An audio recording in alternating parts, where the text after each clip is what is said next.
What does Moggy mean? 215-263-WMMR. I'm going to go to Kevin. Hi, Kevin. Good morning. Hey, good morning. Kevin, so what is a Moggy in British slang? It's a cat. A cat. A cat. Yeah, you're correct. Hang on a second, Kevin. Kevin, we are going to give you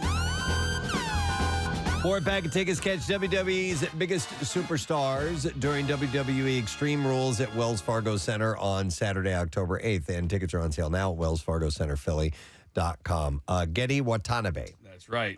He's good. Was the name of the actor who portrayed Long Duck Dong. He was in Gung Ho, too. Yeah, that's right. Yeah. He was the very by-the-book guy who was charged with dealing with Michael Keaton Yeah, and the American workers. They became friends. And they forged a friendship, Nick. Yeah, I love that movie. He also has a bit role. He pops up in bit roles like in The Wonders. He's a photographer. Are you serious? Yeah. I mean, like a very, very small, real quick role. All right. So you will see him from time to time, but nonetheless. It's not his birthday. It's Not his birthday. Getty Watanabe. And of course, we want to wish Long Duck Dong a happy. Oh, wait, no, that's not Long Duck Dong. It's just another cast member of 16 Candles celebrating a birthday. All right, so go ahead.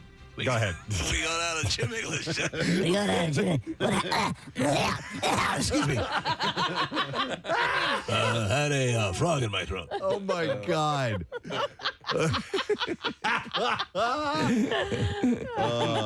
All right. Shall I get to some of the stories here? Yes, I think so. We've learned all we need to know about Long Duck Dong. So the New Mexico State District Attorney said that up to 4 people could be charged for the fatal Rust shooting that took place in 2021, resulting in the death of cinematographer Helena Hutchins. District Attorney Mary Carmack Altwies also specified that this could include Alec Baldwin. She said, we are within weeks, if not days, of receiving the final report from the sheriff's office. This was during a Board of Finance meeting last week. It's becoming apparent that we will be potentially charging between 1 and 4 people with criminal charges, and each of those charges will probably include some variation of our homicide statute. And the DA added that one of the possible defendants is well-known movie actor Alec Baldwin. According to Deadline, Baldwin's attorney, Luke Nikas, of Quinn Emanuel, responded to the news saying that the media is drawing false conclusions and said the DA has made clear that she has not received the sheriff's report or made any decisions about who, if anyone, might be charged in this case. So they did say one of the possible defendants, so we'll have to wait and see. We'll see. Yeah. On Sunday, Kiki Lane took to Instagram to share that most of the scenes that she filmed for Don't Worry, Darling didn't make the final cut. Sharing photos of herself with her co-star and newly confirmed boyfriend, Ariel Stachel, Lane wrote, "The best thing about Don't Worry, Darling is that I was lucky enough to meet," and then she put his Instagram handle, Ariel Stachel. "They cut us from most of the movie, but we thriving in real life," she said. I have to be honest, I don't know who they are. Yeah, she's from If Beale Street Could Talk, and she said, use the hashtags, got my check, got my man, everything happens for a reason. Satchel responded to Lane's post, writing, "My love, you are a queen, and your talent shines so bright. I was thirsty then, and I'm thirsty now." God, makes you just want to vomit. Hard. The Zola actor also commented on his missing scenes by reposting a TikTok with tweets calling him a glorified extra. He captioned the video, writing, "When you end up on the cutting room floor." But gang, that's Hollywood. Yeah. You can go and film huge chunks for a movie, and they use 10 seconds of it. How many lines down that Instagram post before we get to a yes? Yes. Yeah, so you are a queen. You are my queen. You are flawless. I was thirsty then, and I'm thirsty now. I got a boner. Okay. Look, he's got a boner. I'm tired of this, that rote sort of Instagram language. Yeah. You know, it's got to accompany every picture. Yep, I know exactly what you mean. He's got a boner. Still one of my favorites. I know. I can't stand it. I hate it. I It's hate so bereft of actual emotion or, do you know what I'm saying? Of just a human. It just seems so pretentious to me. It just seems it's like a Hallmark card. It seems like pretending. Yes. Like bottom line. Stop it. All right. Anyway, Aaron Carter got a welfare check from police this week after it appeared the singer was doing drugs during an Instagram live session. Police told the outlet they received a call Tuesday evening about Carter possibly overdosing on social media. Earlier that night, Carter hopped on Instagram Live to chat with followers. At one point, the screen went black, and fans thought that it sounded like Aaron was huffing an air duster as they could hear spraying and inhaling in the background. No, he can't. He's in training for his next Damon Feldman fight. So law enforcement responded to Aaron's home and said the singer was asleep when they arrived. There were no drugs at the scene, and police confirmed there was no type of suicide attempt either. Aaron subsequently claimed it was all in good fun, referring to himself as the troll hunter while spraying what appeared to be an air freshener. He said, "I'm tired of people coming after me, so I trolled everybody." He's a freaking troll hunter. I'm a Silver Surfer warlock. He's a troll hunter for the new Avengers. He's your sidekick. Yeah. Junkies assemble. No.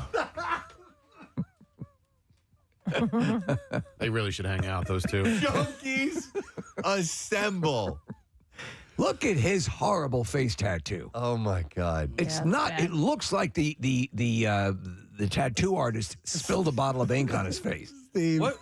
Junkies assemble, and then I have your stalker voice. Man, I'll be there in a minute, man. I can't. My zipper's stuck.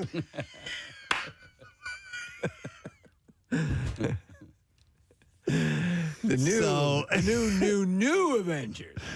Carter, who never shied away from opening up about his past drug addiction, claims he to be 5 years sober. So he's doing okay, gang. He was just playing around. He legitimately had, I can't believe I used the word legitimate with the Damon Feldman fight, but he legitimately had a few of those celebrity fights. Did he really? Yeah, he was making some money off them. Earlier this week, Carter announced plans to sue his on-off girlfriend, Melanie Martin, for defamation in response to claims that he broke her ribs, which he says is not true. While speaking with TMZ reporters, Aaron said his forthcoming lawsuit will look like, quote, Johnny Depp Amber Heard 2.0. Do you remember when he was the heartthrob, when he was the Sean Cassidy for a while? Vaguely. I remember a little bit about him, and I remember that name being thrown around a lot. Yeah, it was his...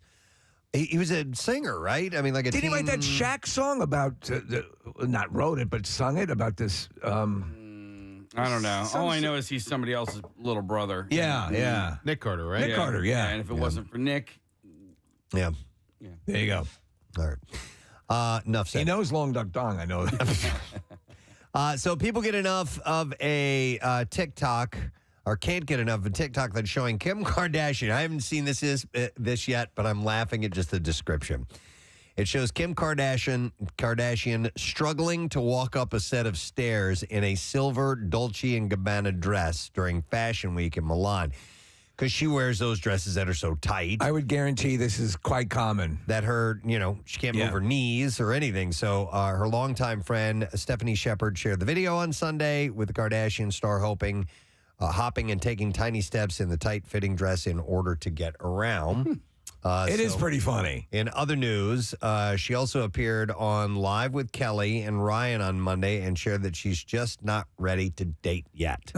Following her breakup with Pete She'll be Davidson. involved seriously with someone by the end of next week. Oh, yeah. We're watching the video of her going up the steps. She literally has to. There was one of her, Kathy, that she was hopping. So she was holding on to a railing and hopping sideways to get up the stairs. That's why I never wanted to wear those for a while. Those mermaid style dresses, that are super tight, and then just kind of flared a little bit at the ankle, and that's how you have to walk. I would imagine. Yeah, you have no choice. Wouldn't the thing to do would be for her to stand facing with her back to the steps, and someone put their arms under her arms and pull her up the steps? Yeah. Lift your feet. Yeah. Or they have a dolly and just throw her on that. On a hand truck. Yeah. Like you're moving a piano up the steps. When asked what kind of man she sees herself with next, Kim replied with a laugh. A laugh, absolutely no one. And she said, I'm not looking for anything. I think I really just need to be by myself and focus and finish school and focus on my kids. That's right. She still goes to school. I haven't really seen much about Kanye lately, although I did read a headline. I did not read the story where he admitted that he's never read a book in his life. Yes. Or something along those lines. The last thing I saw was he had actually, it was on some television show. He was interviewed and he gave what amounted to the most comprehensive apology for his behavior after their split. Oh, no kidding. And it actually seemed somewhat cogent. Okay. So what was there the you thing go. with him and the Gap? Like he wanted to remove his clothes from the Gap. Well, here's the deal. He wanted them to display his clothing in these what looked like large leaf garbage bags. Okay. And that was part of the display, methodology. But it's their store, and he doesn't own the production rights or something? But Okay. they have this kind of lucrative deal with him, and they're benefiting from it, but he wants to remove his clothing if they don't do exactly what he wants. All right, well, moving on. Meryl Streep honored her longtime friend Robert De Niro at a gala in Austin for the Harry Ransom Center on Saturday. What the hell are you doing? The actress... Man, he was surprised. I don't like surprises. The actress referred to De Niro as her beacon for 50 years. Please stop calling me. And in her speech... Streep shared how much she looks up to the Goodfellas actor. She said, over the years, people have always said to me, what actress do you most admire? What actress's career would you like to emulate? She said, naming Geraldine Page, Colleen Dewhurst, and Vanessa Redgrave, among others. She said, but really, the second time I saw Robert De Niro, I said to myself, that's the kind of actor I want to be. That's what I want to do. And I want to do it with a commitment and the passion and the skill and the beauty with which he applies to it. And he's been my beacon for 50 years, she said. Oh, wow. What the hell are you doing? The actress said, he's a man whose presence in my life for 40 years has been a consoling constant, but I didn't see him very often. We don't chat, but I know he is, without question, always there for me, and he always will be. He's a man who lives by his loyalty to his ideals, to his country, and to the people that he loves. She didn't like the speech. She didn't like it. Yep. Do you remember you saw obviously the Deer Hunter? I know Casey Yeah, I saw saw the the second end half. of She looks like she's 18. It's an early role for him, but the performances even at that point in their career are so incredible, and they're so good on screen together. Yep. And he keeps working, man. He's got like 10 projects in the hopper right now. Wow. And this movie, Amsterdam, looks really interesting. It's coming out later, I think next month, maybe. It looks like a bit of a murder mystery, a period piece, and he's in that. And yeah, he's got a whole bunch of stuff on the horizon. So good for him, man. He just keeps going. Yeah. The recently published excerpts, from Alan Rickman's diaries offer a glimpse into the late actor's decade-long journey through the Harry Potter franchise. They also give insight into why he decided to continue playing the role of Severus Snape across all 8 films. It was a simple reason. The check kept clearing. Prior to production, beginning on the series' 5th entry, Harry Potter and the Order of the Phoenix, Rickman was forced to confront health issues. The excerpts published by The Guardian. My tummy hurts. I've got too much doo-doo in my underpants. They tell the actor was diagnosed with an aggressive form of prostate cancer in 2005 and began to receive treatment. Doctors later decided to remove his entire prostate with surgery at Vanderbilt University Medical Center in Tennessee. In January of the following year, weeks after he was released from the hospital, Rickman wrote an entry in his journal revealing his decision to stay on as the notorious gloomy potions professor. He said, finally, yes to Harry Potter 5. The sensation is neither up nor down. The argument that wins is the one that stays. See it through. It's your story, he wrote. So he just wanted to finish it. It wouldn't have been half the series without him. I agree. It was so good. Variety further states that in 2007, the actor recorded his thoughts on his character's demise, written in J.K. Rowling's final entry in the book series, Harry Potter and the Deathly Hallows, adding that he had always known about the harrowing love story between his character and Harry Potter's mother, Lily. Do you feel the movies now after reading the books, listening to the books?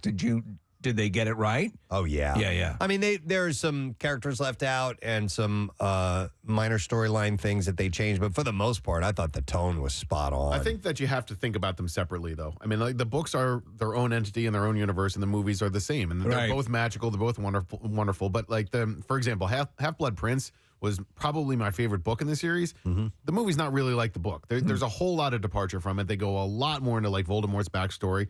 But the movie is also great. It's just different than what the book was. He had written, I have finished reading the last Harry Potter book, and he wrote at the time, Snape dies heroically. Potter describes him to his children as one of the bravest men he ever knew and calls his son Albus Severus. This was a genuine rite of passage. One small piece of information from Joe Rowling 7 years ago. Snape loved Lily, gave me a cliff edge to hang on to. So, wow. So he loved That's the story. awesome. Yeah. He loved the story and he wanted to see it through. And he was the only one that she told that. I know. She kept it secret from everybody, including the movie producers, but she told Alan Rickman. Potter, your mother had a class A turd cutter. In the documentary, in the 25-year documentary, they talk about that. Yeah. And it's so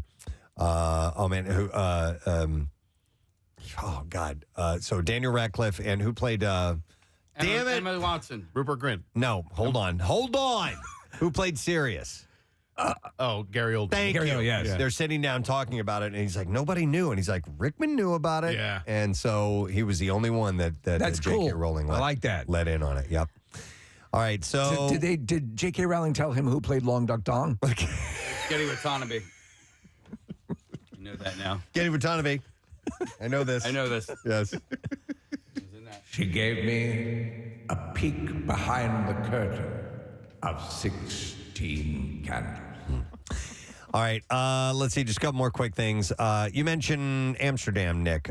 Christian Bale told the IndieWire recently that he had to isolate himself from Chris Rock on the set of Amsterdam because the comedian made him laugh too much. He said, Chris is so bloody funny, and I found that I couldn't act. He said, because I was just becoming Christian laughing at Chris Rock. So I had to go to him, and I went, mate, I love talking to you, and we have mutual friends, but I can't do it anymore because David didn't ask me to make this film so he could watch me giggle. He wants me to be Bert, and I'm forgetting how to be Bert. And then he said, I often meet these incredible people, but I isolate myself because if I get to know people too much, I find I just don't believe what I'm doing to the scene. So if Bale is playing Bert, is Chris Rock playing Ernie? Maybe that's it. You know, it's interesting. I wonder, Christian Bale is brilliant. He's amazing. He's incredible.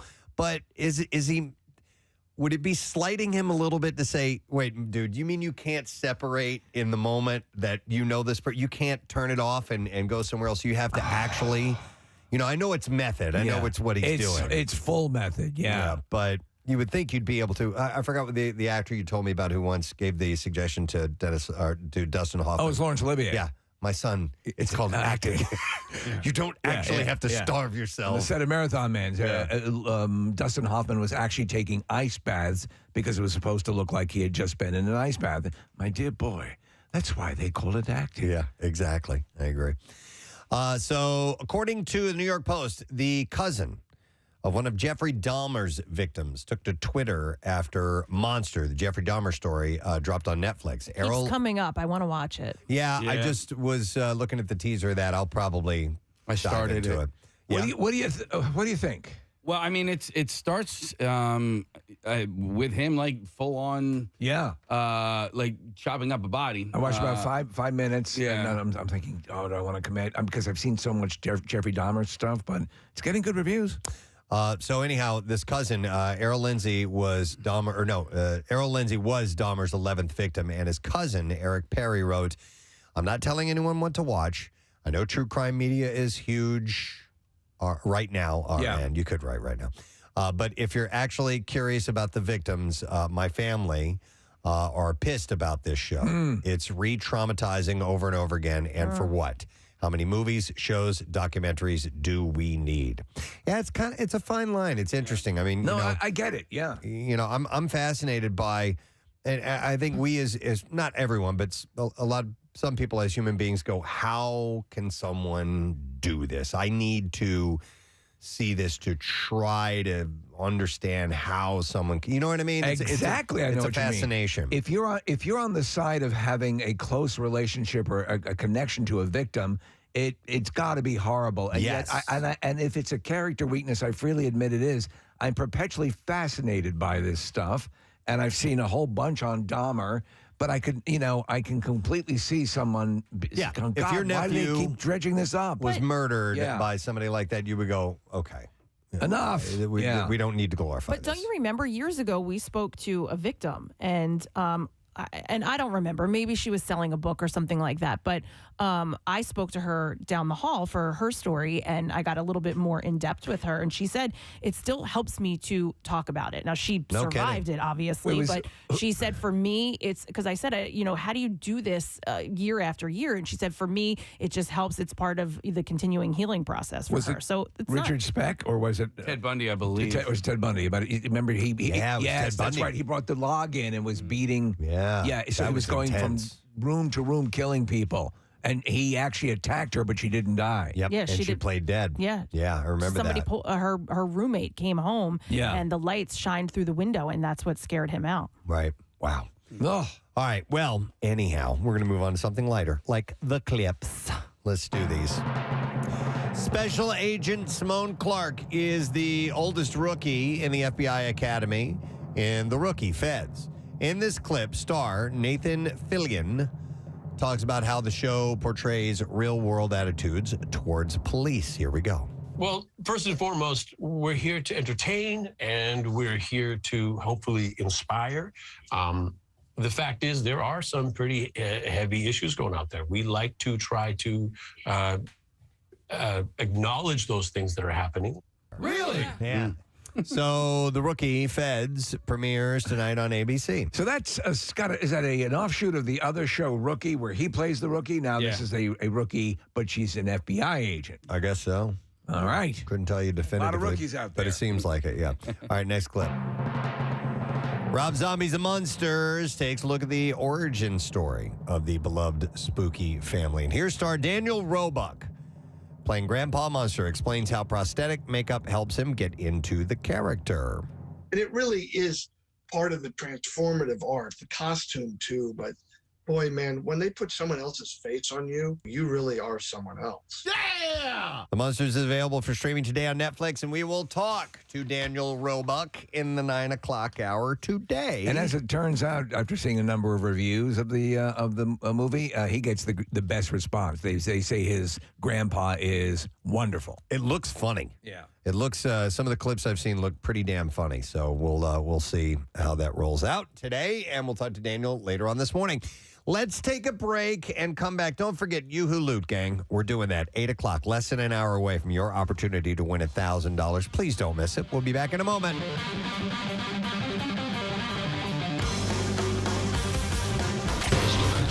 Chat with Kelly Ripa when the cameras weren't rolling. What? No. It's not the way it sounds, and we all will understand this. Regis had a mandate. She said, absolutely no talking off camera. So save it for the TV, right? Yeah. I'm such a professional. She tells the New York Times about her dynamic with Philbin. She said he had almost a superstition about it. You save it for the show. Save it for the show. She said, Kelly, look at me right in the eyes. Save it for the show. She'd said, I'd be like, good morning. And Shut up! He'd say, save it for... Shut up. Shut your mouth. Shut. Save it for... Shut the mouth now. Shut up. You weren't very nice about it. Look, shut the mouth closed. Shut. Now. So she would... he would say, save it for the air. Save it for the air. Shut. I swear to God. I will kill you where you stand. I will cut your whole goddamn head off. I just purchased a scimitar. It's very reason. To just slice your head off. So shh. After he left live, Nothing? Michael Strahan came aboard, and his unexpected ex from Good Morning She America. can't understand what he says, so. So it didn't matter. So it was her saying don't talk, yeah. Shut up. Just put your slicker on and talk to that slob. Ari Lewandijk Jr. is about to meet 29 potential future wives. Oh, boy. Is he the new Bachelor? The Bachelor season 22 is about to kick off, and in the running this time are 4 Laurens, 2 Brittnys, and 3 real estate agents. I am Brittany, and I'm just looking for that someone special. The 36-year-old race car driver, there you go, was first introduced to viewers on season 8. Hey, would this show work with ugly people? I mean, straight not up. at all for 1 second. Can they just try it? Can like a smaller, lesser network just do it with ugly people? No, they did. Rock of Love. No, I mean like actual ugly people. You know what? They have shows that are average people, like that Married at First Sight thing. Yeah. And those people aren't. So they're just kind of average looking. So and people watch that, but it does have the added level of they've never met before and they're going to try to stay together. Regular people. It's just you have these stunning people. Many of them very loose sexually. Right. You have these dream dates that no one on earth ever goes on, but people on The Bachelor and Bachelorette. Yeah. And that's Could why you people imagine, watch. like The Bachelor shows up, and then you got 20 or 30 bachelorettes, and then Mama June Shannon gets out of the limo. Some of the bachelorettes are like, you know what, I'm out. You know, so immediately the 30 goes down to 20. Well, that would be cool if at the point, but they've already it's the formula works so well. I know. It's been on, even though it's 90,000 different iterations of This it. is season 22. Yeah, and I don't know how many It's different showing no versions. signs of slowing down. Bachelor, Bachelorette, Bachelor in Paradise. Imagine Casey if the Bachelor shows up and he looks like that doctored picture of Tom Cruise that makes him a little fat and he's wearing a baseball hat. Or Booger. Yes, something like that. It's not gonna work. So anyhow, People, I have to go. The limo's still running.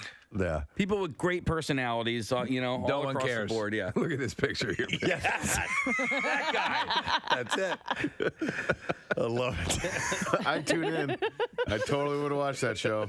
At least the first episode. It's a fantasy for everyone. I got just what love is really like. But if you're one of the girls and you show up and Fat Tom Cruise is waiting for you instead of Ari Lewandowski Jr., you got ripped off on that season. You're gone. Yeah. You're out of there. So anyhow, he was first introduced on season 8 of The Bachelorette when he vied for the affection of Emily Maynard. So he goes. I love you. He goes, I want to be with you he goes forever. I love you. I love you.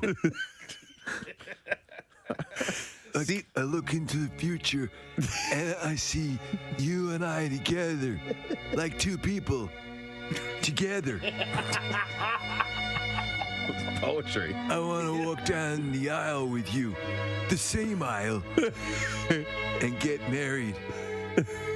I want to write our own vows and use ventriloquist dummies to convey them. please welcome Mr. M. Night Shyamalan. Hey guys, I like the music. You like that? That's a cello actually played through, through an electric. Oh, that's really cool. To Yeah. make it sound like a growl. That's, Oh, really? That's Music from Split. Yeah. Yeah, this was. Hang on, wait. Yeah, Yeah, see now that you on can that- hear it. Yeah, and the composer actually plays the cello. He played it himself, like in a bathroom, like off the tiles, and you can anyway. Who was the composer? No. I mean, Wes Stortson. I got him from the HBO show The Jinx. Making. Yes. So just an amazing talent. I want to talk about, or ask you about Split, and so I don't want no spoiler alerts, but I recently went to a screening of Unbreakable. Do you look at Unbreakable differently than you did 10 years ago? Split and Unbreakable are very, very connected, and they've always been. Even when I wrote the original movie, both these movies were in my head and actually on paper. Okay.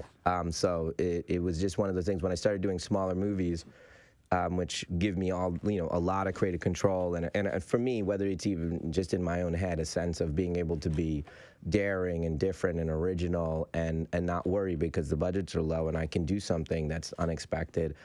I felt like, wow, I could do this other part of this story in a very unusual way. In fact, in a way that hasn't been done before, which is not even tell you how it's connected to something else unless you come see the movie and then forbid it to be mentioned in the marketing. It was really strange, I'll tell you, because I write only originals, but this is the first time I've ever written something where I already knew the characters, so it was very bizarre. Like, as soon as I started writing, I knew all the characters' voices and how they were going to react. So it was a very different process. And, Okay. Yeah, really interesting. Well, speaking of that, I apologize, but how did you come up with all the different voices and characters for the one character in Split? Yeah, James plays, if you guys haven't seen it, Split is about James's character and who suffers from DID, and he has 23 personalities, and there's a 24th one coming, which is a very threatening personality.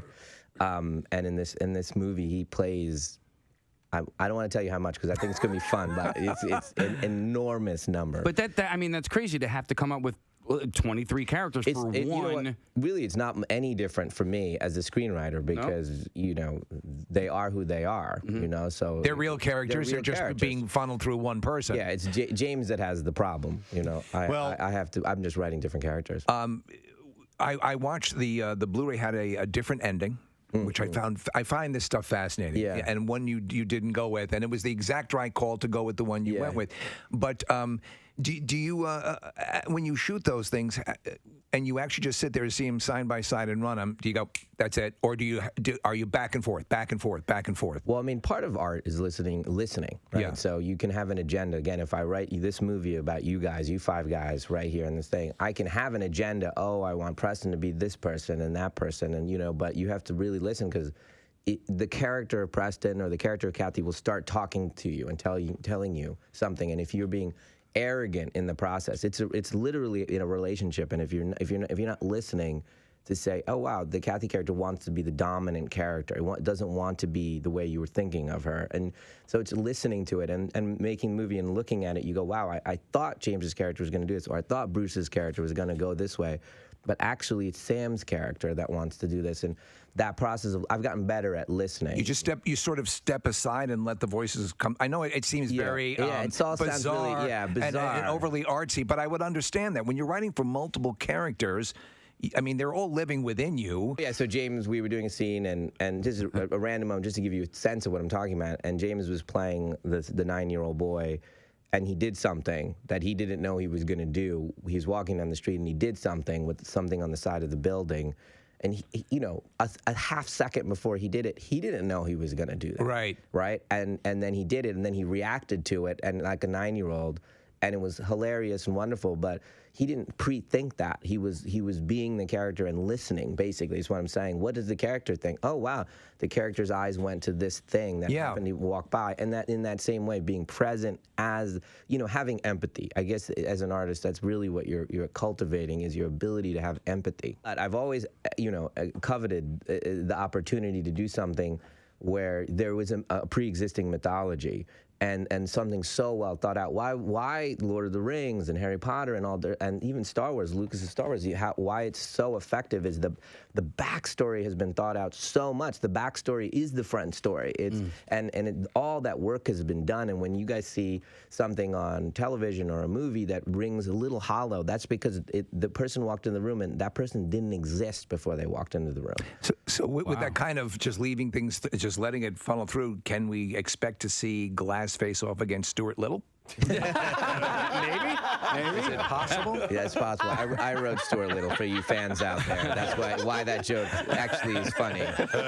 I'd like to thank you. I'm a new member of the board of directors of the Greater Philadelphia Film Office. I work with Sharon Pinkerton now. So I came on board this year, and now I've been brought into the fold of all things film and television in Philadelphia. What she does is amazing, but it's people like you that still highlight this area as a place to film, a place to create, a place that's got wonderful landscapes and backgrounds and all that stuff, and trying to to keep that coming into the area. Yeah, I love it. I mean, obviously we shot a scene with Bruce down in South Philly, and we were in this house, this row home, and we came out and there's 2,000 people outside. And they were like bringing us cheesesteaks and pizzas. By the way, I ate it all. So it was so good. I mean, I'm a Philly boy. I mean, I'm a classic Philly boy. It's October. We're gonna win the Super Bowl. Yes, we are. M. Night Shyamalan, guys. Thank you, guys. Thanks, man. Yesterday, we got on a discussion for a moment about weird phone lines. Yeah, I remember. Yeah, well, what was it? It was you. Yeah, there was a number we used to call that would just. And it was something stupid to do as a kid that when you would call it, it would dial or it would ring once and then it would pick up and it would go,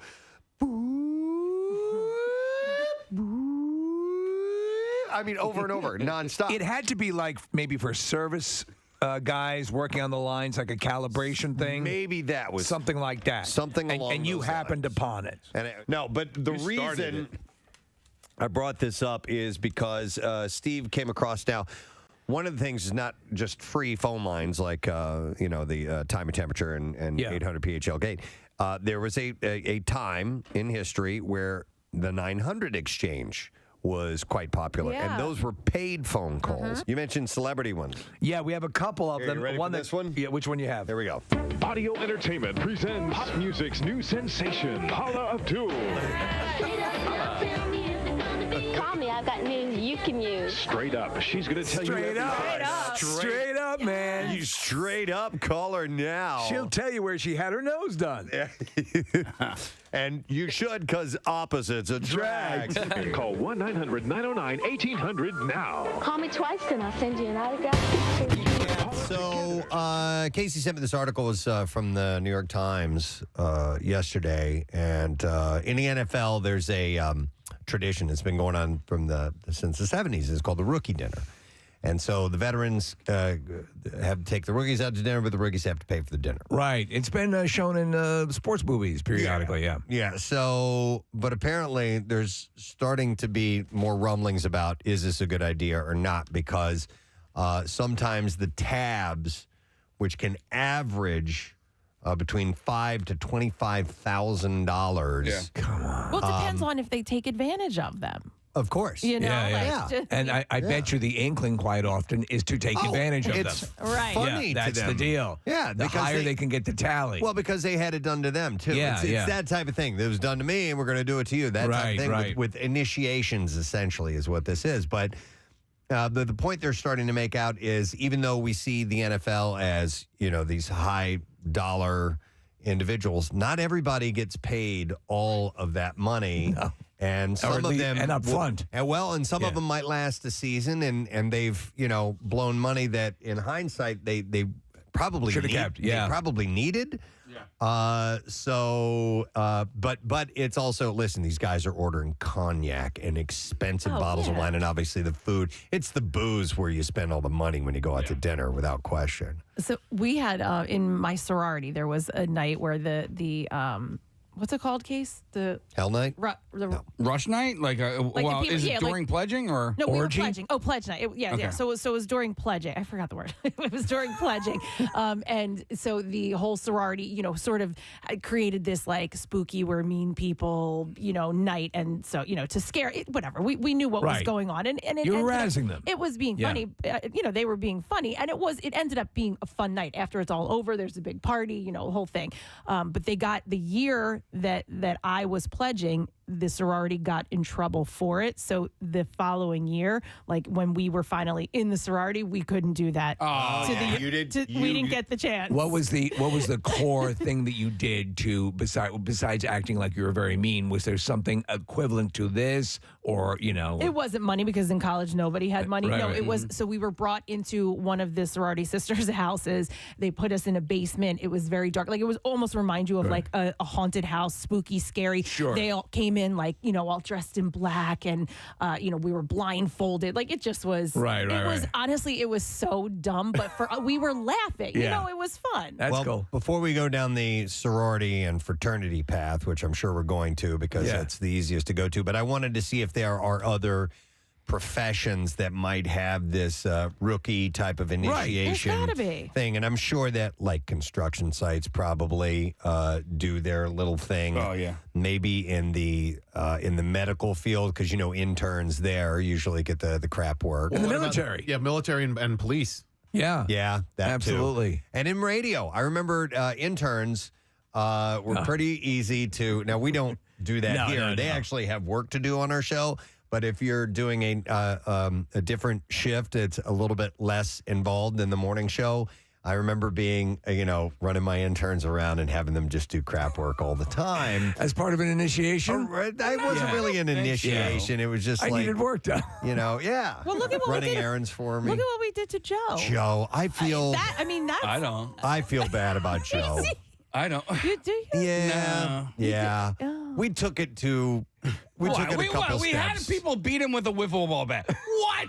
What's the big deal? We shot hot sauce in his ass. What's the big deal? What? Well, he ruined your jeans, Kathy. He had it coming. Let's remember what precipitated that. He ruined some jeans of yours, and so we sprayed hot sauce in his ass. butt. He was also a little bit of an idiot. Like, if you're going to play a prank. Wow, how sympathetic. Wow. Joe, I hope I lost one on the table today. It was okay, though. It was kind of an idiot. Wait, why did we make him sit on top of the crane for 24 hours? Because it was part of the month of stunts. He wanted. That's the other thing is he wanted to do these things. Yes. Listen, it's the same thing when you guys asked me if I wanted to do month of stunts. The only thing different But the between thing is, me Kathy and doesn't think you're an idiot. the only thing different. Yo, I'm a total moron. The only thing different between me and Joe was that I was getting paid a whole $17,000 a year. All right. So when you guys asked me to do month of stunts, I was like, okay, yes, you can drag me behind a horse. You can have me drive a car into a pond. You know what I mean? Like. Yeah, there was something alluring and appealing about it, and so when Joe is saying yes to these things, but that's a more long form. I see what you're saying, and like to make the point with you, Kathy, about the sorority and fraternity. These are things because I think there was something I'm remembering and maybe falsely remembering from The Wolf of Wall Street, where they had sort of an initiation thing that they would do with with those guys. But that kind of thing, I'm sure, has its variations. Right. And bringing up the sorority thing, the point of that story was that I was where it stopped. You know what I mean? Like, our class was where it stopped, so we were the group that couldn't do it. So if this ends in the NFL, then that group's like, damn it. Son of a bitch, we didn't get our revenge. Well, I feel a little bad about the Joe thing? Yeah, just a little bit. But all right, anyhow, we're going to move on. I'm going to go to some calls. 215-263-WMMR. I'm going to go to Ed. Hey, Ed, good morning. Morning, guys. Hey, what's up, Ed? So this is a typical thing we did in the fire department, even as volunteers, is when the rookies would come in, we would send them out to find tools that didn't exist. The most infamous one is go fetch the water hammer. I don't know if you know what water hammer is. It's when you shut the hose line off too fast and the hose jumps. That's water. So we tell them to go do that. The one we did in our fire department, which was we love to do, and I probably still do it, is we have a tanker truck. And we would tell the rookies that the tank need to be stirred. So we would give them like a long-handled broomstick or something, and some go up to the top, open up the lid, and start to stir the tank. And we would have them do it for like 15 or 20 minutes until, we were laughing so hard they'd realize, wait a minute, maybe this isn't a thing. Right. It isn't. Of course, the water does not need to be stirred. Ed, I do that all the time. What did they have you do in your initiation?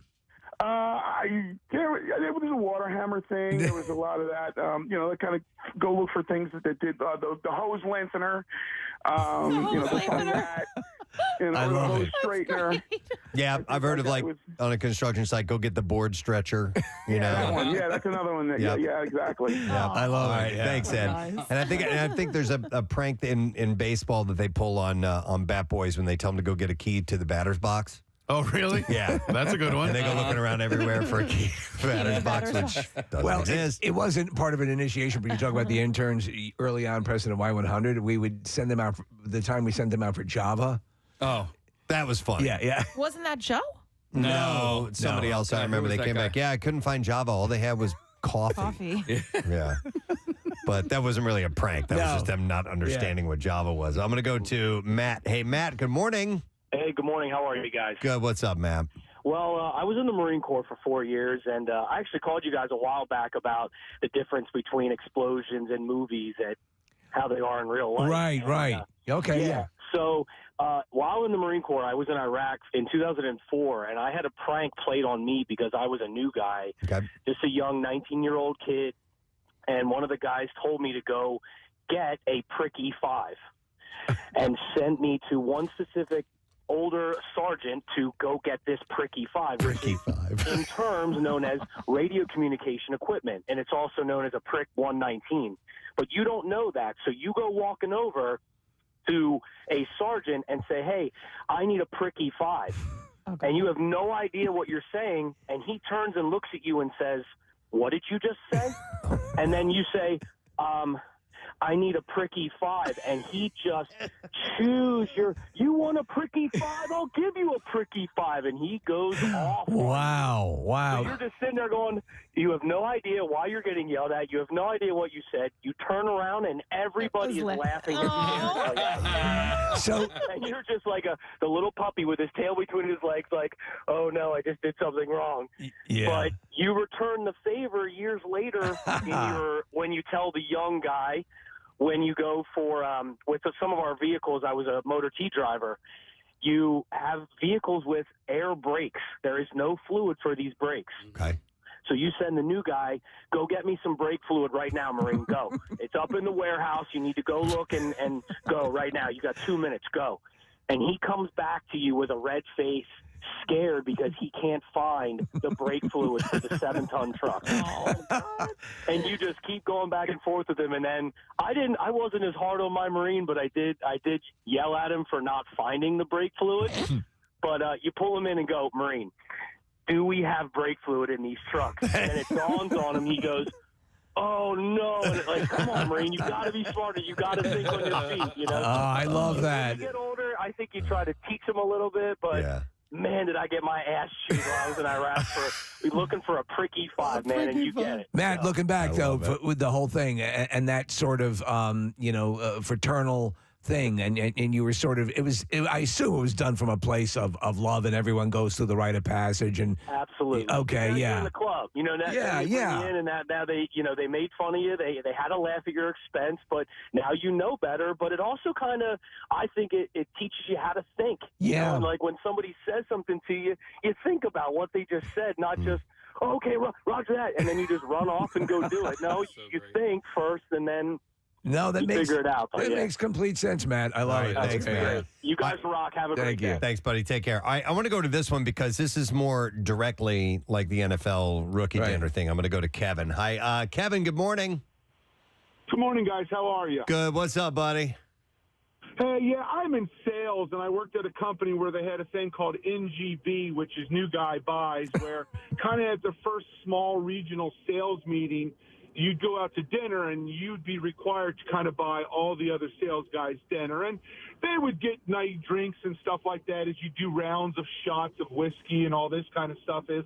So the bill was a couple $100, but what you found out is the next day at the sales meeting, if you kind of took it like a man and didn't whine or complain, you found out two things is, one, everybody pays you back the next day, so you not out all those money. Okay. Nice. And two, you find out everybody else was doing shots of watered down Coke, and you were the only one actually doing shots. Oh my God, that's brilliant. Yes. That's brilliant. Oh my God, that's good. That's great. So it is. It is kind of a hazing and all that. But like I said, is if you kind of take the company line and do what's required, you only end up paying for yourself.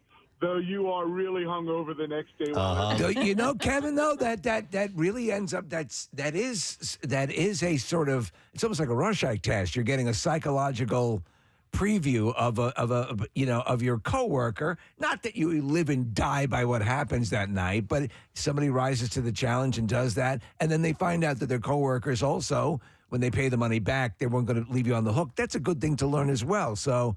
It's like it's fun, it's funny, but it's also, I think, kind of a good thing to learn. Would you agree? Oh, absolutely. It's that bonding experience. This was 20 plus years ago, and I still tell that story to people. There you go.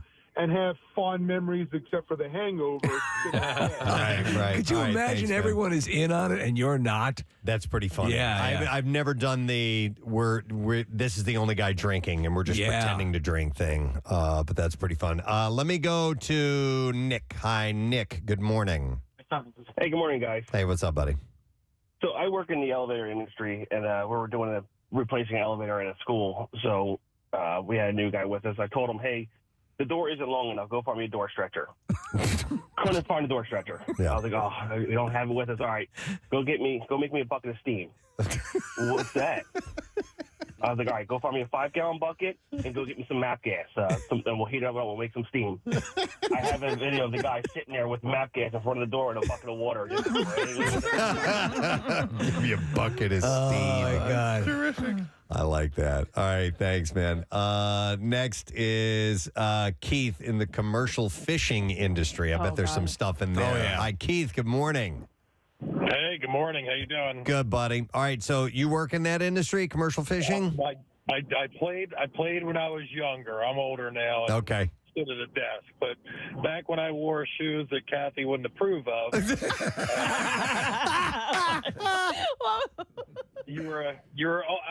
I've eaten a lot of bait and a lot of fish parts and just a lot of unmentionables because that's just how it is. Oh, my God. That's how you prank each other? Like dared to, or you have to? It's kind of expected to. Wow. You know, you're the new guy. You got to show that you got some marbles, and you know, the whole idea is to try and get people throwing up and seasick. Okay, right. I mean, is that the equivalent of like eating the heart of your first kill when you're out hunting? Yeah, it's like the gift that keeps on giving. So, Keith, did you primarily stay on like one a vessel, or when you move from vessel to vessel, is there an initiation or a razzing or hazing when you go from boat to boat, or how does it work out? Well, when I was young, you just got hazed. You know what I mean? Okay, I got you. So I don't know what it was, but I was the target, and I wasn't a sissy most of the time. Okay. All right, Keith, give us something gnarly that you ate. I've eaten swordfish liver. I've eaten just bait that's been dragged across the ground. Shellfish. Raw sea urchin. Nothing. Sea urchin. So basically, it's your Stroman, Preston. That's what you get in a can. That's disgusting. Yeah, my God, yeah. All right, thanks, Keith. Appreciate it, man. Let me go to, Jacqueline, who has a stonemason stuff to share with us. Hi, Jacqueline. Good morning. What's up, Jacqueline? Good morning. Hi, Good morning. How are you? Good. So one of the things they'll get you to do at first is they'll say something like, I bet you can't pick up that bag of cement or that bag of mortar up over your head. Okay. And you usually are able to do it, and then someone will come up behind you with a razor blade and cut the whole bag open. Okay. Oh, no. That's a good one, too. Oh. It's a good one, too. Yeah. And it just spills all over them, right? Yeah. That's good. Luckily, I could not lift it over. You were smart. You were smart. I swear to God, we all would have ended up on Dateline. Nice. No. I like that. Thank I've you, seen Jacqueline. and listen, construction sites. There's no way I would bail. I would bail on that. Like I wouldn't be able to handle it. You don't know what you're doing. tough. Yes. A, in case B, you don't want to feel like I'll go get that. I'll go get the bucket of steam. Well, and I know somebody who was in a union and couldn't handle it. Yeah. Couldn't handle how tough it was, the stuff like this that they were doing, and left, got out, went out on his own for years, and then finally, after he knew, I guess he knew what he was getting himself into, knew what to prepare for, and went back and successfully stayed in, went through the apprenticeship and all of that. It's tough. If you think about the commercial fishing in the early years of the show, The Deadliest Catch, they had the razzing and that sort of stuff. But I mean, in those situations, like Kathy, if you're on a construction site or whatever, you could literally get a coworker killed if you don't know what you're doing. Yeah. And so, I guess that's a tension breaker. I saw one gag that on the construction site and I don't know exactly what the story is behind it because I just watched the video, but they take a tape measure and they go to measure the guy's face, okay? Yeah. And then they measure from the top of his head down to his crotch, right? Yeah. And then they bring it out. and then they let the tape measure go, and it smashes them right on their nuts. It's hilarious, but I don't know what the story is behind it. It just turns into a pendulum. Yes. Gets them right in the balls. I'm going to go to It's too good. Joy. Hi there, Joy. Good morning. Hey, you guys rock. Thanks. Oh, it's Joe. I'm sorry. Hey, Joe, what's going on, buddy? Hey, so basically, back when I was in the Boy Scouts in a venture crew, what you would do with a new kid, you tell them when you got a fire going, you tell them to go get the left-handed smoke shifter out in the woods. And they go out there, and sure enough, they go and look around for about 15, 20 minutes for this left-handed smoke shifter, and it doesn't exist. Yep. I remember going snipe hunting when it was in Boy Scouts. Snipe is a classic. Mhm. Yeah, in fact, there was a Cheers episode about snipe hunting. Yeah. Yep. We'll go over to Brian. Hey, Brian, good morning, sir. Good morning, fellas. Hey, what's up, ladies. buddy? Hey, when I was in the military, we used to do this thing that new guys, I was in an armor unit, we used to give them a ball-peen hammer and tell them to go out and check the tanks for soft spots. So they'd be out there hitting a ball-peen hammer on tank armor. Yes. That's hilarious. Was chalk involved with this? Who? Chalk. Like white pieces of chalk? Yeah, well, sometimes, yeah. I mean, it all depended on how far we wanted to go with it, too. All right, because they had a... Yeah, I'm sorry to interrupt, because somebody else texted in with the exact same or a very similar prank, but they would give a rubber mallet and a piece of chalk, and they would have to go look for soft pieces of armor on the tank, and they would ding the tank, and inevitably it would sound different in different spots. So they think, oh, this is a soft spot. Oh man, there's not enough armor here. Yeah, and they go around the entire damn tank. Preston. Sometimes they'd be out there for hours, but it was always a good time. That is hilarious. That's That reminds me, Preston, of the Bugs Bunny war cartoons where they put him in charge of checking the missiles for duds. Yeah. Yep. Mm-hmm. All right, let me go next to Paul. He's going to talk about prison. Hey, Paul, good morning. Hey, good morning. How are you guys? Good. What's up, my man? Yeah, I worked in a prison for about 7 years, and, whenever you were the new guy, you always got stuck. When inmates came in, you had to do the strip searches. Okay. So That's a job no one wants. they left that detail up to the newbies. Yeah. Okay. No one wanted that job, and then anytime you had a disruptive inmate that you had to bring to segregation, if they really, really didn't want to cooperate, you had to do a staff-assisted strip search, which usually involved the newest staff member getting very intimate with the inmate. Oh, wow. That's a trial by fire. That's terrible. Yeah, it was tough. I actually had a coworker get sued because the inmate claimed he put a finger in a spot. Wow. Interesting. Did you ever prank a newbie by having one of the convicts have one of those endless handkerchiefs in their butts? That would have been hilarious. Thanks, Paul. Appreciate This it. thing won't stop. Let's see. I will go. Oh, yeah. Let's go to this one. Hey, Brian, you're on the air. Good morning. Hey, good morning. How are you? Good. What's up, my man? So I was an electrician, and I was on a wage job, and I was only 18 years old. Never really been in a bar. So after work, all the guys took me to a bar, and they said, we're going to sing karaoke. Okay. And they said, we'll sign up first so you can see how it goes, and then, you'll go last. I was like, okay.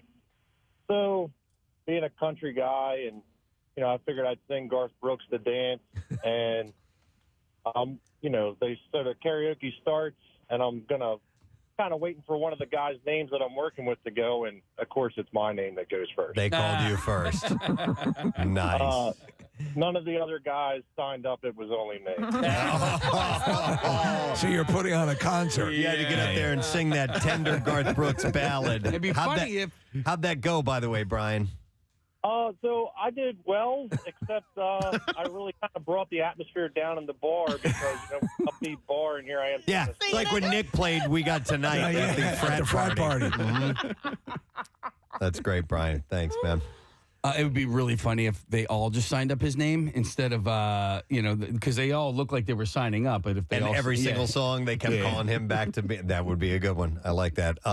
These are rookie kind of newbie initiations that we're talking about because the NFL does these rookie dinner. There was an article in the New York Times about that recently, calling that out. So I'm going to go to Dominic next, another Boy Scout story. Hey, Dominic, good morning. Good morning. You guys are office. Thanks, your office. What's up, bud? So when I was my first sleepaway camp for Boy Scouts, I was 12, we were about to go swim in the lake, and they sent me to go look for the fallopian tube. Oh my God. That's fantastic. That's really good. Yeah, that was embarrassing, especially when you don't know those things. Yeah, so were you going up and asking leaders where the fallopian tubes were? Yep, and there was a nice warehouse full of kids. This had to be a thing they did every year because all I got was laughs right away. That's great. All right, thanks, Dominic. Which one, Casey? I was looking at number 6 because we had like 2 calls that were just very similar. Okay, I'll go to Ben. Hi, Ben. Good morning. Good morning. Hey, what's up, bud? Hey, so I've worked in kitchens for a while, and it's part of the new guy kind of hazing was either emptying out all the hot water from the coffee maker at the end of the night, but obviously since it's set up to constantly brew. Oh, it's hooked up to a line? Run out. Oh, my God, that's great. So there's guys there 5-10 minutes just emptying it out. Also, it's just constantly running. That's I love it. Sending them out looking for left-handed pizza cutters or pickle jar openers. Oh, it's in the tool in the back. That seems to be a common theme. The left-handed, whatever it is. Yep. Yeah. I love that. And I like the pickle jar opener. And Thanks, man. you're right for the picking because you're nervous. You're the newbie. It's like, oh, okay. Yeah. All right. I like this one. I'm going to go to James. Hi, James. Good morning. Hey, good morning, guys. How you doing? Great, man. What's up? Yeah, way back in the day, my brother used to tell this hilarious story when they worked at U.S. Steel. There was this huge crane that would move material from building to building, obviously operated from a tower, crane operators. And they would give the newbies this hokey little box with 2 buttons on it, a transistor radio antenna stuck in it, and tell them that was operating this crane.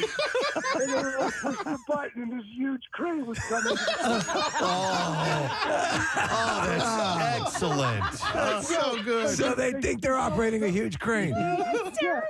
They felt so important, like they're operating the first day, and I'm operating this crane. Oh, I'd pay good money to see a video of that. Oh, that's awesome. That's great. Thanks, James. I appreciate it, man. All right, we'll see ya. You're watching this huge thing movie. You got this little. They're letting me do this on my first day? First day, I was a crane operator. I'm going to go to Alex. Hi there, Alex. Good morning. Good morning, you guys rock.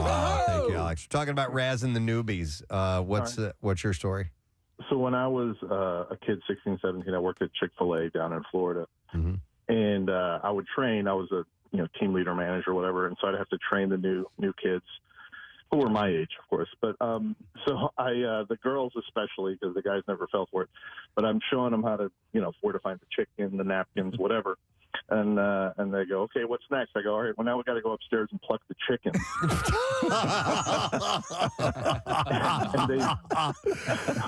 And they go, she go, what? I go, yeah, upstairs. That's where do you think the chickens come from? So and inevitably a couple of them started crying. But hang on, Alex. I'm just joking. Alex, is there even an upstairs at the Chick-fil-A? Yeah, it was a very small office Okay. thing, and I convinced them that there was another door. You gotta go pluck the chickens.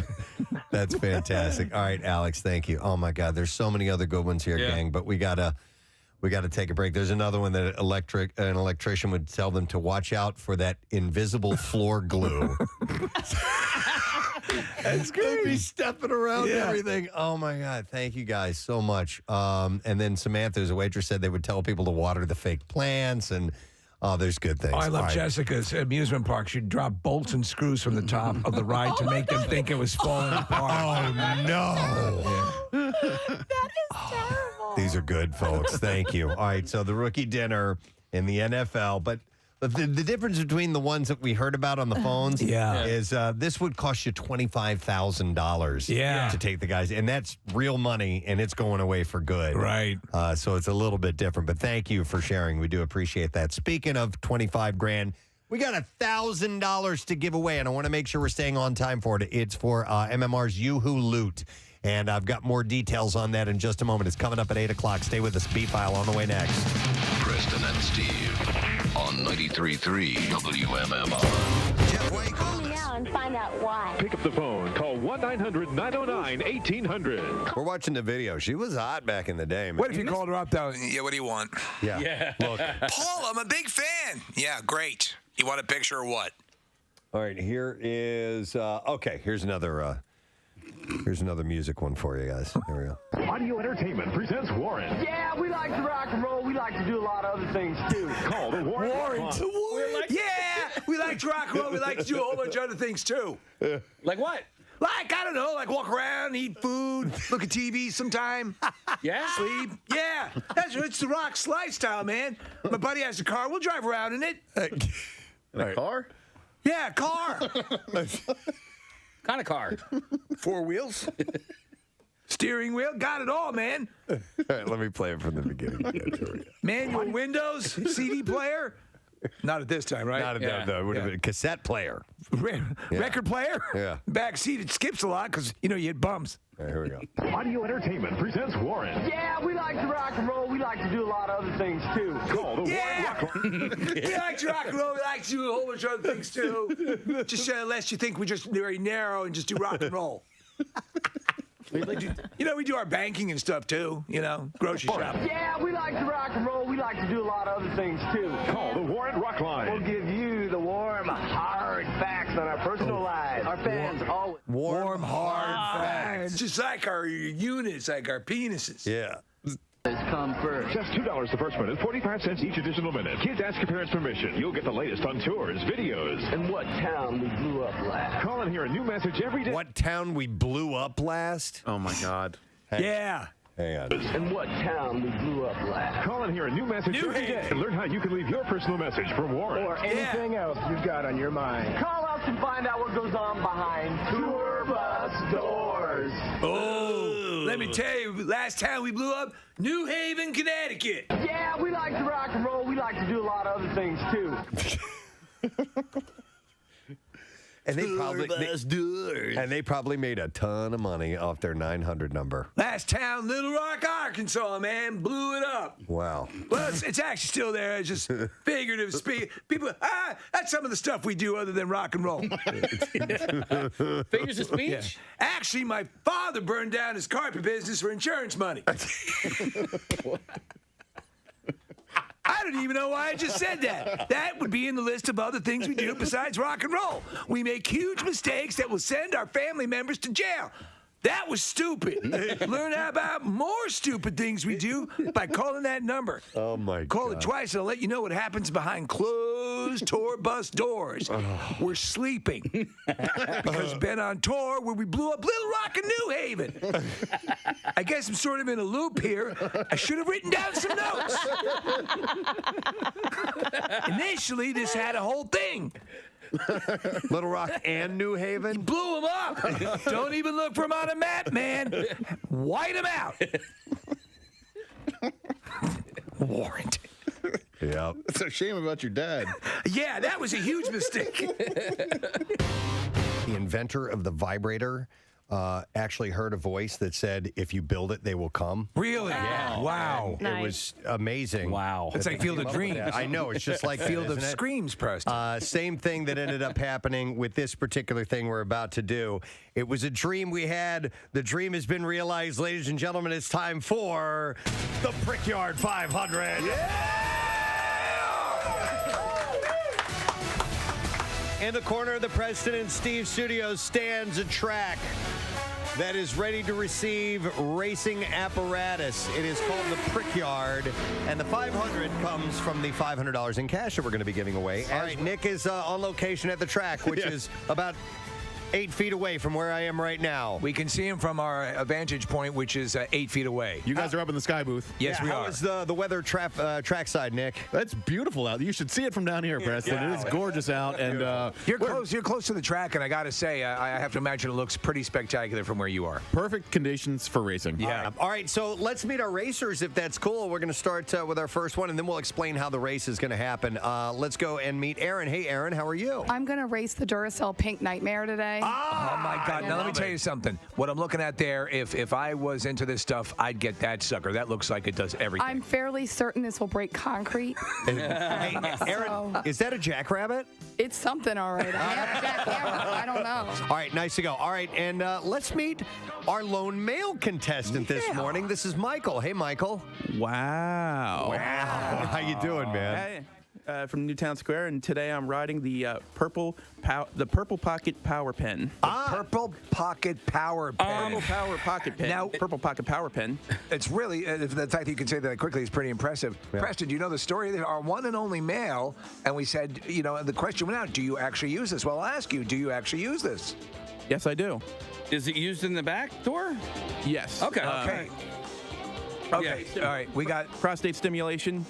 Okay. Oh, we don't need all the specifics on that. To be honest, I wanted to know too. Yeah, I wanted to know too. Okay. Why don't we talk to the next contestant? All right, let's go to our next contestant.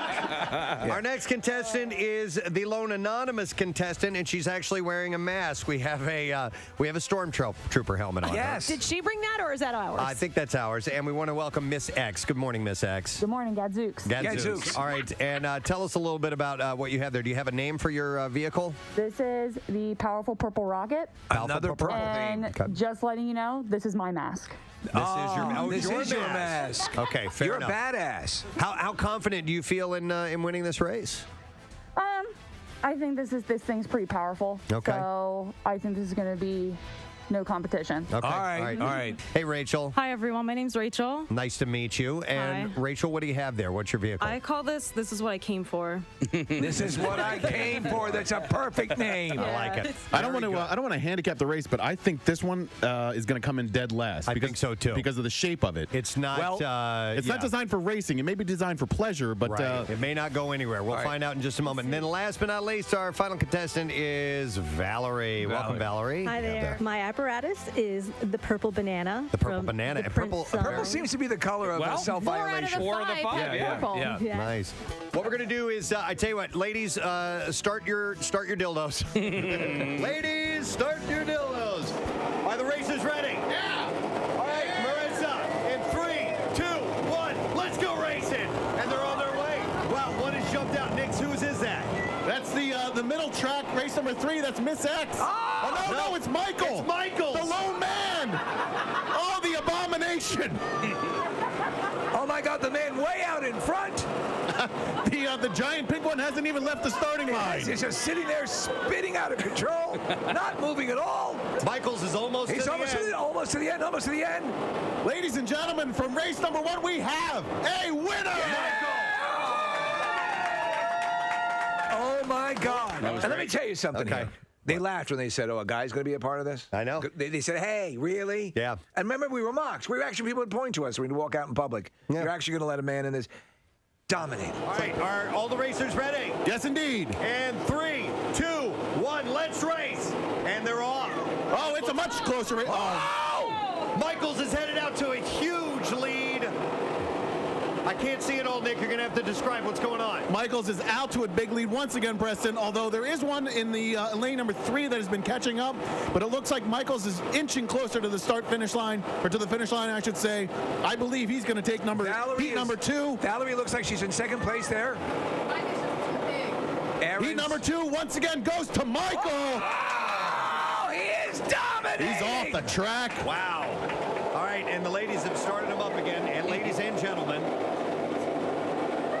All right, Nick, are they in place? They're in place, Preston. All right, final heat of the Brickyard 500 in 3, 2, 1, let's race. And they are off. Wow, this one's off to a closer start than any of the races thus far. There's a crash.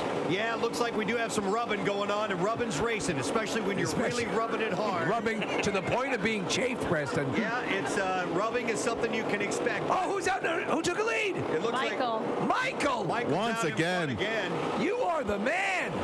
Wow, Rachel's has crossed lanes, but we got another winner. Michael just again crossed the finish line. Unbelievable. Earnhardt of dildos. Yeah. Our number 1 winner by far. 15 points, way out in front, undisputed champion of the Brickyard 500. It's Michael.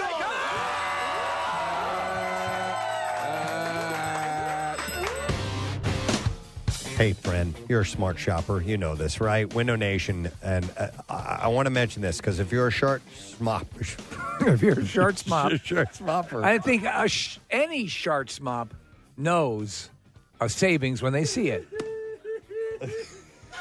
I think we've lost Casey. Smart shopper is what I meant. Yes.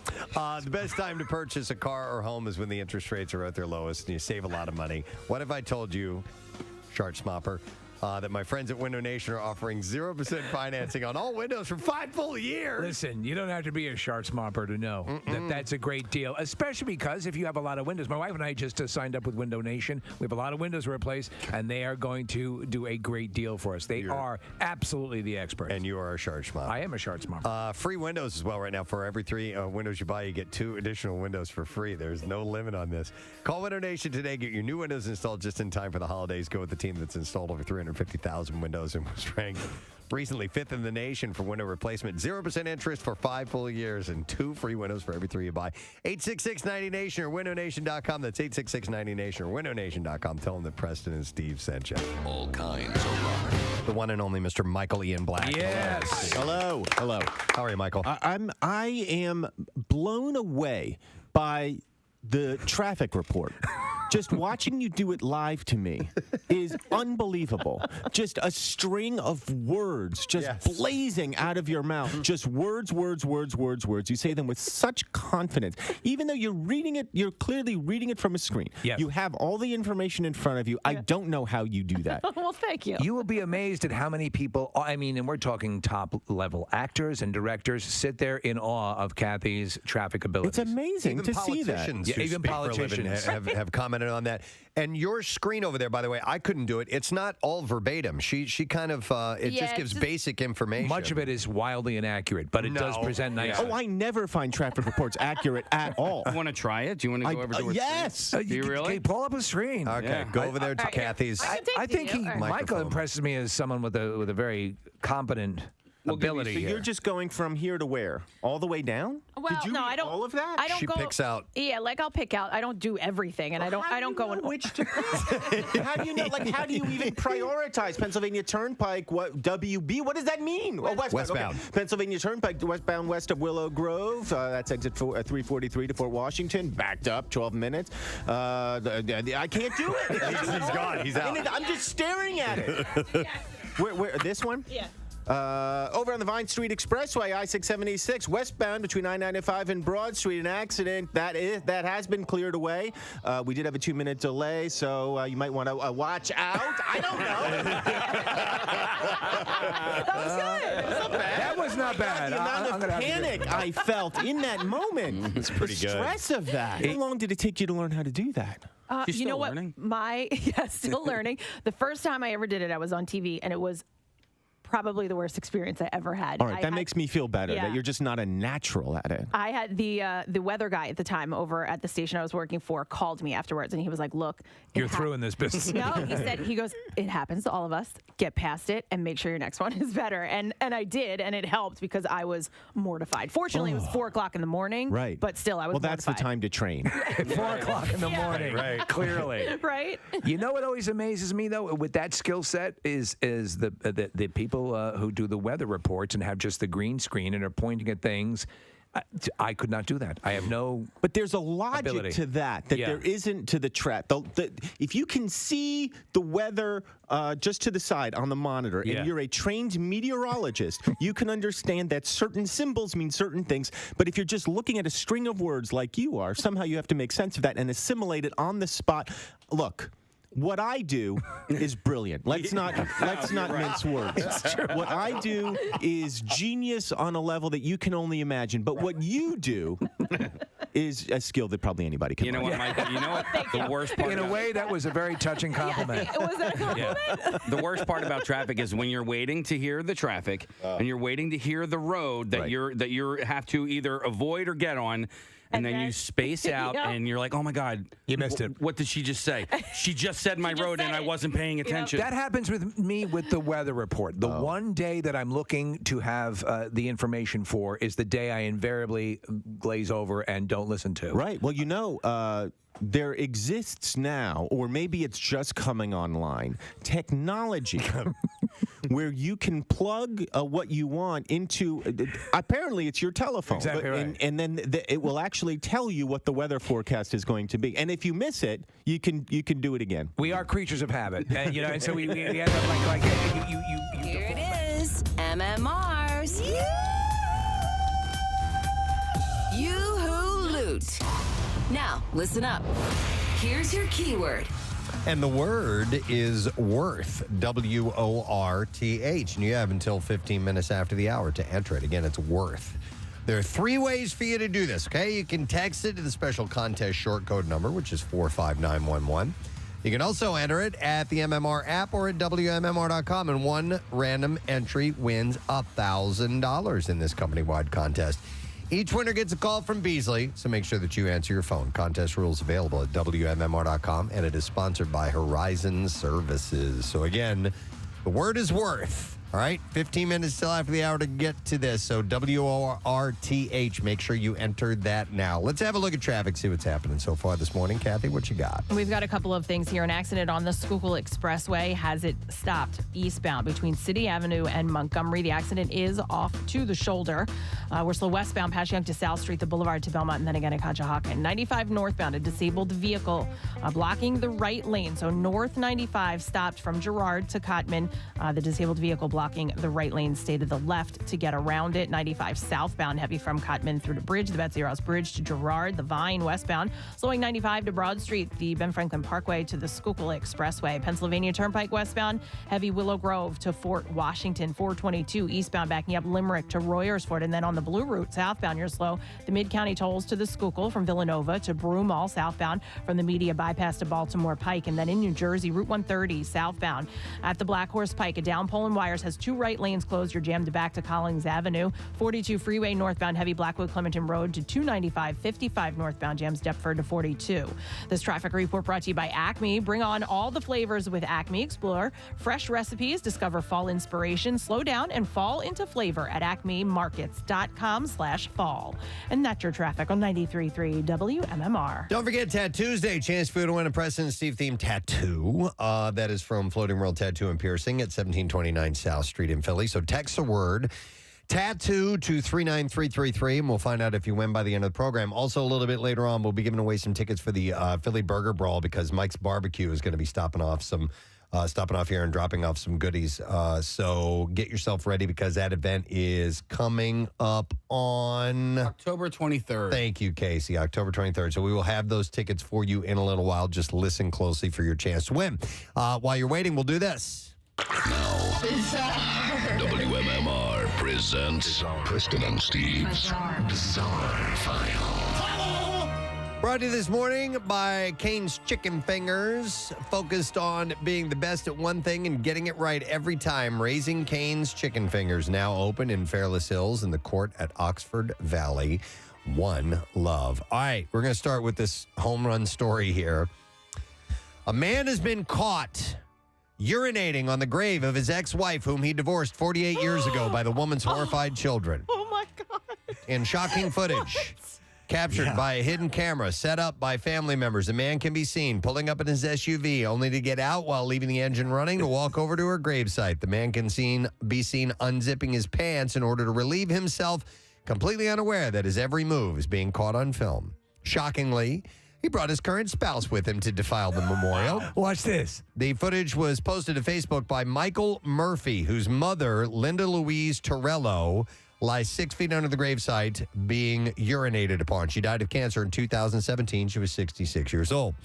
They decided to stake out the cemetery after bags of poop were repeatedly left on Torello's grave, and were stunned to see their mom's former spouse roll up 5 mornings in a row. 5 mornings in a row to piss on the grave. It's unclear what prompted the man to indulge in the behavior, although he previously told his daughter, Murphy's half-sister, that he regretted ever having her. God. So he sounds like a lovely guy. I was just getting nostalgic.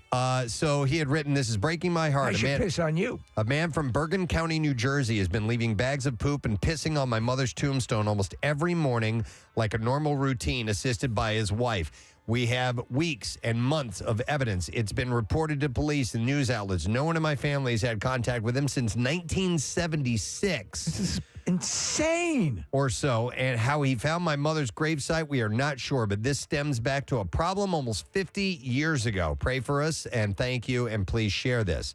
Torello died in 2017, like I said. And it's possible her ex-husband may have been peeing on the grave for 5 years. She's buried at a cemetery at Tappan Reformed Church in Orangetown, New York. At first, Murphy noticed a bag containing feces, but thought that it had been left there by mistake, perhaps by a dog walker. Then he noticed the same thing the next time he visited the site. Dear God. Police were called, and the children got permission from the manager of the cemetery to place a camera next to the grave in order to catch the perpetrator. And upon checking the footage, they were shocked to find that it was a man who had briefly been married to Torello during the 1970s. What the hell it appears happened? the man would drive to the cemetery every morning at dawn to urinate on Torello's grave while his current wife looked on. Murphy said the video and pictures that he and his sister recorded indicated that the man drove to the cemetery almost every morning at 6:15 a.m. specifically to pee on the grave. What the hell? And here's what this guy said. The son said, "I promised my wife and kids that I wouldn't hurt him, but I'm afraid to confront him because I wouldn't be able to control myself if I got that close to him." Wow. He did this to my mother's grave for months, maybe years. Every cop I speak to said, you're a better man than me, because I would have killed him." God. The man has not reached out to the perpetrator personally, but did post a message on social media that he apparently saw, which stated, "A storm is coming." So the police said there's nothing they could do because there were no specific threats of physical violence. So one can only assume that his marriage to this woman ended poorly, correct? We can only assume that. Yeah. So how messed up is that? To be that committed. Yeah. To do it every morning. Yep. All right. I have some other interesting stories. It's a hard one to top. Well, in a freak accident, a woman fell over 20 feet from a roof in India and was impaled on a steel rod. Oh, my God. It gets more intense. It had happened when the woman named Khatija was being attacked by a band of monkeys. Oh, geez. The old monkey attack. As she desperately tried to fight them off, she lost her balance and fell onto a bar-lined boundary wall. Hey! The 20-year-old victim. Hey! It's the monkeys. Here we come. The 20-year-old victim was horribly injured after the rod went straight through her stomach and out her back. Wow. Listen to this. The woman wasn't found for about an hour. Oh, my God. So she stuck around. Finally, family members discovered her and tried to free her. They rushed her to the hospital with a steel rod still jammed through her abdomen. Oh, man. Khatija underwent an emergency surgery, and amazingly, doctors were successful. They removed the bar from her belly, and she is in stable condition. You think something that obtrusive would literally kill you instantly? Yeah, not instantly, no. Yeah. And it must have, wherever it was jammed in there, kept her from bleeding to death. However, it wasn't in her vagina. It was her abdomen. He's not a doctor. However, her recovery will be long and difficult due to the severity of the injuries she sustained. Wild monkey attacks are not completely uncommon in India. Another incident in July that we reported on, wild monkeys took a human baby from his father and threw it from a rooftop, and that baby was killed. That was a horrible story. It's insanity. It is literally the beginning of the Planet of the Apes over there in India. All right, how about this one? A 63-year-old worker died in the public bathroom of a South Carolina department store, but her body was not discovered for 4 days. Oh, man. Bessie Durham, a janitor at Belk's at Columbiana Center, was found dead Monday in a bathroom stall. Her cleaning cart was outside the restroom. So the guy waiting outside for 4 days finally had enough. She was last seen Thursday at work, and her body was found shortly after her family filed a missing persons report. The coroner's office said that there are no signs that someone killed Durham or that she was using drugs. An autopsy is planned to determine her cause of death. The store was open regularly over those 4 days. And no one used the bathroom. And police are investigating to see if anyone was negligent. It probably, her cart was out front, so they thought she was in the back. Yes. Somebody was in there, a maintenance worker. Right. But you would think that the staff might notice someone was missing or that cart was sitting there for 4 days and never moved. Must have been taco night at Sheila's house. All right, one last story. And these stories are These are home runs. Over the top as far as bizarre file goes. Almost not worthy of all this wonderful A woman has been hospitalized after her daughter's dog accidentally defecated on her face while she was asleep. Oh, my God. That was no accident. Amanda Gummo spent 3 days in the hospital after Belle, a Chihuahua, had a little accident on her face, including in her mouth, causing her to become violently ill and require medical treatment. Honestly, when your life is descended to the point where your chihuahua is crapping in your mouth, it's time for a change. Ms. Gomo from Bristol, England, said that she was cuddling the dog while taking an afternoon nap when it became ill and had violent diarrhea. I mean, it shot out of the dog's ass while she was asleep. He was probably trying to wake her. And some of it went in her mouth. And she spent 3 days in the hospital? Yeah, Belle has since been forgiven for her mishap, but with Miss Gamano declaring that she will definitely be more mindful of what position we sleep in the future. But following the incident, she ran to the bathroom to be sick, but was later taken to the hospital after falling ill with a gastrointestinal infection that had been passed on from Belle. She said it was disgusting, and I was hurling violently for hours. I just couldn't get the taste out of my mouth. It probably tasted like crap. Belle was taken to the vet where she was put on antibiotics due to a nasty stomach bug. And later that day, Ms. Gomo started showing similar symptoms to that of Belle. They called 911, dispatched an ambulance to her home. They prescribed her painkillers for her stomach cramps, and they instructed her to drink lots of water to flush out any potential infection. After her visit, her symptoms became progressively worse, and 48 hours later, the cramps had spread all over her body. They took her to the hospital. They immediately put her on a drip, and they diagnosed her with a gastrointestinal infection that had been passed through Belle's feces into her mouth. First, you would go to WebMD and say, is it safe to eat dog diarrhea? She was kept under observation for 3 days while they rehydrated her with the electrolytes and glucose that she had lost. She also suffers from Crohn's disease. And she said, from the moment I got ill to when I was put on the drip, I couldn't eat a thing. Preston, I had cancer surgery, and I spent one night in the hospital. Yeah. She ate dog diarrhea and had to be in there for 3 days. That's insane, dude. All right, and there you go. That's what we have in the bizarre file for you. I got more good ones. Oh, my God. This is a better day. Good ones that are coming Wake up a up, little Grandma. bit later. Have her sit by the radio. In the meantime, let's give away tickets to go to the Burger Brawl. Yay! All right, we'll take call number 18-215-263 WMMR Sunday, October 23rd at Xfinity Live. Unlimited samples of burgers from over 60 of the area's leading restaurants and chefs. Plus live music and activities all day. Steve, you're going to be one of the Absolutely, judges. Casey's Casey. going to be there. Tickets are on sale now. You can go to WMMR.com, use the keyword burger, and proceeds benefit both the Philly Parks and Rec At-Risk Teen Initiative and the School District of Philadelphia's after-school programming. So we'll take the 18th caller, and you get to go to the Burger Brawl. We're going to take a break. Don't forget, coming up later on, our buddy Daniel Roebuck talking about the Munsters. We also have the conductor of the Philly Pops, because they're doing the music of The Godfather as well, and other things coming up too, including You Who Loot. We'll be right back. Do you live in Los Angeles? I live in the Connecticut section of Los Angeles. The Connecticut section of Los Angeles. Connecticut is a little further east. A little, yeah, so very East LA. Furthest most eastern town or state in California. Well, let me ask you then, how did Michael Ian Black, little Michael Ian Black, who's growing up on the shores of Connecticut, California, how did you end up in entertainment? What was the path that led you there? I, as a very young person, I was 9 years old, and I was sent away to summer camp, and I did a play there. I don't know why. I think because there was a girl I had a crush on. Of course. Who was doing the play. What camp were you at? Tecumseh? It was not called Tecumseh. It was called Camp Najiwa. Okay. A Jewish camp with an Indian name. And that's so unique. It has a better ring than like Camp Comanche Shivowitz or something. It's just Camp Shivowitz. Well, it's the joke is that's where the Indians send their kids. Camp Cavalli. And then I did it, and then I came home that summer, and I was like, Mom, I'm going to be an actor. Yeah. And then, she was like, whatever, because I was 9. But then I never wavered from that. So I'm now living the life choices made by somebody who could not tie his own shoes. But it's interesting because you're a writer, you're a performer, you've directed. You have these sort of things that present themselves to you. Like my focus was originally going to be television and try to do the radio came along. I'm like, oh, this is what I've been looking for. This is great.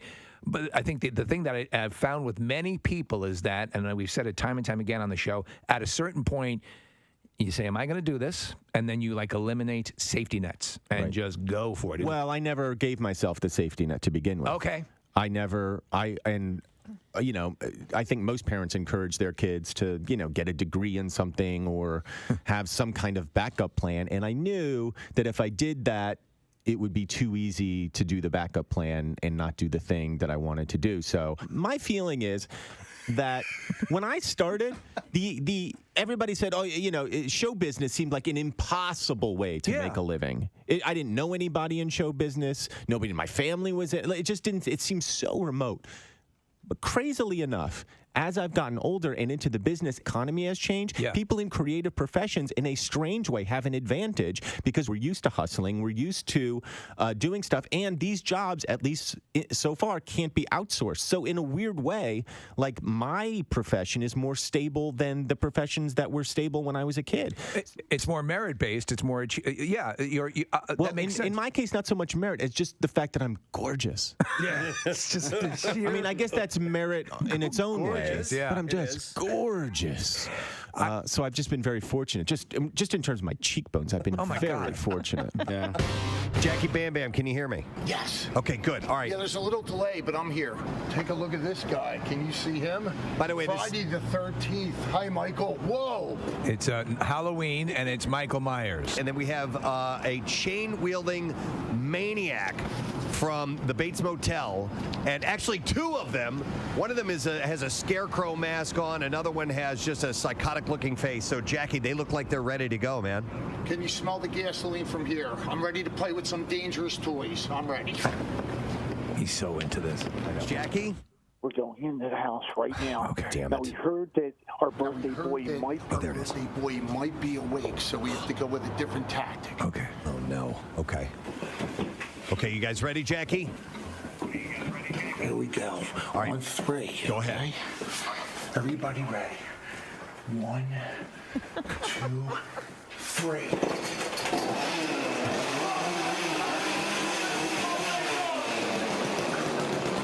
There's nobody in the bedroom. There's no one in the bedroom. It's an empty bed. Are they in the wrong room? Where did he go? How did he work on it? Wait.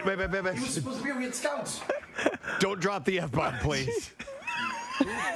There's nobody in the bedroom. Amazing. There's absolutely no one in the bedroom. Go to the bathroom. I think he's taking a piss. His bed is made. Let's go in the bathroom. He might be.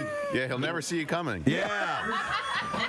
Oh, my. I don't think his bed is made. He didn't sleep in that bed last I night. don't even think he's there. No, he's not.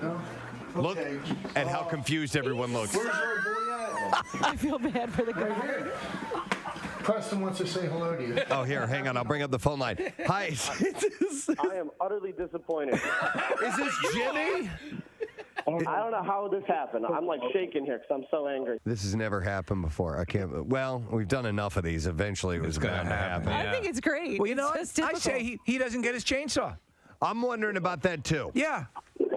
You know? I think they're starting up the chainsaws again, guys. There's no need to start up the chainsaws again right now. Is there? No. Yeah. I think we can just move on to the next one. Wow. The next cemetery, away we go.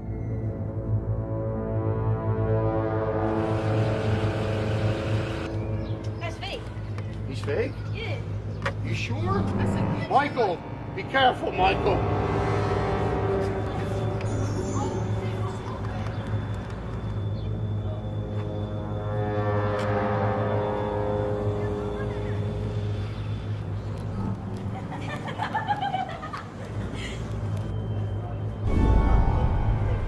Happy Halloween. I'm here. Are you ready? All right, let's go. Okay.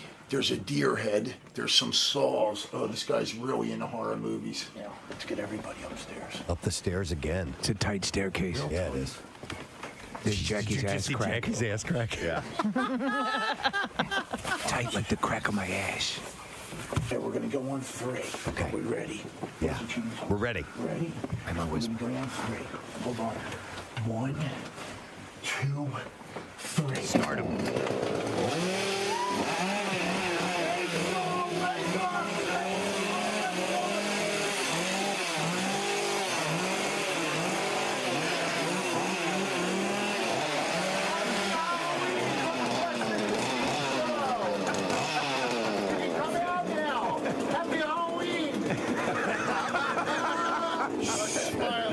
She completely covered herself up.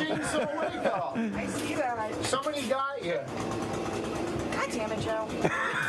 God damn it, Joe. Is that Curry? Hi. Hi, Curry. Good morning. Curry? Yes. Curry, say hello to Preston and Steve. Hi. Hey, Curry. Good morning. How are you? She can't hear with the changes. Hey, Curry. Can you hear me? Yes, I can. Okay, yeah, this is courtesy of my fire Steve. alarm? He wanted, I think. Oh my God, that's right. They have gasoline operated devices. It's probably setting off your. It's okay. There's no real fire. Just gas fumes. You'll be okay. Hey, Kathy's asking if she has clothes on. Do you have clothes on? Are you? There you go. Hi, honey. Curry, do you have clothes on? No, I don't. Well, that ought to teach you. I seriously let a whole ton of people in my A whole lot of people. Try not to drop any curse words. We're live on the radio right now. Well, not now, dick face. Our boyfriend just took the battery out of the fire alarm. Okay. Very good. Remember to replace it. Yes. It was, That was nice. Room's a mess. That would have ruined it. If I cleaned up the mess. Yeah. Yeah. So apparently you're a big. She's half naked. The other roommate just Not came half. downstairs. Hi, y'all. Not half. She's fully naked. Say hi to Preston and Steve. Okay. I gotta bring the audio down because they're cursing way too much. She's the unhappy roommate. She looks like the unhappy roommate. So listen, Curry, this was courtesy of Steve. He says that you guys, both you and Colleen, are big horror fans. So we thought this would be a fun way to get you up on Halloween morning. Do you agree? Yeah. Now the shock's worn off, yeah, this is pretty funny. All right, cool. And to fellow horror fans, have a great day today and put some clothes on. And then I have one last story. That's it. Man, this is we're left high and dry now. Ray Donovan alum Paula Malcolmson and Da Vinci's Demons Blake Ritson are joining Sci-Fi's Superman prequel called Krypton. Really? Yes. This is interesting. Well, that's why I brought it up. I knew you would find it interesting. You finished strong. Which is set to premiere in 2018. The show will be set 2 generations before the destruction of Superman's home planet and will follow his grandfather as he fights to save his House of El from chaos. What if Superman's grandfather, though, was just an accountant on Krypton? Okay. Not as exciting. No. Here's some deductions you probably had not considered. Episode 1. Yeah. You have to do estate planning. Right. You have to. You can never know. Look, the planet could blow up. I'm not saying it's going to happen, but the planet could blow up someday. Right, crazy. I know, crazy talk. Blah, blah, blah, blah. And here you are, and then the planet blows up, and we don't, things go awry. It happens. I wonder what his name is. You had Kal-El. Sal. Maybe he's Mel-El. Sal-El. Sal-El. Krypton, CPA. Thanks for having me over today, folks. This will take about an hour. Have some documents for you to sign. No, but I never wanted to get a trampoline once I had kids. I'm like, I don't think so. Well, you hear too many stories. Too much liability, too. Yeah. Oh, the neighbors? Oh, yes. Everywhere I lived, there was always at least one in the neighborhood. Yeah. And you could just go use theirs. But these places sound, because it's not just the floor, it's the walls. Well, you jump from trampoline to trampoline, and they've got padding in between them. And then, yes, they have some, Steve, that are at an angle. Yeah. Now, they have very specific rules about what you can and can't do. Okay. As far as, and there are little videos that are running that you can't, do flips off of the ones that are off of the. Oh, you can't? I'm pretty sure. Kathy, did you watch? Did they have like a video running? I'm thinking of Sky High. They have it. Yes. No, they had something when we were waiting in line for the obstacle course. They had a video running. Because I was so bummed that I couldn't, because I went to the Sky Zone. Yeah. And I couldn't use that one. I was like, all right, we'll start it here at the foam pit, and then I'm going to go over to that one where they have trampoline walls. And I never got to do the trampoline walls. Here I go.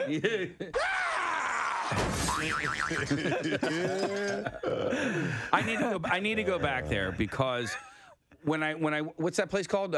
Get High? Get Air. Ricochet. Get high. That's a different part. Get High are open Monday through Wednesday, noon to midnight. Get high. Because I went there to pick my son up from a birthday party, and I ended up jumping a little bit just, because it was the end of the night. Everybody was kind of getting their shoes on. So, I had to. You went for a jump. I had to impress the kids. Gonna go for a quick jump. Look at this fat guy jump. Somebody's texting in next mixer, trampoline park. I think so. That would be sorority cool. party or something We can like all that. leave with sprained ankles and hurt backs. And another potential to hurt ourselves. I want to have a roller skating party sometime. Yes. God. That's been That's been- you has to gotta do that. happen. It has to. We Can I have- wear a helmet, though? Yeah. All right. You're not going to make fun of me? Well, of course I am. I need like wrist guards. Casey, I've been when we do the river rink ice skating. Casey always wears a helmet to that, and I just find it funny because it's nothing but kids and one adult. This email, I want to thank Mike Hughes for sending this to me because we spoke yesterday about that SpaceX launch that everybody could see quite clearly on Saturday night. But I had mentioned that I saw something, my son and I saw something in the sky on Friday night, and it seemed strange to me. So it wasn't as big as that SpaceX launch, which looked like a triangular. It looked like it had a comet with a tail, or like a a giant arrow in the sky or something along those lines. But anyway, saw the videos, looked really cool. Wish I would have seen that. I have seen something like that before. But what I saw Friday night was different. It was a very bright light, and it was about the brightness of, say, like a planet in the sky, brighter than the stars. Yes. And it was moving, and it wasn't blinking.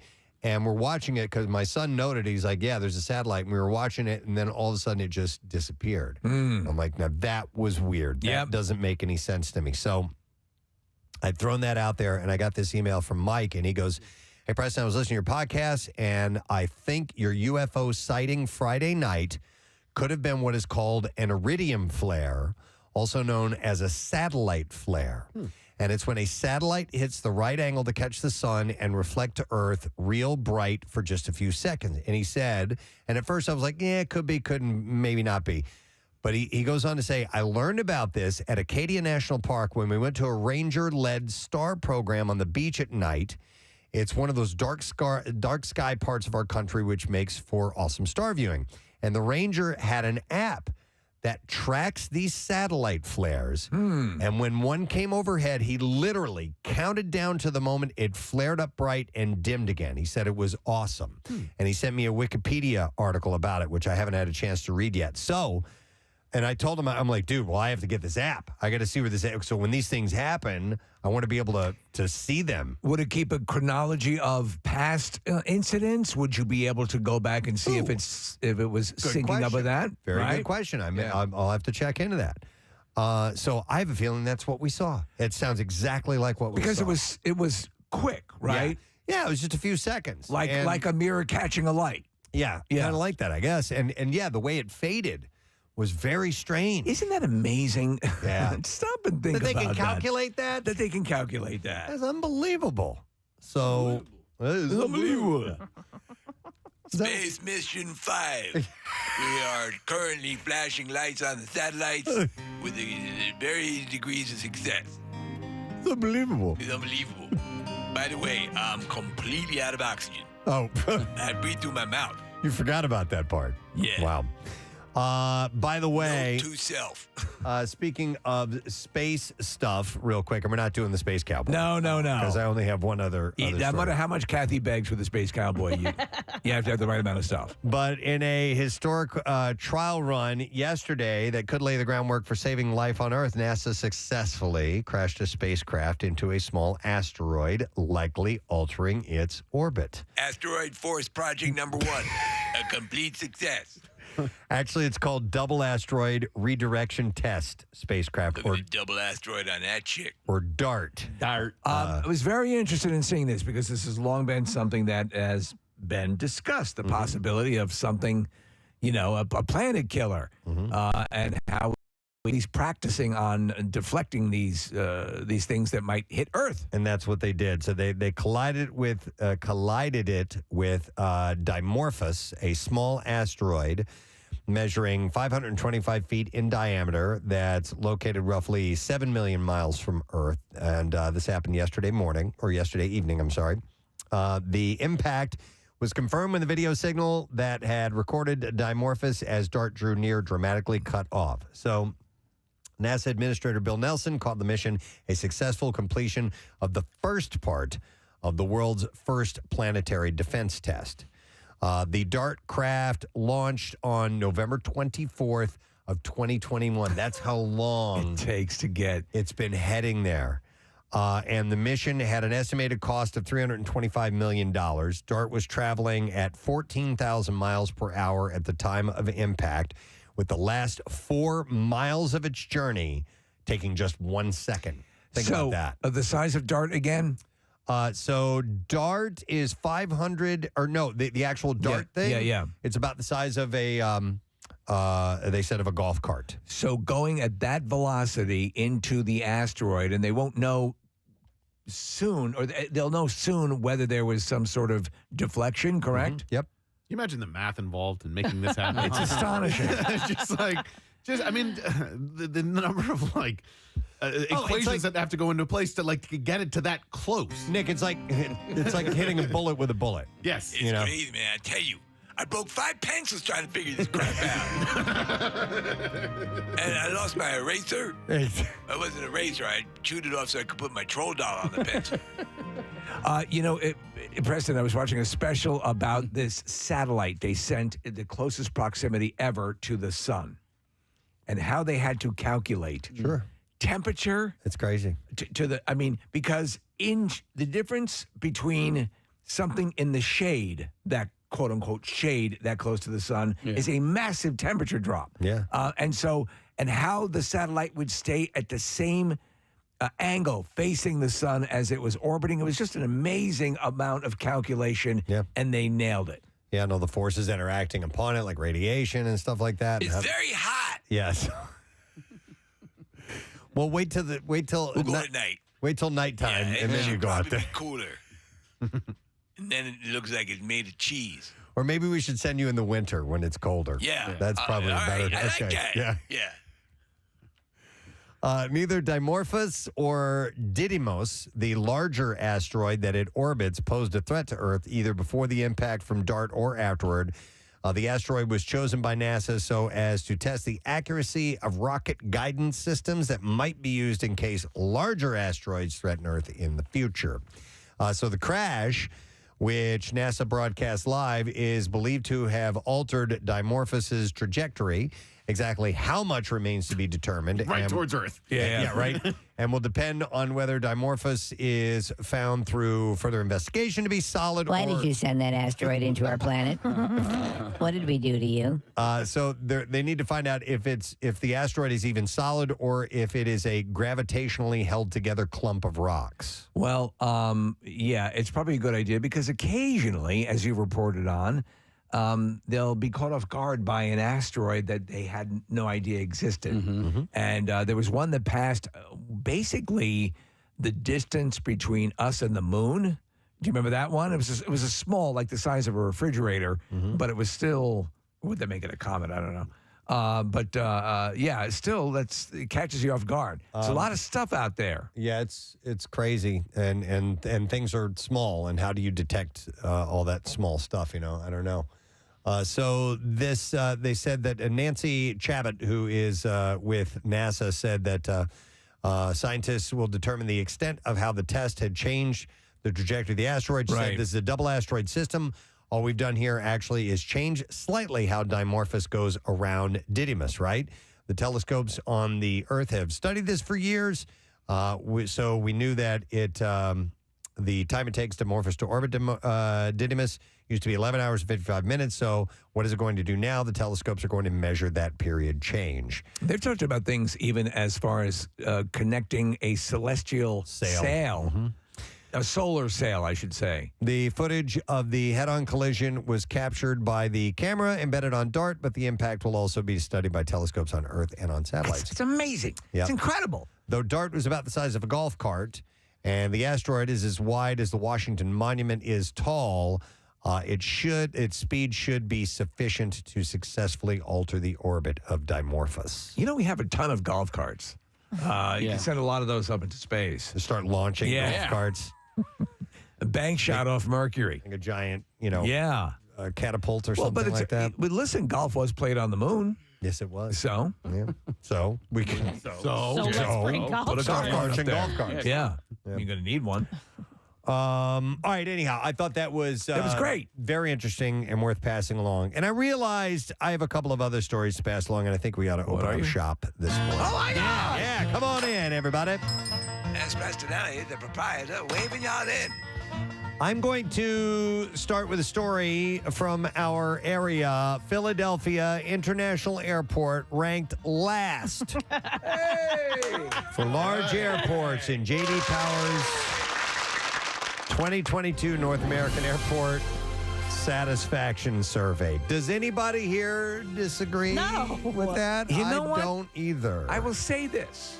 My last experience with the airport was pretty fluid. Was it Listen, there are some times It's just okay. It was pretty. It's okay. It's there are gotten better. some times that when it can be fine for us, but we still and forever will sit between New York and Washington, D.C. And that's it. Oh, as far as what goes? Anything, any priority. The priority goes to New York and D.C., and we're second. Well, I'm just thinking about the quality of our airport and just that it's just okay. It's gotten better. You go to other airports and you go, wow. Right. Yeah. No, Okay. you're blown out of This your is socks. Nice. Yeah. Yeah. And Philly is just kind of. I mean, I think there's enough to get by there. Like, to me, I'm not impressed by big, huge, crazy airports. I'm not spending. I want to get in and out of there as quick as possible. I get to the airport as late as I possibly can, try to get on the flight and get the heck out of there. As long as there's an option, if you're starving, you need water, like whatever.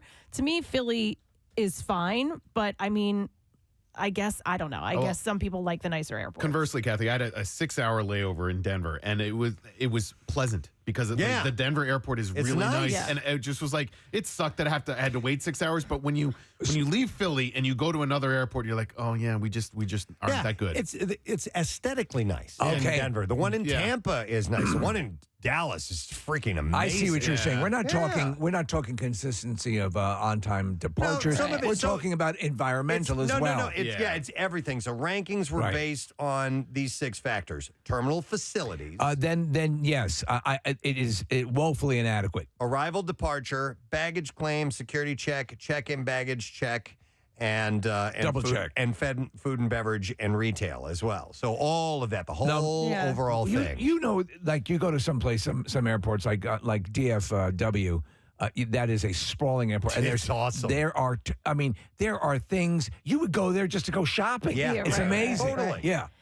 I was actually stuck at the Shannon Airport. This was years ago in Ireland. Yeah. And it was terrible. I mean, you talk about and I don't know if they've updated it or Have what. you seen at this our point. monkey? Yeah. But I mean, as far like the seats to sit on were dirty. We were in an area where people were sitting on the floor because there wasn't enough seats. There was no food in the terminal we were in. No food. We were stuck there for hours. Now, fortunately, it's a little bit different than the United States, and they brought food out to us. So wherever the food was, they brought it over. Because we were Potatoes! stuck there. Yeah. But I mean, that was a terrible situation. I was in Amsterdam one time, Kathy, and there's a full-on branch of the Rijksmuseum, the art museum, like the National Art Museum, is in the Amsterdam airport. You can tour an art museum while waiting in the airport.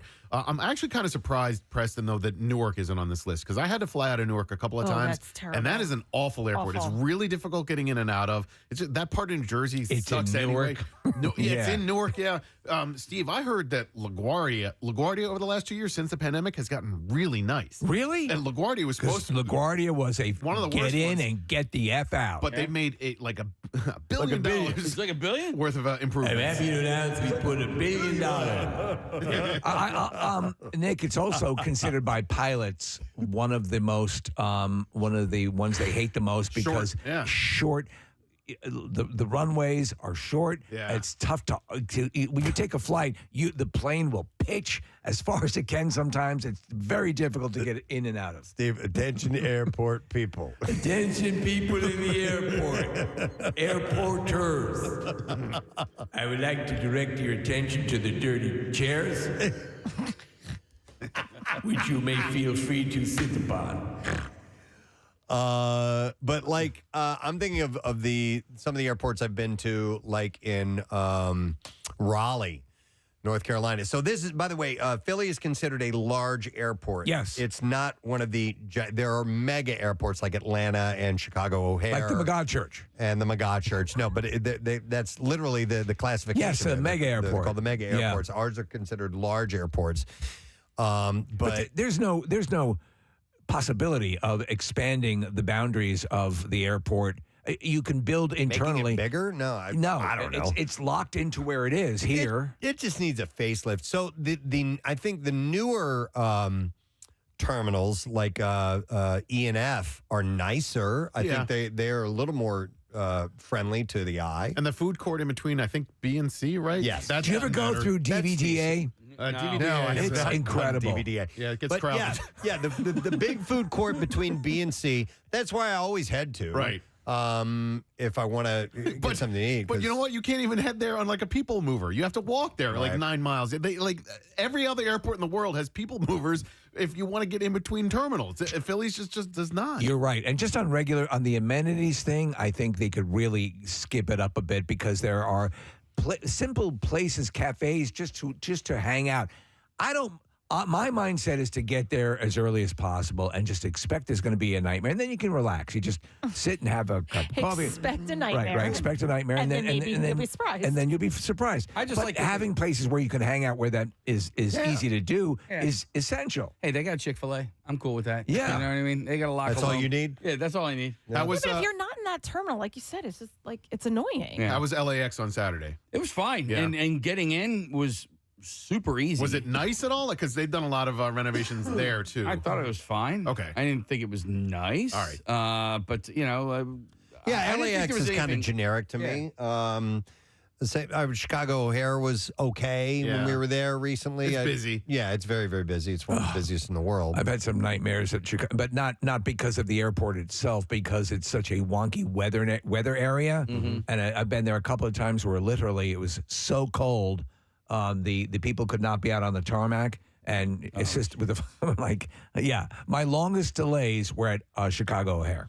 I've been to Tampa a lot, and it's nice. Yeah. It's not. I don't go, wow, this is something else, but it's It's all right. definitely nicer than Philly's for sure. Really? Oh yeah. I don't think it is. Okay. Have you spent much time there? Tampa, sure. We Yeah. flew into Tampa a bunch of times to go to spring training. Okay. Yeah, I think it's decent. They have a nice shopping area in the because it's got one central area and then everything else branches out away from that. And I kind of like that. Ours doesn't have that. It doesn't have Like you can get to every spot there if you wanted to. Okay, I could see that. Yeah, and it's got trams like Denver does as well, Right. To get you where you need to go. And I love that. Have you ever gambled in Las Vegas's airport? No. Yes. Because as soon as you get off the plane or are waiting They're to get there. on the plane, One-armed bandits. Exactly, Yeah. they're waiting for you. Yeah. I think it's just slot machines. I don't think they have tables. Yeah, in the right. No, airport. it's just a slot machine. Right. How soon before they'll do that though? But that airport is nice. Yeah. Vegas? Yeah. Yeah.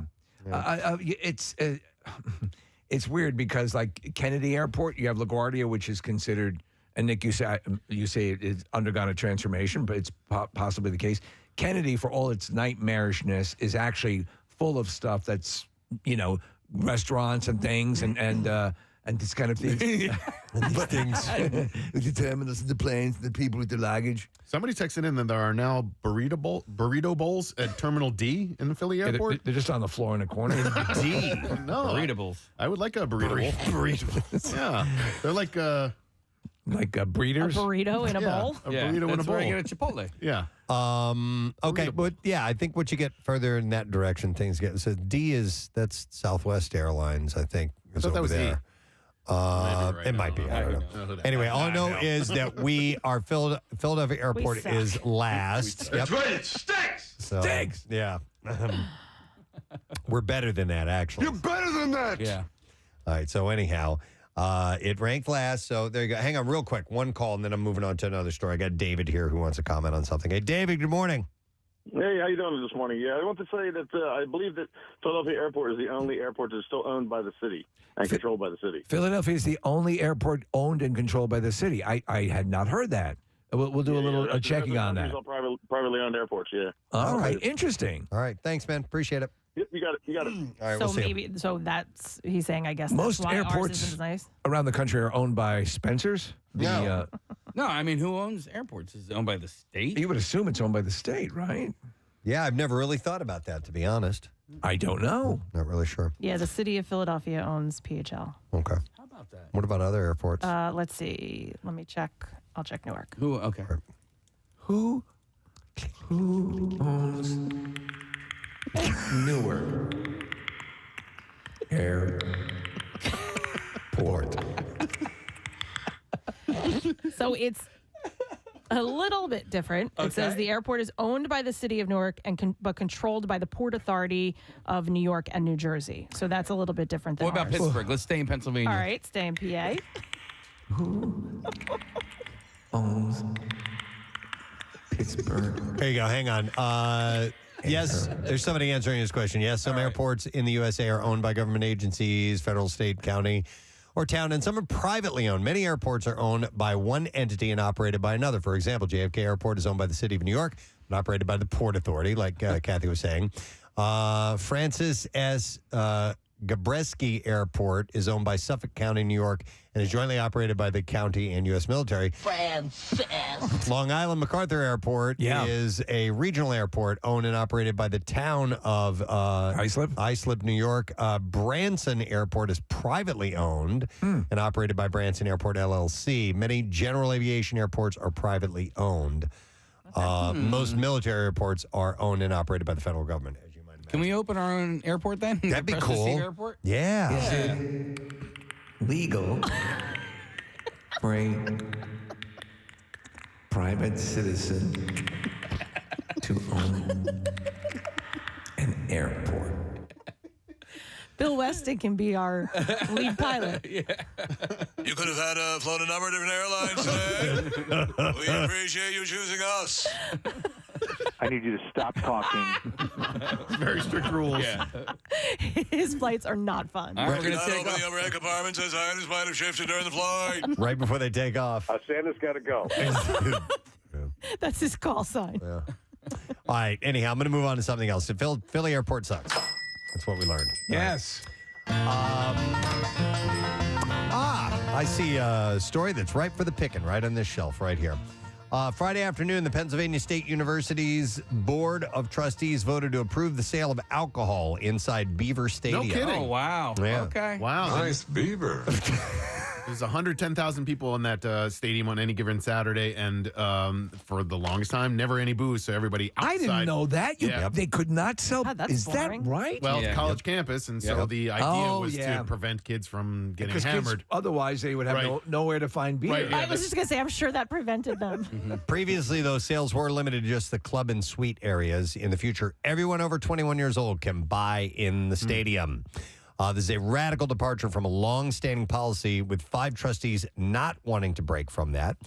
Penn State joins 8 other current Big Ten schools that sell alcohol in public areas at its home games, and about half of the schools in Power 5 conferences selling alcohol at their home football games this autumn. What's the maximum attendance of that stadium? It's Nick? 110. Oh, It's my up there. God. And it's a big stadium. And I went there. I went to one game, and this is a long time ago, but there's like you walk out to the seats, the bleacher area, and then you just walk the steps, and it's just straight up. And we were basically at the top of the stadium. Jeez. So about a half hour after climbing, I was like,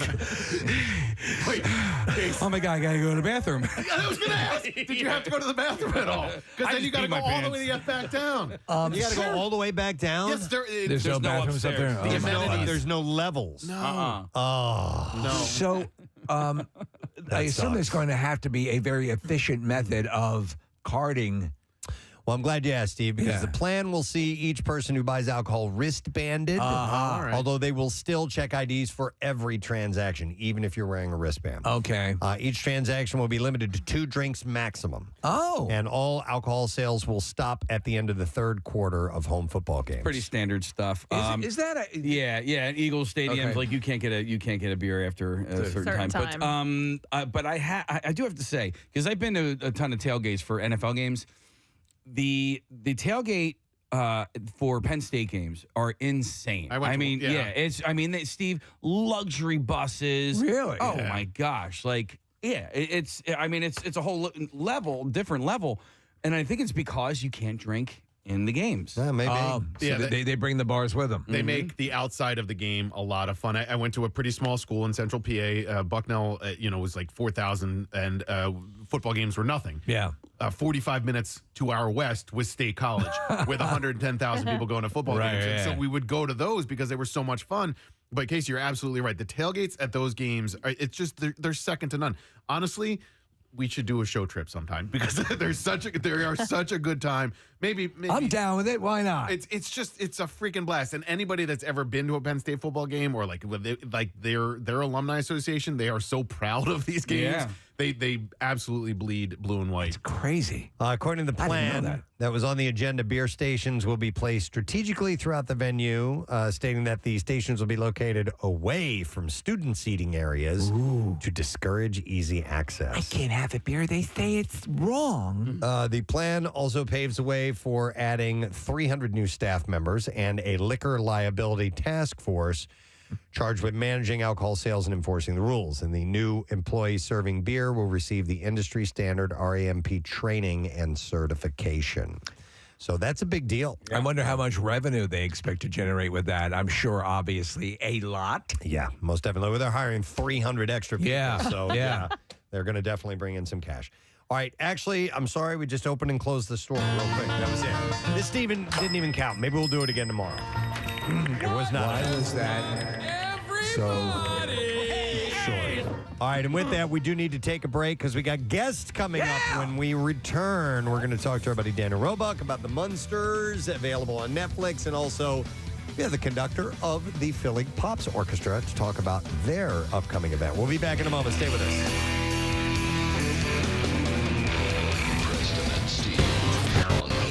Like the other children. Oh, dude. He was a full-grown man with his own children. The story of Helmet.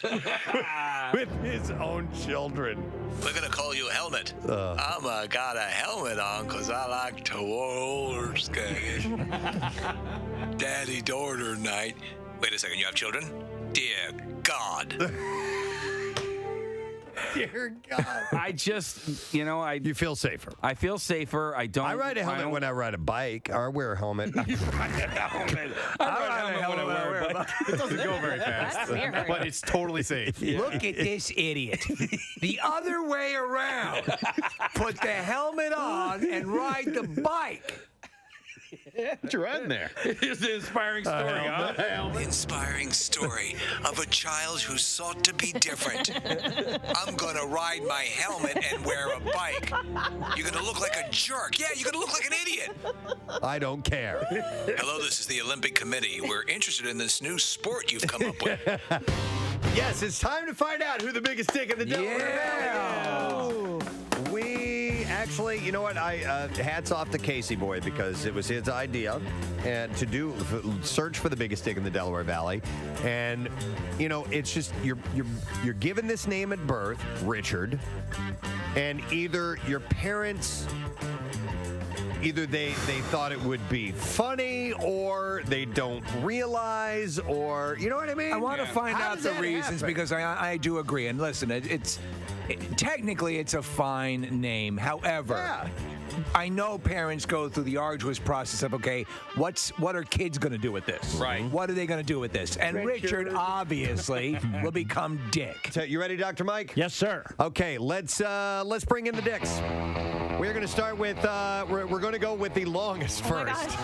Dear God. Yes. Now we're talking. He is huge. All right, so we've kept these guys separated. Do you still get Snickers at your name? My freshman year in college, we were getting drunk, coming down the steps, and some guy was coming up with his girlfriend. So he yells with his girlfriend. He goes, "Yo, big dick." I never heard it before. I grabbed him, threw him up against the railing, and I said, "Yo, I thought I told you not to tell nobody." That's good. Yeah. You know what I mean? Yeah. So Dick is here for the length, the height version. So we're going to measure your height. How tall does that thing go, Dr. Mike? Is it over 7 feet? We are. All right, let's bring in the next Dick. We have a very big Dick coming in here. Yes. This is Dick Super. Dick Super. Yes. How you doing, man? Super Dick in the house. Nice. See, I told you guys I had a friend named in high school. His name was Dave Super. His dad's name was Dick. Oh, you're right. That is actually a great name. Come on, Super. I mean, it's been the best. It could be great for you. Where are you from, by the way?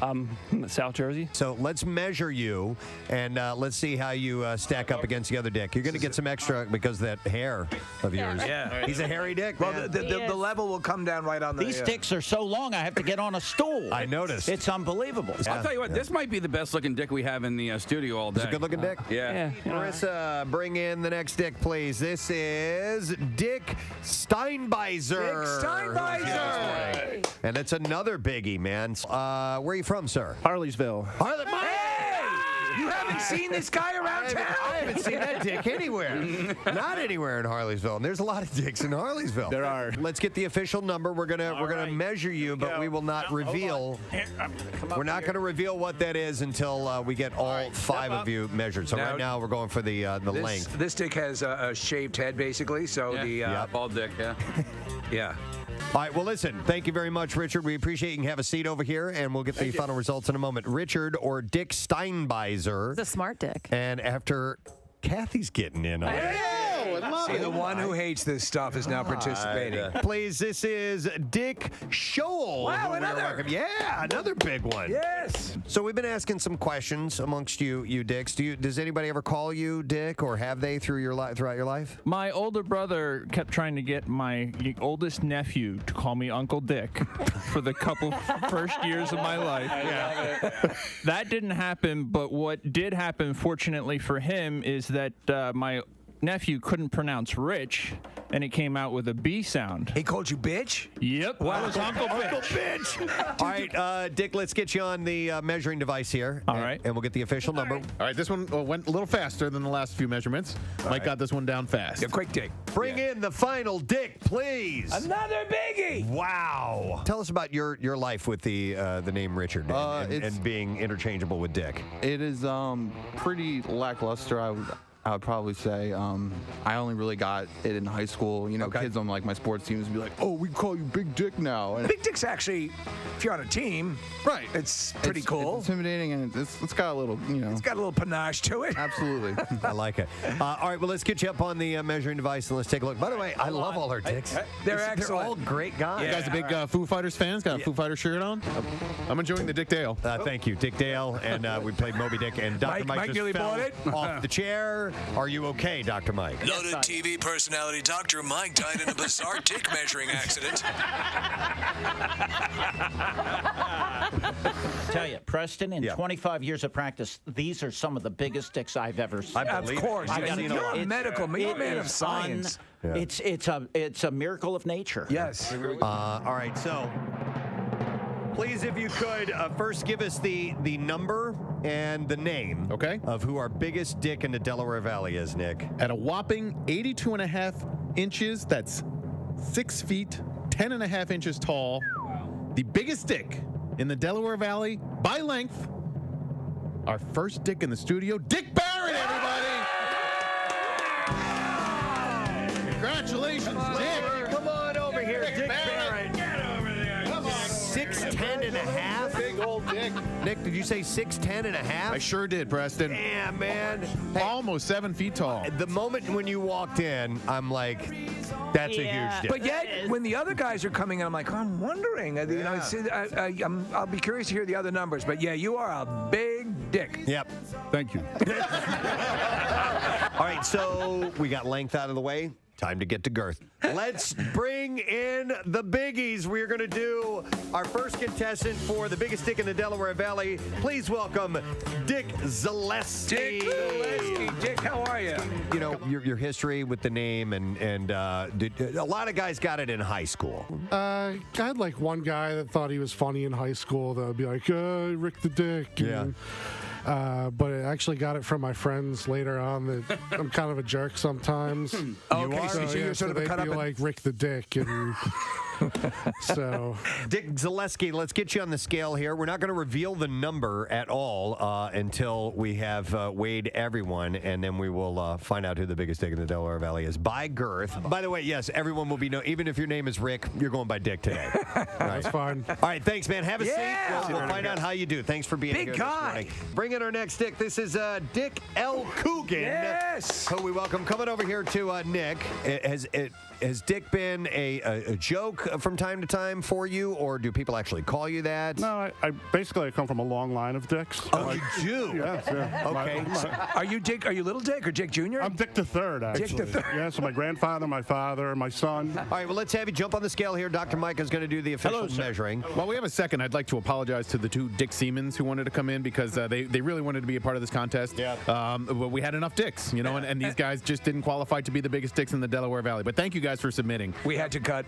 It was father and son named Dick Seaman. Thank you for coming in this morning. We'll find out if you end up being our winner. As he grabs a seat, that's Dick L. Coogan, by the way. The next Dick, let's welcome Dick Mayberry to the studio. Mr. Mayberry is coming over here. Is there any history of Dicks in your family? Yeah, I'm the third. Okay. My grandfather went by Dick. Do you get any? Dicks on the dance floor. As far as Mayberry, your last name, you get any Andy Griffith throwbacks from that? No, Dick maybe Harry. I have. Dick maybe Harry. I like it. Get on the scale, man. Let's see what you come in at. Dick Mayberry. All right. I want 6 dicks, man. I was saying sticks. Sure you were. Sticks. Let's bring in the next Dick. Ladies and gentlemen, this is Dick Schmidt. And we welcome in.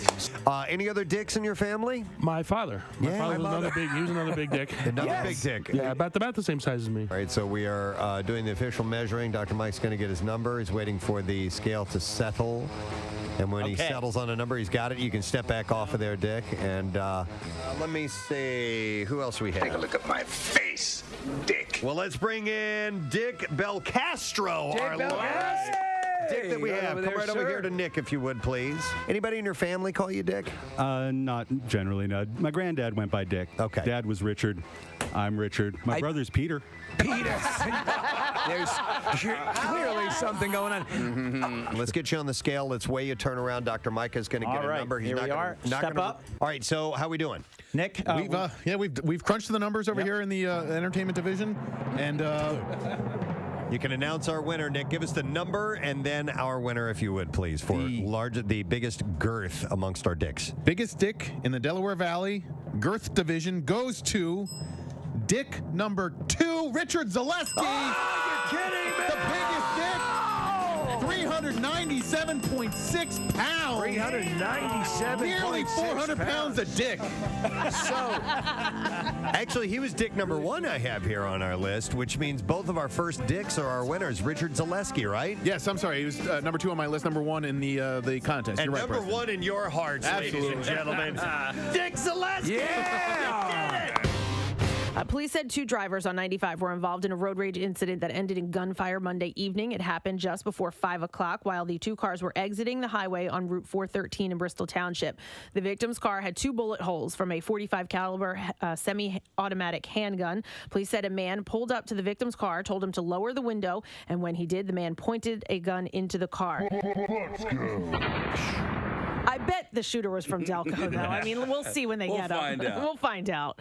One shot pierced the right rear quarter panel of the 2011 silver Hyundai Accent. A second bullet was lodged in the top of the passenger side door, where police said the metal and rubber trim stopped the round from hitting the person in the passenger So seat. it wasn't shooting at the car, shooting at the person in the car. Police said the driver was aggressive in the moments prior to the shooting. He kept flashing his high beams, and he followed the victim off of the highway, pacing the car, and then stopped at the traffic light with the victim. Roll down your window. I want to shoot you. Yeah. Hey, I have a completely unrelated question, Steve, because just now when you said roll down your window, I want to shoot you, you gestured like this. Right, yeah. You took his index finger and did a circling motion. Still do, You young people know what that means? Probably not. Let me go to Marissa. Hi. right, it's so Does that funny. mean roll your window down to them? I don't know, but last year, do you guys remember when we talked to Kate Beckinsale? This is like a total stretch. We talked to Kate Beckinsale, and it was the day that Joel Embiid had tweeted at her, like the day before. Yeah. Or Instagrammed at her. I pull up on like 19th and Arch, and Joel Embiid is next to me that afternoon. And I look at him, and I like go wide-eyed, and I go, oh my God, roll down your window. And I'm doing the rolling motion, and he looks at me, and he had no idea what I was talking about. He's Well, like, actually, that looks a little bit like manual stimulation. Marissa, but you had your fist like this doing that. I'm going to take care of you sexually. Yes. Usually people go like this. Right, roll with, down with your your like- index No, finger. no. It's like this. It's like, It's no, like- Not like this. Wait, I'm sorry. It's like that. That means roll your window. Roll down your window. Nothing to do with your mouth. Wait, Preston. Preston. Roll down your window. Oh, Turn around and show You'd you. have to be watching our studio cams right now to get it. Yeah. Roll down your window. You guys are so inappropriate right now. Casey's grabbing his ankles. He has his legs up in the air. Roll down your window. You need a whole fist to roll down the window, guys. Roll down your Hey, guys. Hang on a second. Let me get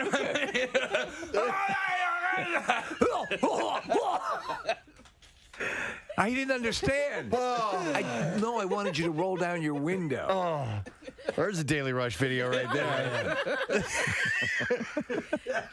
Where's the dildo? You can smack that on your face. Roll down the window. Sorry, Marissa. So he didn't get that?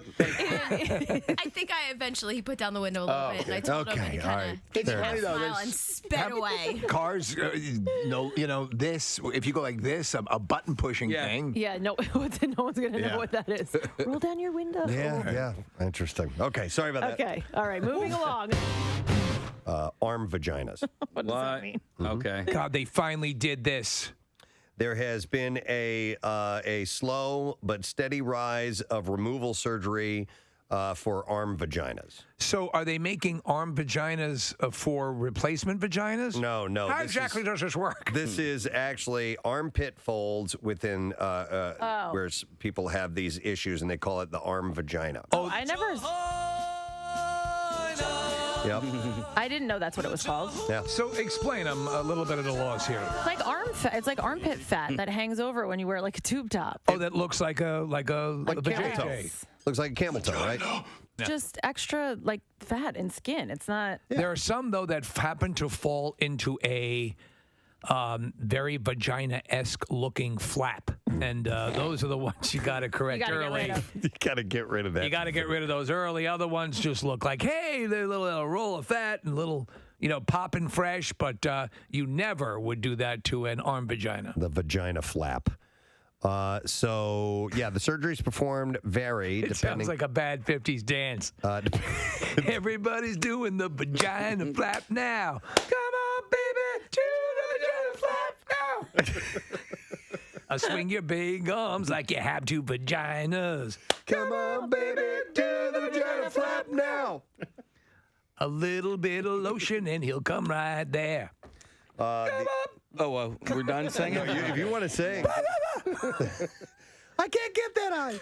Yeah. The surgeries performed vary depending on the cause and extent of an arm vagina.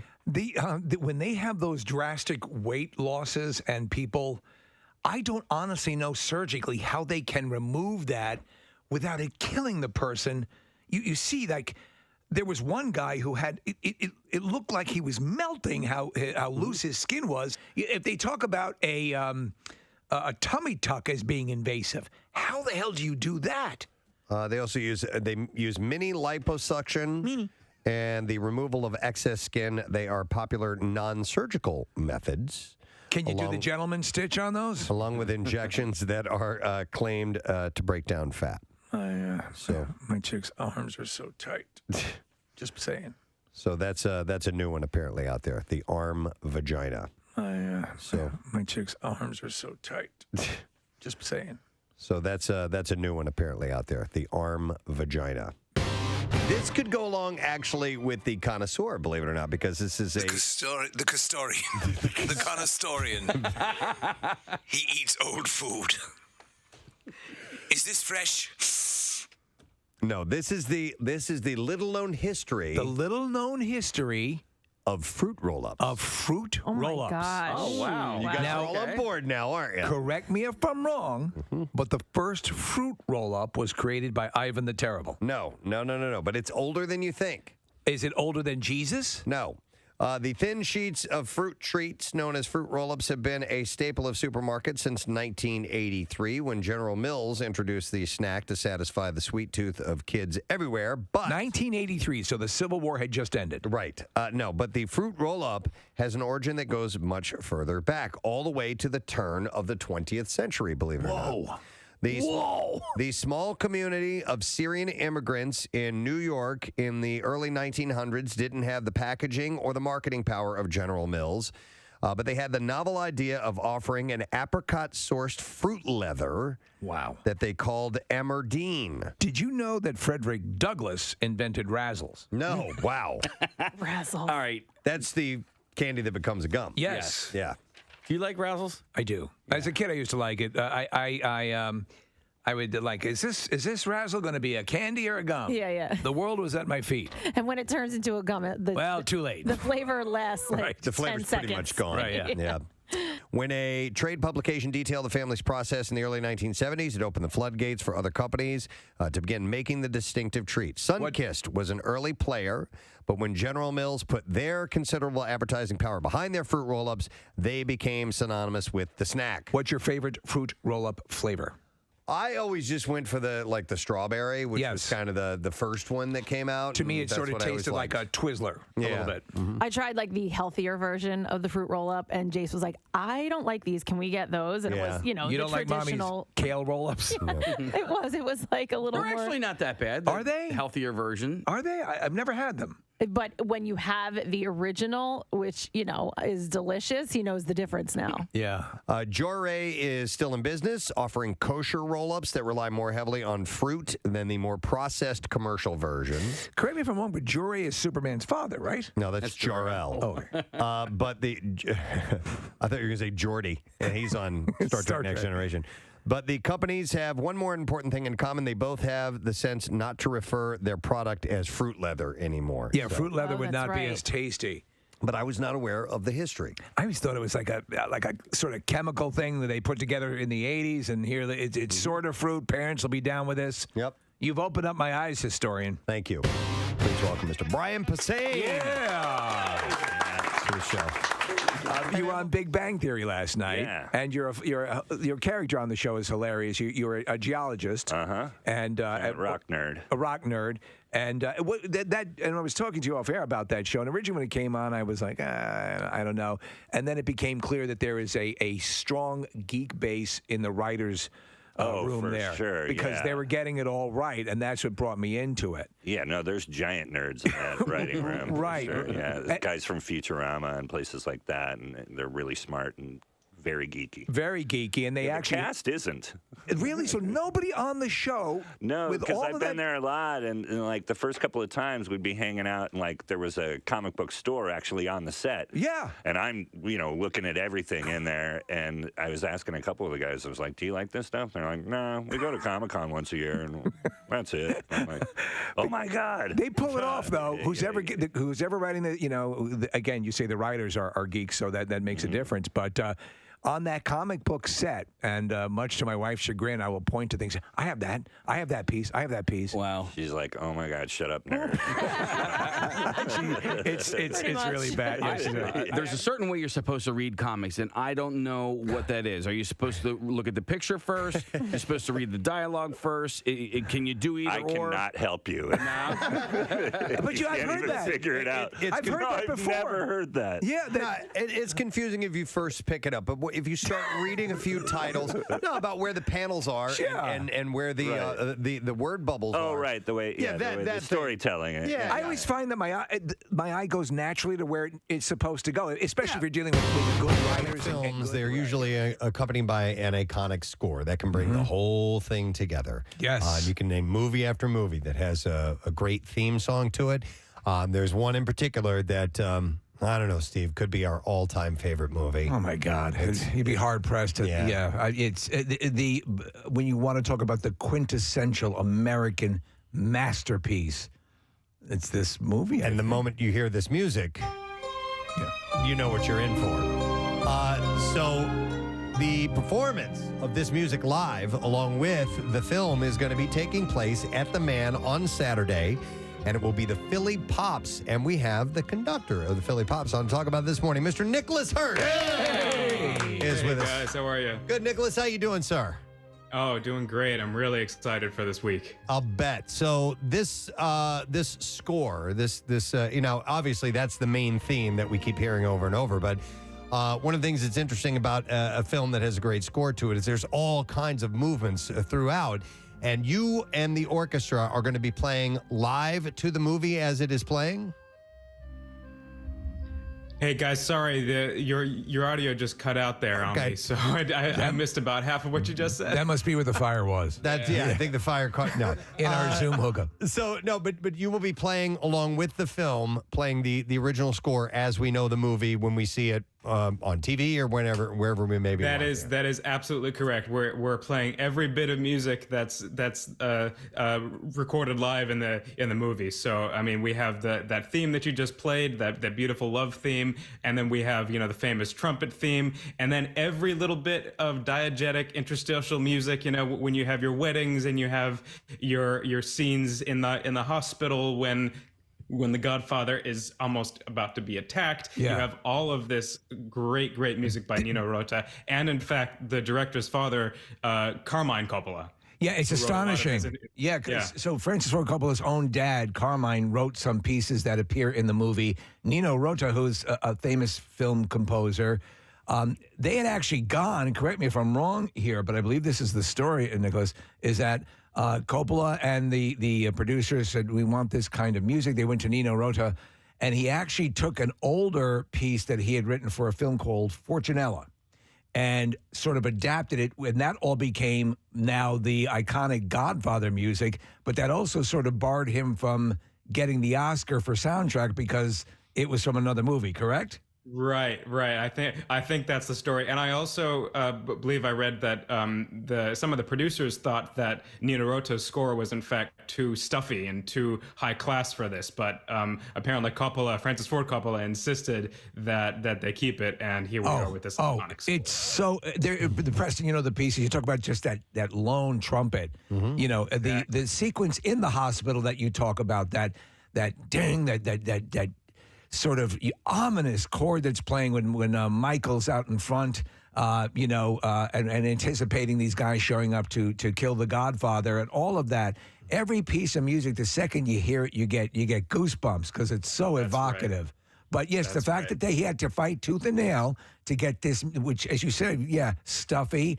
But he says it's got to be authentic. It's got to be Italian. It's got to have that whole. By the way, are they going to do are you going to play the backing music for Johnny Fontaine's song? We are, in fact. We are. Every little bit of even your old pop songs, we are actually playing the backing for. Wow. So there's not a minute of music here that you will not hear the Philly Pops playing live. Well, then I'm curious about that, Nicholas. How do you get a copy of the film that does not have the music included in it? Well, so there's a very unique system that conductors have to accompany these films. We do get a sort of special copy of the video that has all of this stuff sort of imprinted on the film. That's essentially our syncing mechanism. You have these things that we call streamers and punches that essentially keep us in the right place at the right time, so that everything is synced and everything is where it needs to be. There's a very jazzy, or a very sort of swing sort of piece of music that kicks in when Tom Hagen's going out to L.A. to meet with the producer, and ironically called Manhattan Serenade. Oh, is it? Yeah, no, it's in California. But it's again, there's not one piece that does not immediately and. The same sort of composer and Carmine Coppola also carried over into Godfather 2, which has its own, similarities to Godfather 1, but many different pieces as well. But again, you'd be hard pressed to find a more iconic soundtrack. I mean, obviously there's Star Wars and Jaws and things like that, but from beginning to end, where every element, the separate elements, all evoke an instant memory.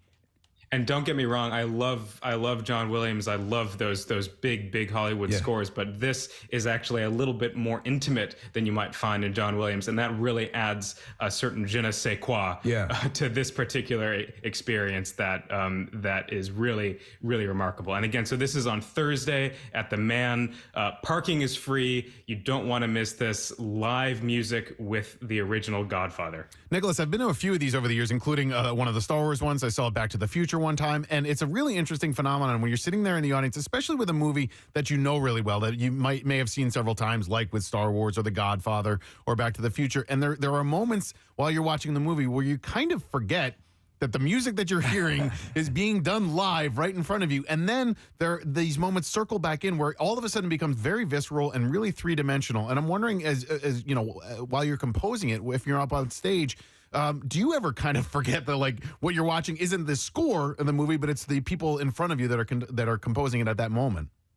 Well, I would say when I'm up there conducting, it's very difficult to keep things nice and tight and sync. So I'm really much in the zone. I'm focused. I'm trying to make sure everything is just where it needs to be, especially in these longer scenes when there's the tempo shifts a little bit and you have to make sure that you're spot on with the film. So, but I mean that is, as you described, it's the magic of these experiences when you hear an 80-piece orchestra coming to play these iconic scores live. There really is nothing like that. Even if you were to have it without the video, it would be such a sort of visceral experience as you described. But to have it live with the movie, well, it's almost like watching opera, as you might say too. Except it's a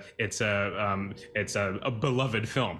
And for many people, now I got to see when the Godfather. I'm old enough. I saw the Godfather in the movie theater on a large screen. For many people, this would be the first opportunity to see the Godfather on a big screen, which is something in and of itself. So that's very cool. Yeah. And Nicholas, with the score being the way it is, we played that theme, and I hear instruments like maybe a mandolin in there or something along those lines. So I would imagine you guys have had to bring on some other musicians to be a part of this score in particular.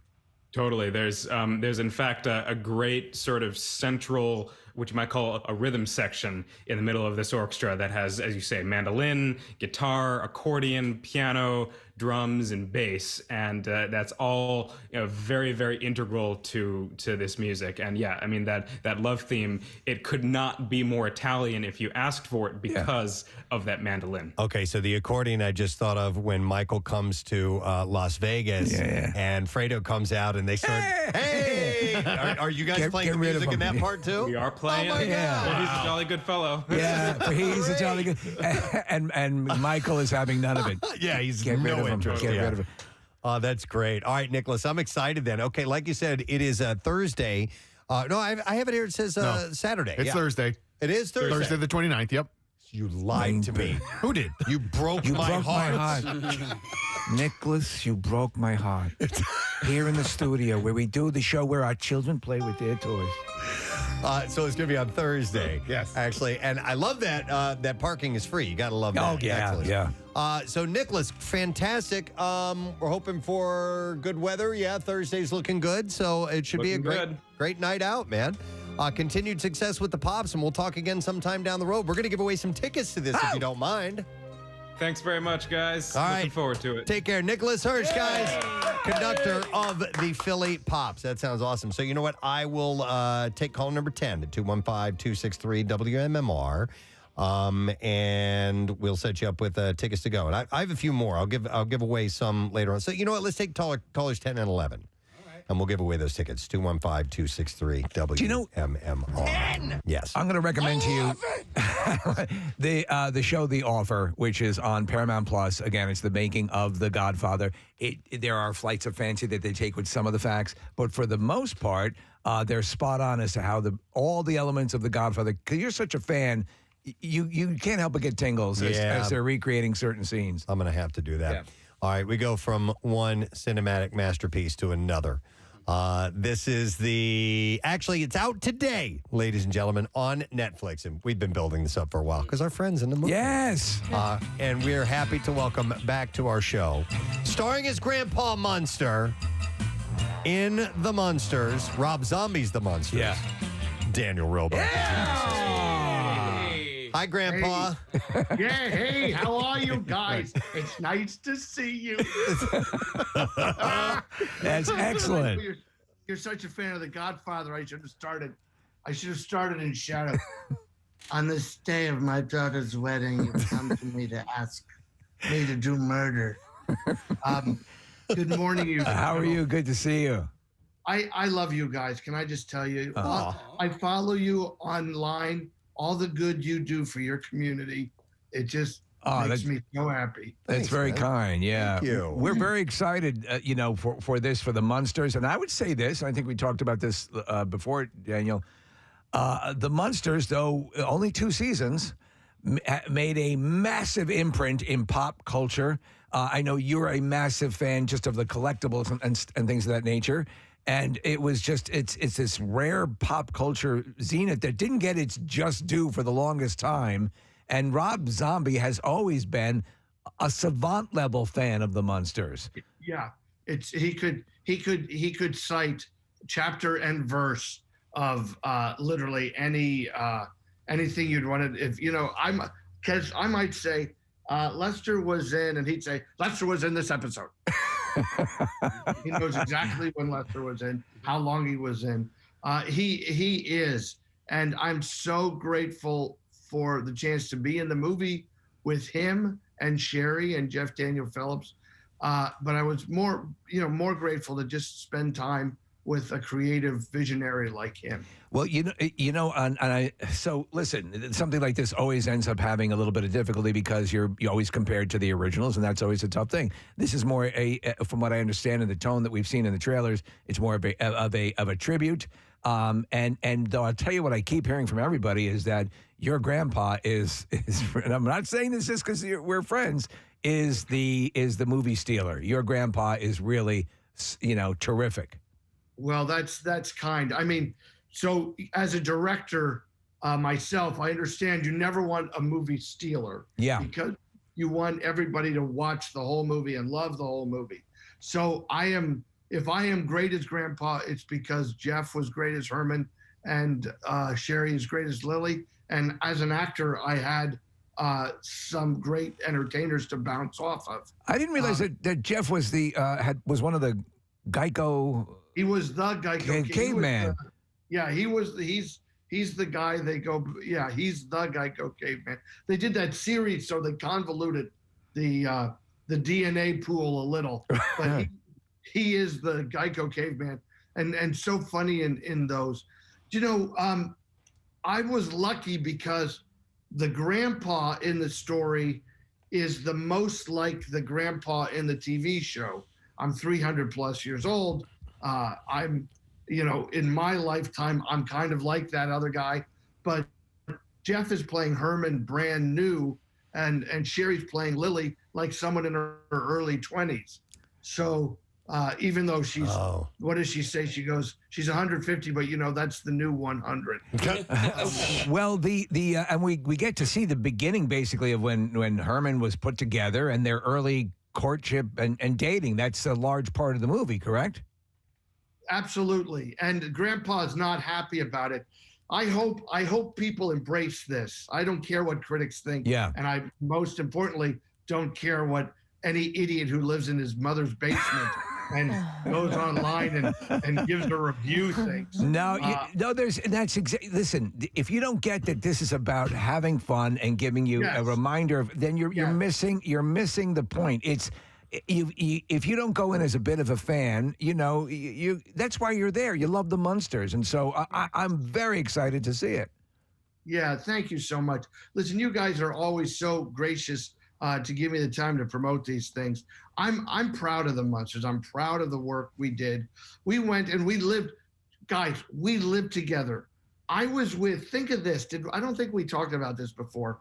Rob Zombie had the #1 album in the country, in the United States, on the first weekend we were in Budapest. Wow. And you know who celebrated with him? The 7 of us who were there in the bubble. Right. Nobody else could come in.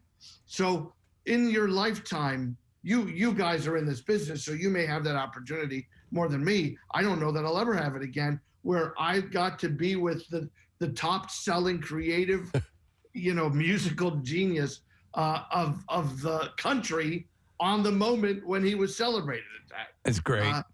Amazing experiences, wonderful times doing this. I mean, look, that's a picture of our house, the one that he had built over there in Budapest. You gave us a sneak peek of your figure from the Munsters. From is that going to be available for purchase, and will there be collectibles from the movie? Yes, NECA has. I think the NECA dolls are out now. You can find them online. NECA. They're these like little big head Remco versions. I don't have mine yet. What? I know. I'll get. Well, we've been traveling. I've been on this Munsters tour that continues. I'll be at Monster Mania this weekend in Maryland. I've been touring, although last week, by the way, guys, I did something last week. Maybe you got to send Casey with me next year. All right, I'll do it. I went to Mayberry Days. Oh! Mount Airy, North Carolina, where they celebrate Andy Griffith and the Andy Griffith Show for an entire week. Again, I'm a massive fan of the Andy Griffith Show and Mount Pilot. Mount Pilot was the big. You'd go up to Mount Pilot when you really wanted to go to Raleigh. Raleigh. When he really had business, he'd say, "No, I'm going to Raleigh." Yeah. And Mount Airy, in life, Andy always said, when we were working together, he said, it's not Mayberry, but that's where he was born. But over time, he grew to accept that.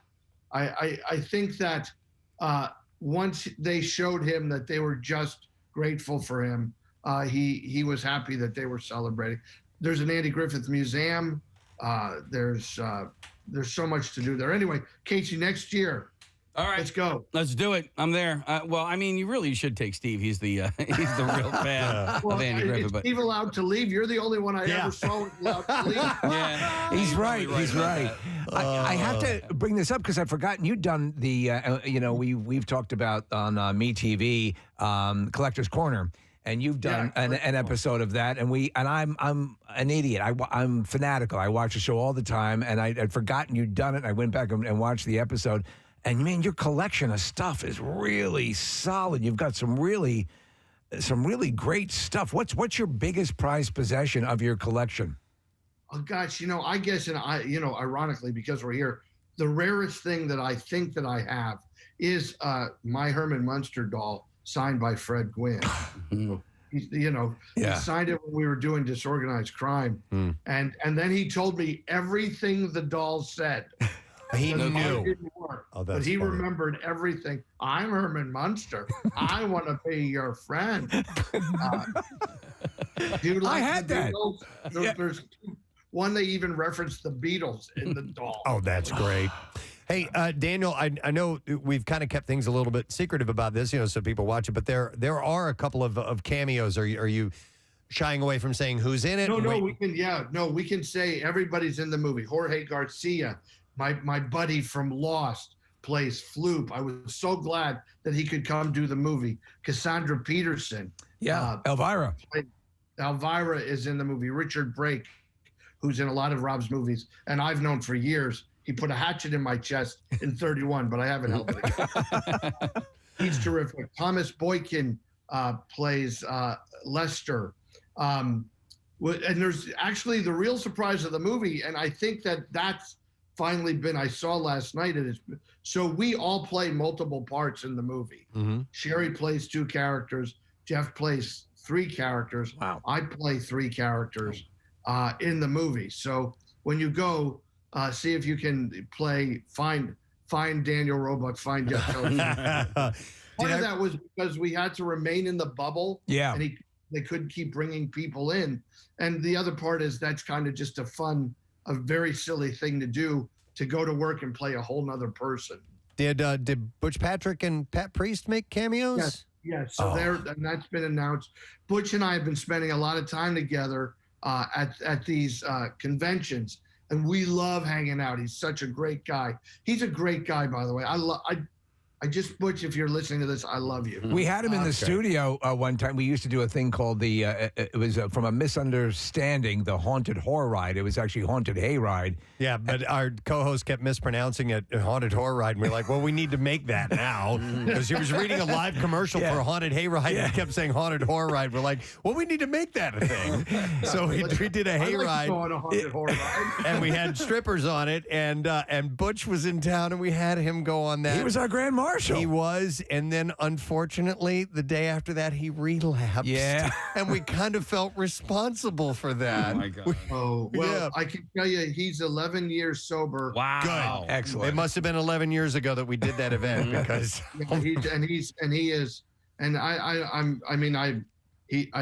he proclaims that himself, his life changed when he got that in order.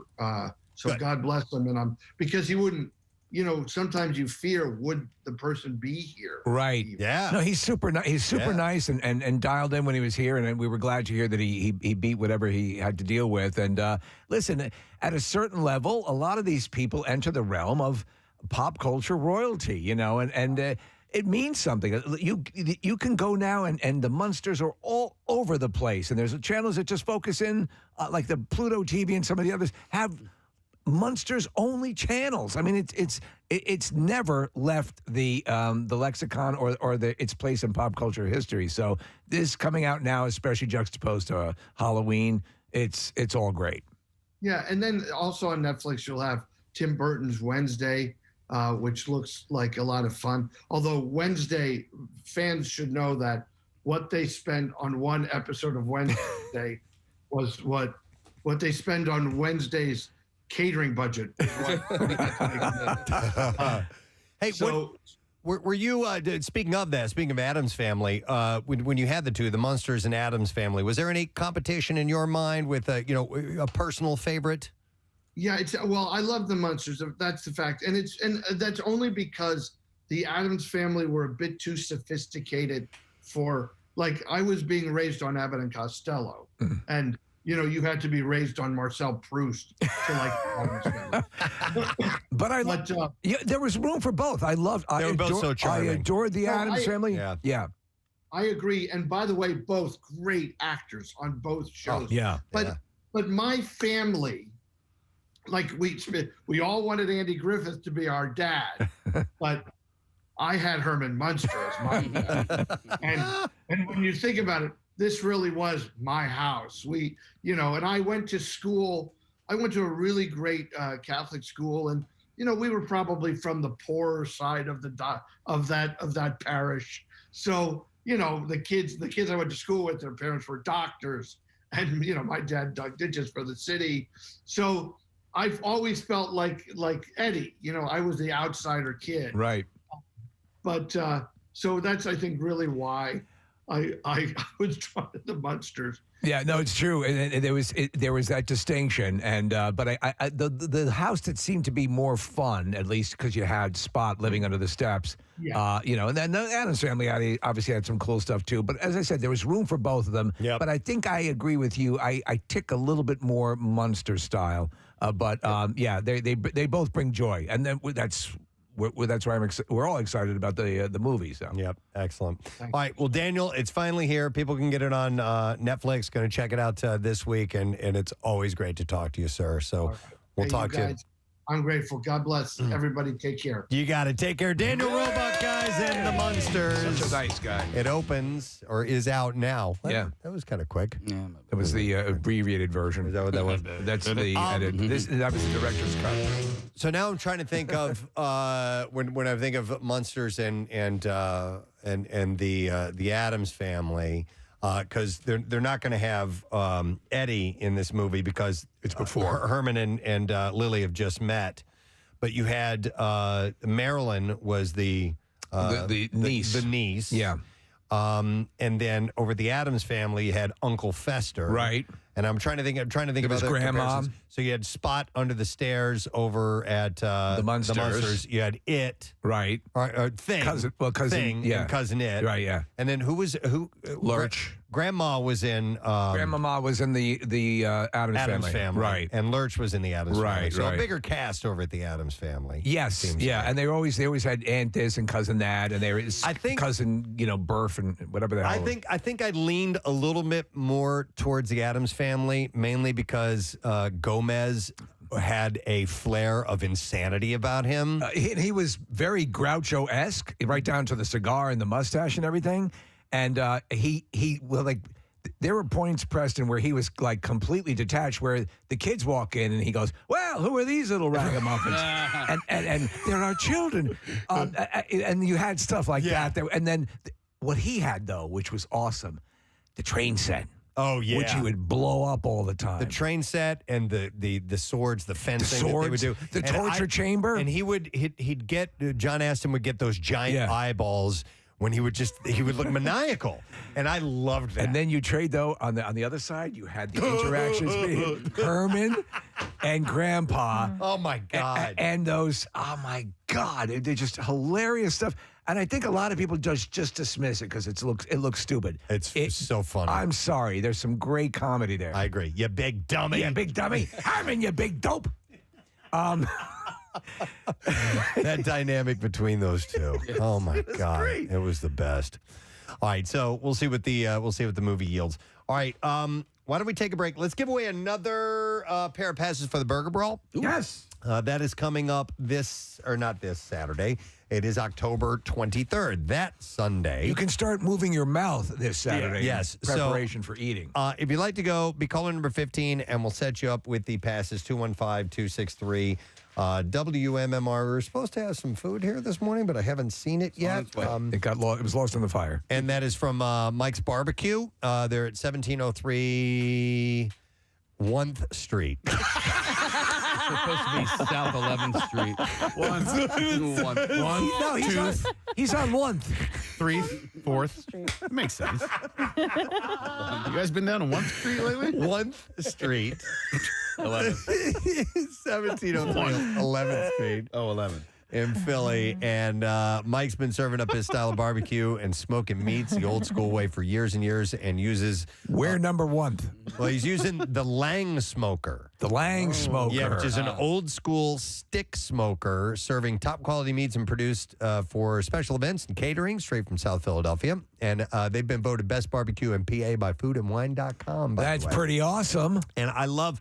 Now we haven't had one yet, but they're supposed to bring them by. The burger they're bringing is a smash burger, double patties with American cheese, secret sauce, and house-made pickles. Dude, simple. That's the way I like it. Yes. I think that the proof is in the burger. Don't reinvent it. Just make it good. Yep. So we'll take whatever caller I said. We'll take. Yes. What was it? We'll take the 1th caller. No. What caller did I say? 1th caller. You didn't say anything. I think I said 18. Great. All right. Caller 18. Cool. I am now. 215. I should do the 1. But we're going to do the 18th. 215-263-WMMR. You'll get to go to the Burger Brawl. Tickets are on sale now. In fact, you can go to WMMR.com and use the keyword burger and get your tickets. Proceeds benefit both the Philly Parks and Rec at-risk teen initiative and the School District of Philadelphia after school programming. So we'll set you up. And speaking of going to WMMR.com and also the Monsters and Addams Family and all the stuff we've been talking about, MMR's big friggin' deal this week is Bates Motel and Haunted Attractions. Yeah, man. And here's the deal. You get 2 tickets to this. for $50. That is a great deal. That's a There's hell so of a much to deal. do there. It's the nation's #1 haunt, is it not? Yes, #1 haunted attraction in America. It Rightly says here, so. At half price, and the combo passes allow you to access all of the attractions and are valid any night of the week. So if it says all the attractions, that's the hotel, the maze, motel, the maze, the hayride. The hayride alone. All that Anytime stuff. there's a deal on any of these Halloween attractions or fall attractions, you should take it because they only have it for a limited time because the closer it gets, they're gonna, have it at regular price. And like this one, it's while supplies last. Yeah. So you want to do this now. So we're just helping you out, buddy. WMMR.com, music keyword deal, and you will find it. But Be the one thing on this deal. To both Bates Motel and Haunted Attraction. It's only for the one caller. All right, so we're going to take a break. We're going to come back in a second. We'll get into the bizarre file when we return, and we are very, very, very, very close to another $1,000 in MMR's You Who Loot. Hold on. That you wrote. How many did you write? 45. Wow. Yeah. Your stuff is exceptionally good. I have to tell you, I love what you do with the character, and I know we talked about the first movie, and you were happy with the outcome. I mean, I keep thinking at some point they're going to use one of our characters, and if they do, who would you want them to use? Well, the woman we had, Mary Shiklo, which was, I would think would be a cool wife. It's so nerdy. But No, it she's isn't. the queen of the vampires, and I just think it would be a good juxtaposition for the character. It would be very cool, but you know what? And here's the most telling thing is the case can no longer be made that this is just peripheral stuff. This right now, and I mentioned Thor Ragnarok before he came on.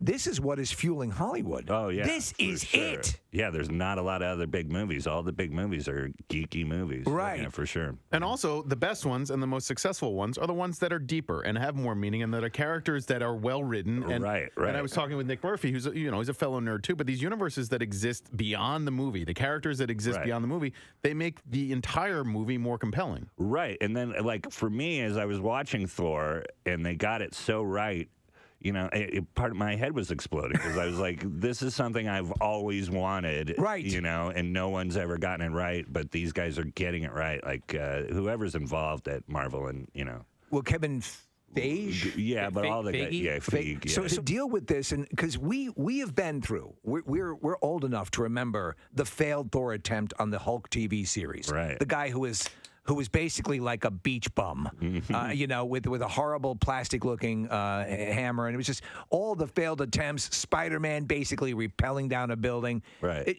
This was stuff they could never pull up. Now, not only are they pulling it off right now, they're nailing it to the original imagery that we loved to begin with. Well, yeah, it had that Jack Kirby feel, and we're making this so geeky. Well, speaking of geeky, I love when I do a nerd voice when I'm being nerdy, like I need to. Your nerd poker. This has gotten such a buzz. Please explain to people what goes on here. Well, it's just Dungeons and Dragons, but I've always looked at D&D as like it's just a geeky form of poker because for me and my friends, it's more about the hang than it is the actual game.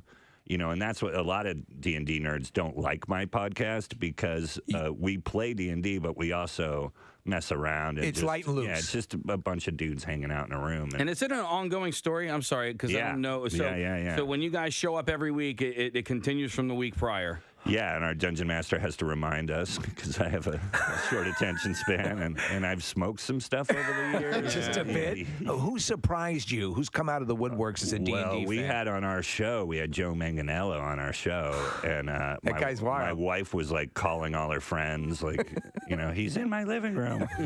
He's Sofia Vergara, Come on Magic over. Mike, and True Blood. Yeah. He's super handsome. Yeah. Like me, we're all geeks, and we were all looking at him going, he's dreamy.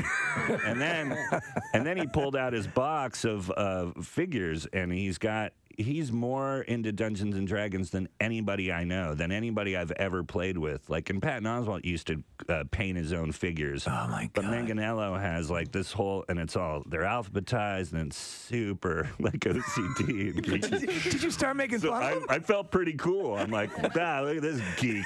I'm kind of the badass in the room. You know? That's great. What a nerd.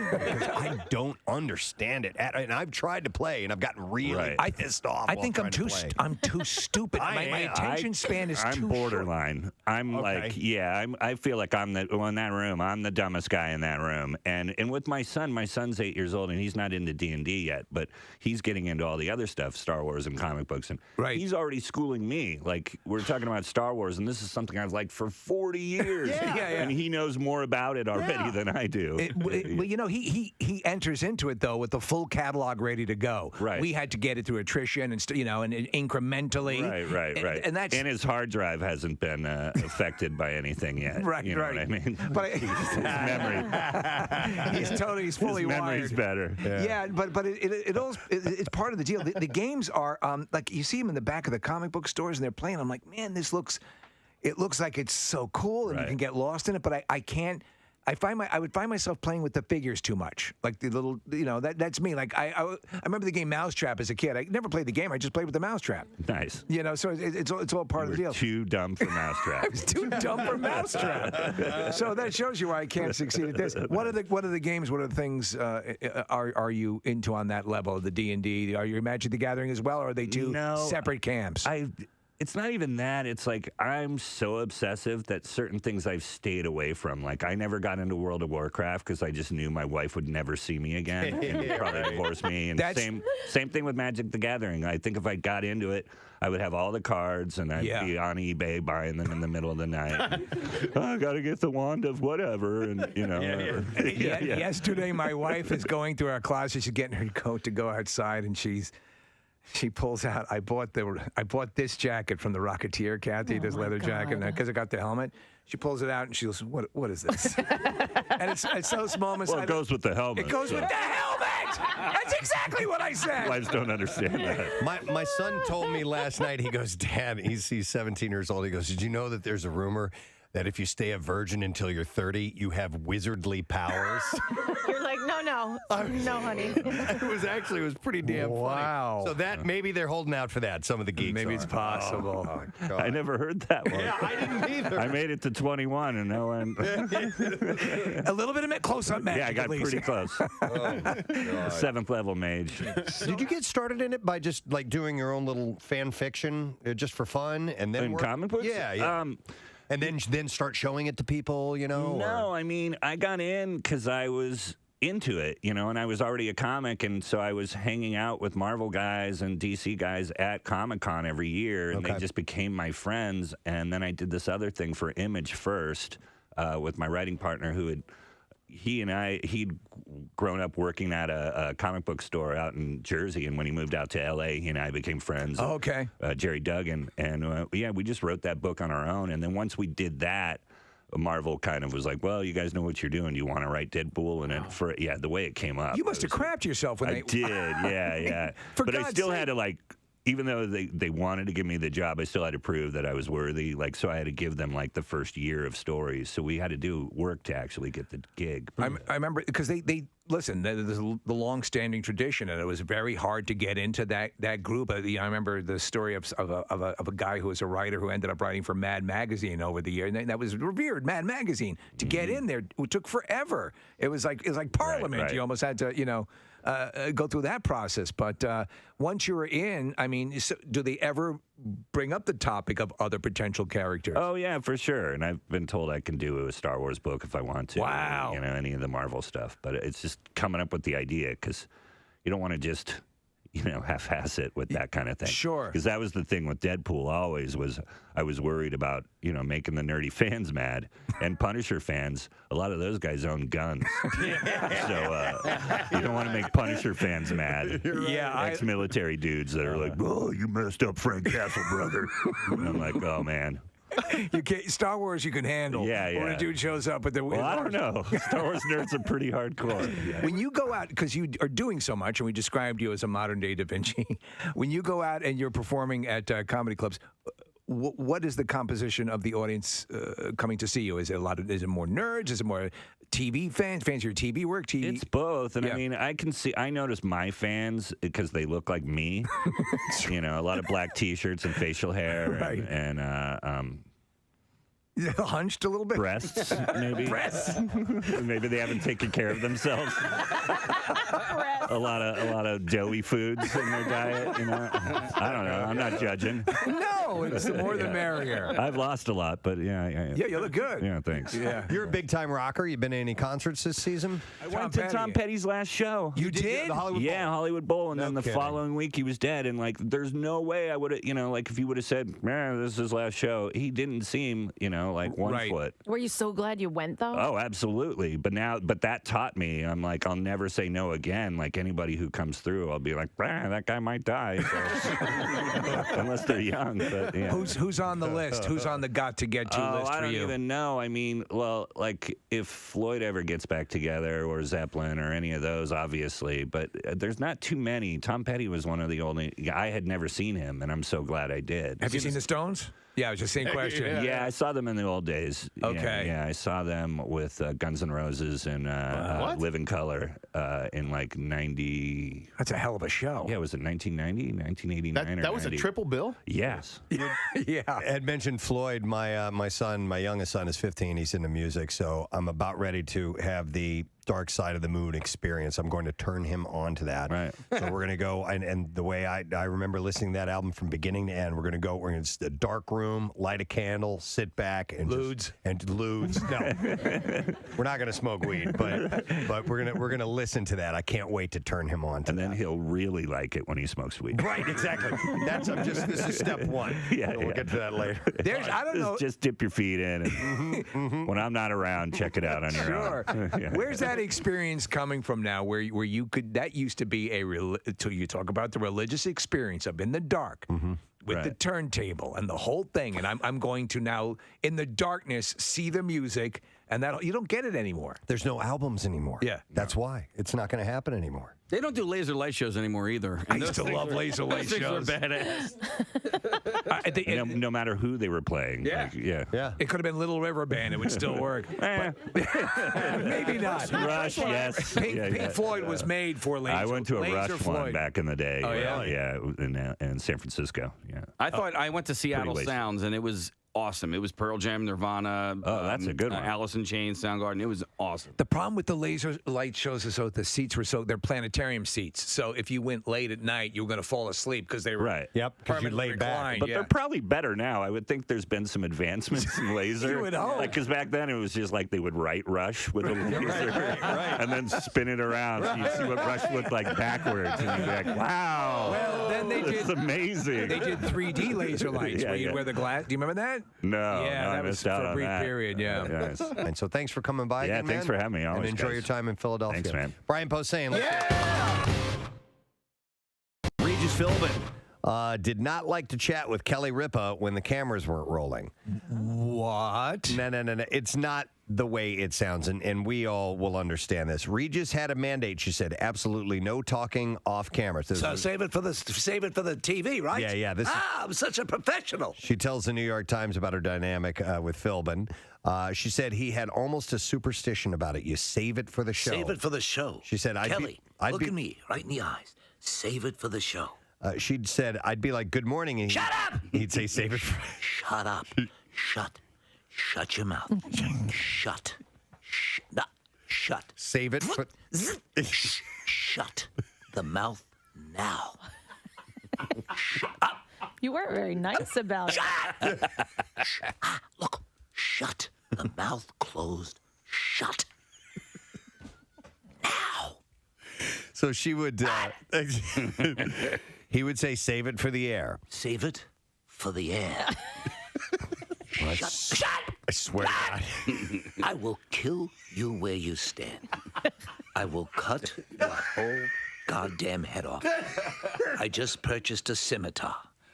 This very reason. To just slice your head up. So shh. After he left live, Nothing? Michael Strahan came aboard and his unexpected ex from Good Morning She America. can't understand what he says, so. So it didn't matter. So it was her saying don't talk, yeah. Shut up. Just put your slicker on and talk to that slob.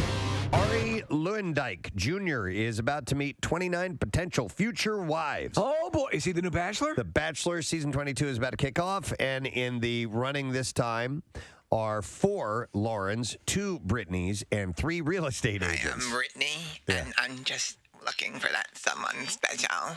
The 36-year-old race car driver. We have about a minute and a half or so before we get to the You Who Loot. So I got this email. I thought this was kind of nice. It is from Cole David Heiser, and he says, good morning, it.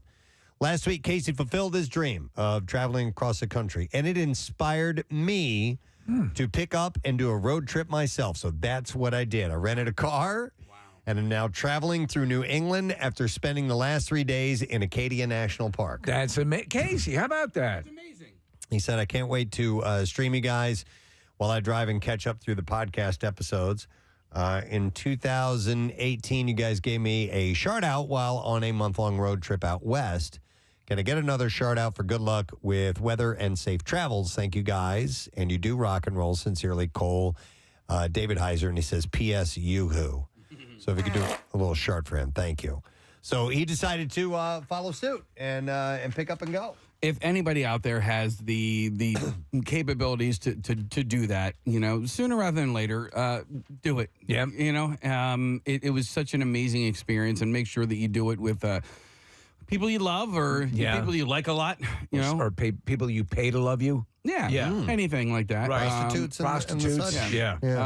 I love you. But if you have the time to do it, try and afford yourself as much time as possible. More than 5 days. More than 5 days. Yeah. But even, if you can. Even still, getting all that in 4 to 5 days was pretty spectacular. Yeah. A lot of memories. You think a road trip with prostitutes would be good or bad? I think it depends on the prostitutes. Right. I mean, that's what my dad always said. Right. They're like high end. Son, Steve? Can't judge every prostitute. Depends on the prostitutes.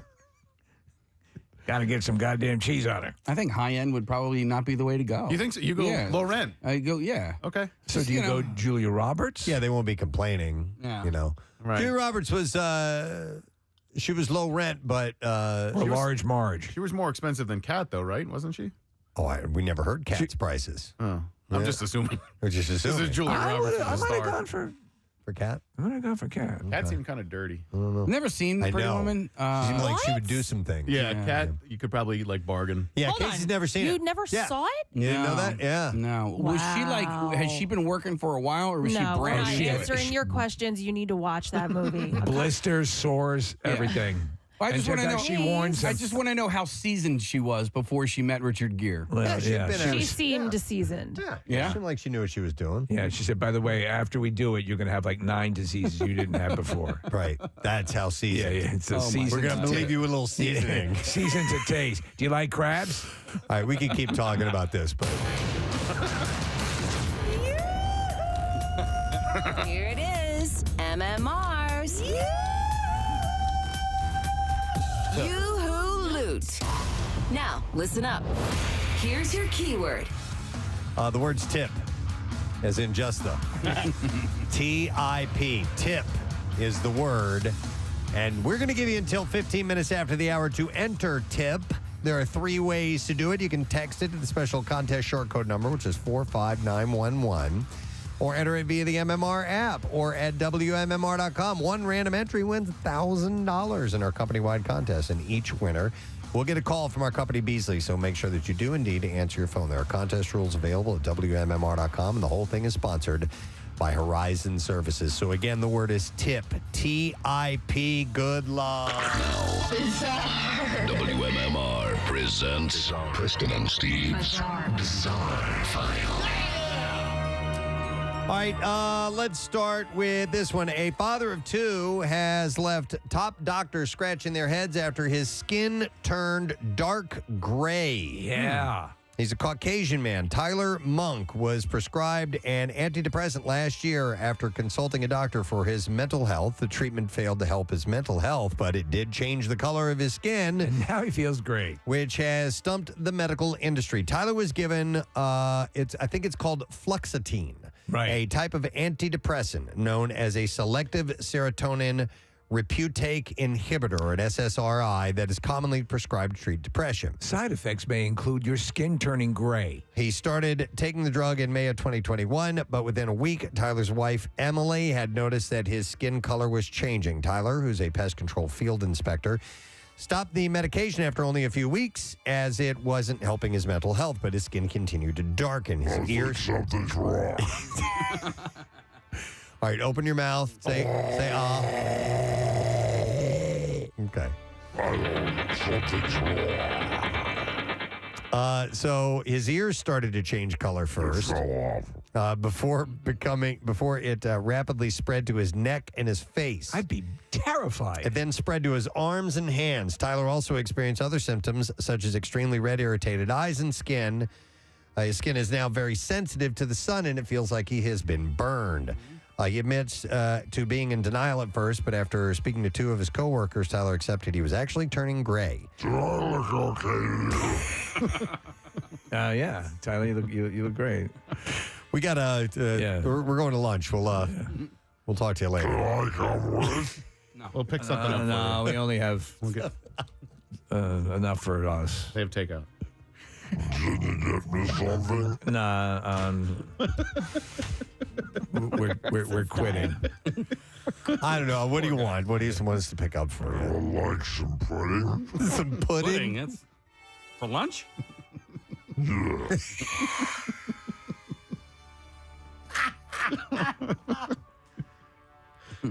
Just buzz my phone when you leave. Oh my God. I don't like this guy It's anymore. awful. I hate him. I love it. I hate this dude. Yeah, well, Tyler, we'll be when we're leaving. Hey, what this? I thought you guys said I was going with you. It's so bad. Oh, we forgot. Oh, we gotta go. Sorry, Tyler. Oh, that's just horrible, man. I was watching you from the window. I was yelling, but no one turned around. Yeah. Yeah, sorry. This isn't okay. Poor guy. Hey, it's his coworkers that are being mean. Yeah. You still on for racquetball? Oh, no, I pulled my Achilles tendon. Can't do it. Racquetball.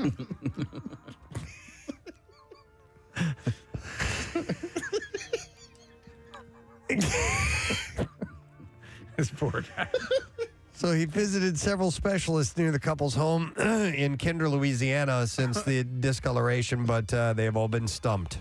Yeah, but that's comforting. They ruled out any serious diseases, poisonings, and autoimmune conditions, but they still... Also, I'm just turning gray and I explode in the sun, but nothing serious. They still can't tell him what's causing the problems. What it says here, and I kid you not, it says here, but they still can't tell the monks what is causing the problems. Where did monks enter into this story? Okay. We have no idea. The monks? That's what it said. Casey, look Is right that here. their last name? Yeah. But they still can't. No, it's not even capitalized. His last name. Yeah, it is. Tyler Monk. Okay, there we go. okay. All right, there you go. Okay. Never mind. All right. It wasn't capitalized. Nailed it. So Tyler's dermatologist has now referred him to an appointment of a team of 8 skin specialists, which is an exciting breakthrough in a seemingly unsolvable case. Are these monks singing? Yeah. They have put together a GoFundMe page to try and It's fund it. terrible. It is terrible. An elusive skin problem like that. I hope it's reversible. Yeah, they don't know. And the initial cause for the medication was depression. Yeah. All right, here's a story. And I think we have some audio to accompany this. This is from yesterday, Casey. Passengers on a Dallas-bound American Airlines flight had to listen to bizarre sounds over the intercom. Oh, yeah. Traveler Emerson Collins recorded the incident and described the noise as somewhere between an orgasm and vomiting. Oh, God. Yeah. So this is the actual sounds that they were hearing, and somebody was filming. Here we go.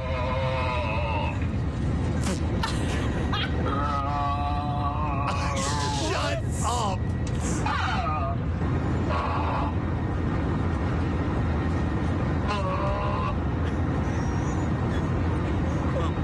There's more.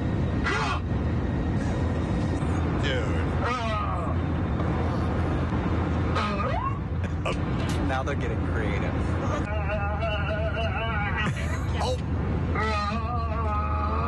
Oh my God. That's coming over the intercom of the airplane. All right, so then a flight attendant, we have this audio, addressed the strange sounds in the video, and here's what they said. Ladies and gentlemen, we realize there is an extremely irritating sound coming over the public announcements. The flight deck is trying to troubleshoot, trying to turn it off, so please be patient with us. We know this is a very odd anomaly, and none of us are enjoying it, so we do appreciate your attention just for a few more moments so we figure out how to turn it off. Thank you. Somebody had to have had somehow or another hacked into it, I would Transmitter of some sort. Yeah. It's weird because usually when they're using those things, it's a hardwired microphone. Closed system. So it'd be amazing to be able to hack into it with like a Bluetooth transmitter. How would you do that? I have no idea.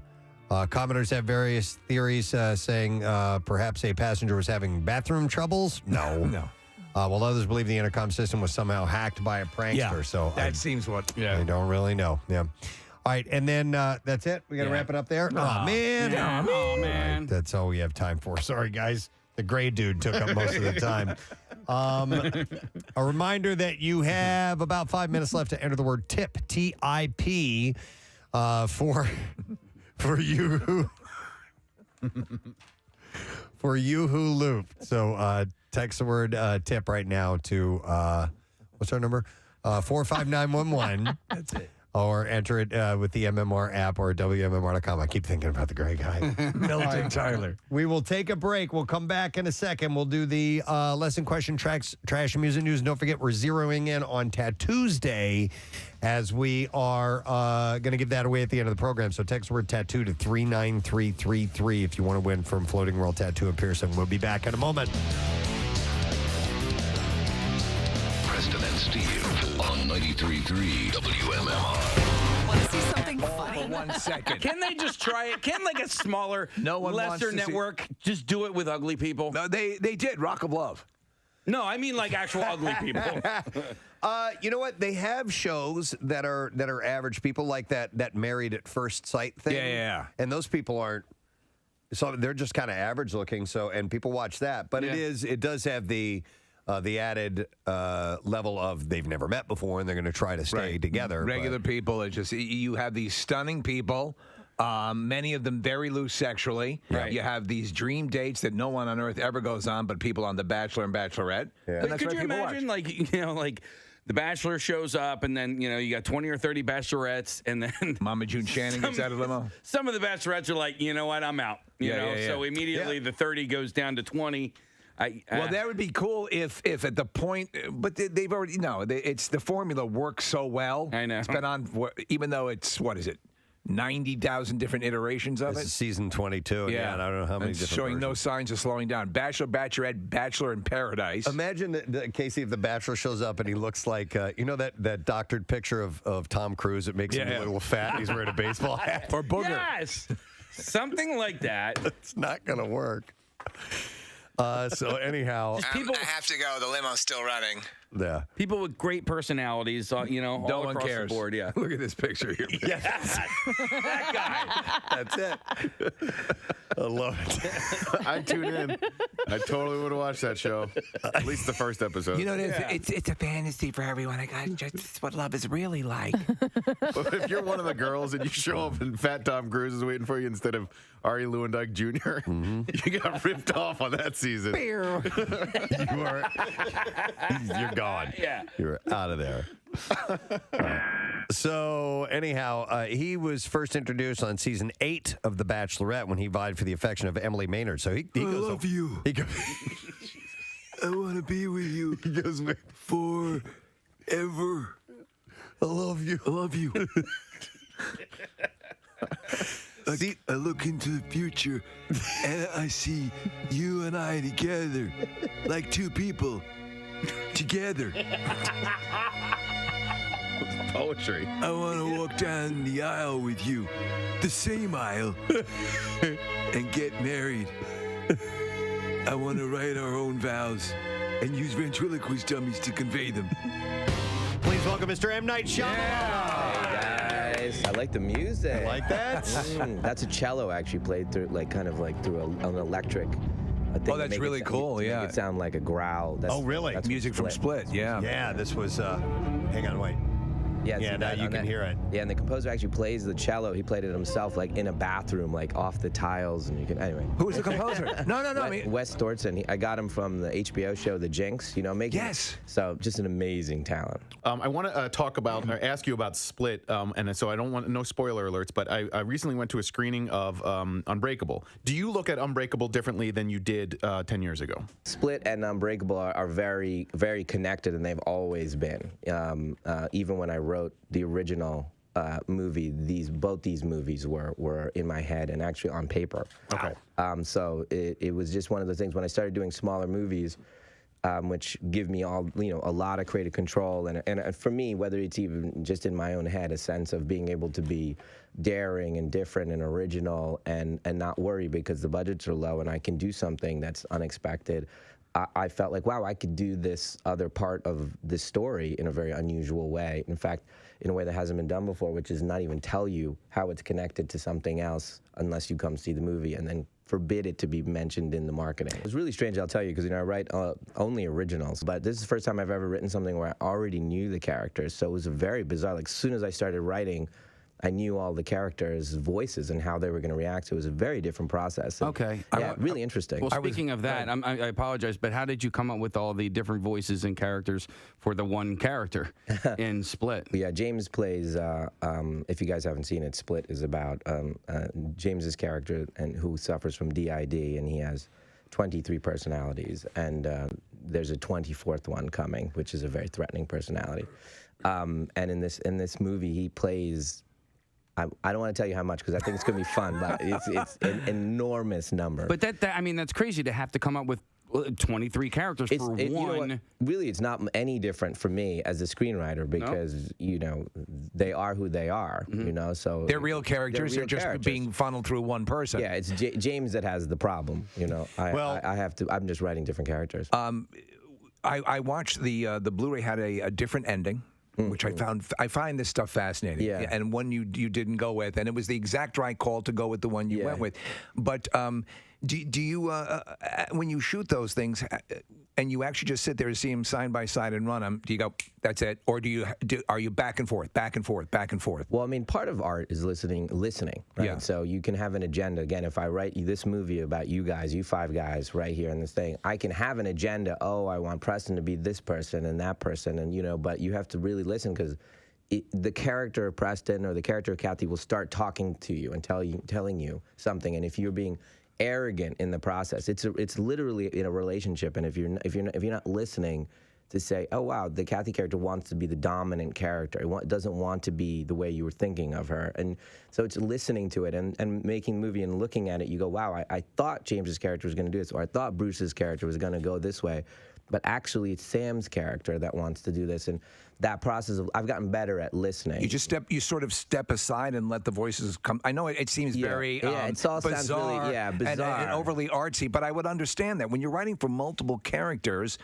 I mean, they're all living within you. Yeah, so James, we were doing a scene, and just a random moment, just to give you a sense of what I'm talking about, and James was playing the 9-year-old boy, and he did something that he didn't know he was going to do. He was walking down the street, and he did something with something on the side of the building, and a half second before he did it, he didn't know he was going to do that. Right? And then he did it, and then he reacted to it, and like a 9-year-old, and it was hilarious and wonderful, but he didn't pre-think that. He was being the character and listening, basically, is what I'm saying. What does the character think? Oh, wow, the character's eyes went to this thing that happened to walk by. And that in that same way, being present as, having empathy. I guess as an artist, that's really what you're cultivating is your ability to have empathy. I've always, coveted the opportunity to do something where there was a pre-existing mythology, and something so well thought out. Why Lord of the Rings and Harry Potter and even Star Wars, Lucas's Star Wars, why it's so effective is the backstory has been thought out so much. The backstory is the front story. It's all that work has been done. And when you guys see something on television or a movie that rings a little hollow, that's because the person walked in the room and that person didn't exist before they walked into the room. So with that kind of just leaving things, just letting it funnel through, can we expect to see Glass face off against Stuart Little? Maybe. Is it possible? Yeah, it's possible. I wrote Stuart Little for you fans out there. That's why that joke actually is funny. I'd like to thank you. I'm a new member of the board of directors of the Greater Philadelphia Film Office. I work with Sharon Pinkerton now. So I came on board this year, and now I've been brought into the fold of all things film and television in Philadelphia. What she does is amazing, but it's people like you that still highlight this area as a place to film, a place to create, a place that's got wonderful landscapes and backgrounds and all that stuff, and trying to to keep that coming into the area. Yeah, I love it. I mean, obviously we shot a scene with Bruce down in South Philly, and we were in this house, this row home, and we came out and there's 2,000 people outside. And they were like bringing us cheesesteaks and pizzas. By the way, I ate it all. So it was so good. I mean, I'm a Philly boy. I mean, I'm a classic Philly boy. It's October. We're gonna win the Super Bowl. Yes, we are. M. Night Shyamalan, guys. Thank you, guys. Thanks, man. Yesterday, we got on a discussion for a moment about weird phone lines. Yeah, I remember. Yeah, well, what was it? It was you. Yeah, there was a number we used to call that would just. And it was something stupid to do as a kid. That when you would call it, it would dial or it would ring once, and then it would pick up and it would go.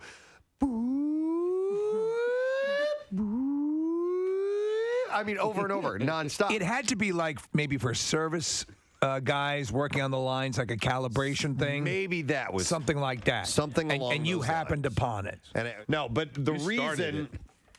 I brought this up is because Steve you have to answer this correctly. And unfortunately, Steve, I can't let you call him.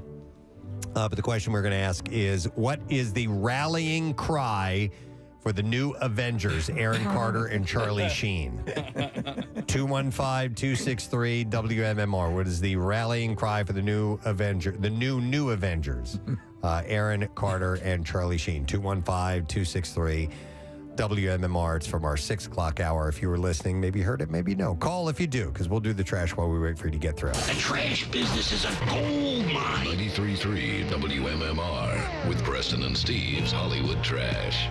Brought to you this morning by Live Casino and Hotel, Philadelphia. The present comedian Jay Moore.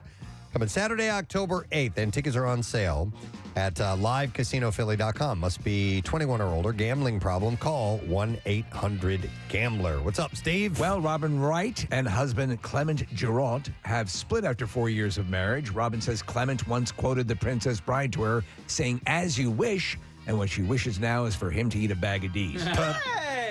Aaron Carter had cops at the door, as you reported earlier, Preston, for a welfare check after going live on Instagram and appearing to be overdosing on drugs. Carter was eventually able to get the police to leave by convincing him that he was Ellen DeGeneres. And finally, website JustJared.com reporting that Shawn Mendes was spotted running errands in West Hollywood while chewing on a toothpick. In a related story, a reporter for JustJared.com was successfully talked down from an LA high-rise after threatening to jump. And that's your Hollywood trash. All right, we're going to go to the phones and see if we can find a winner. We need to know what's the rallying cry for the new Avengers. Or actually, it says the new Avengers. Aaron Carter and Charlie Sheen. 215-263 WMMR. And we'll go to John, see if he knows the answer. Hey, John, good morning. Yeah. All right, John, what is the rallying cry for the new Avengers, please? Junkies assemble. Yes. You are correct, Sir John. Hang on, because you just got yourself a Raising Cane's Chicken Fingers prize pack, including a soft cooler, T-shirt, koozie, and Raising Cane's gift cards for free combo meals and soft drinks. Raising Cane's is focused on being the best at one thing and getting it right every time. Raising Cane's Chicken Fingers coming soon to Fairless Hills in the court at Oxford Valley Mall. Now, Preston and Steve's Music News on 93.3 WMMR.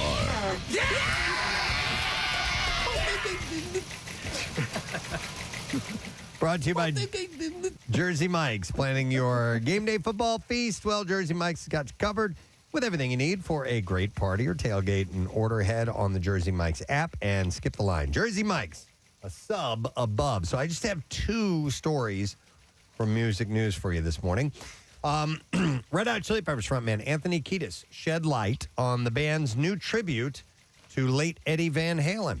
The track named Eddie will be featured on the band's upcoming double album called Return of the Dream Canteen, which drops on October 14th.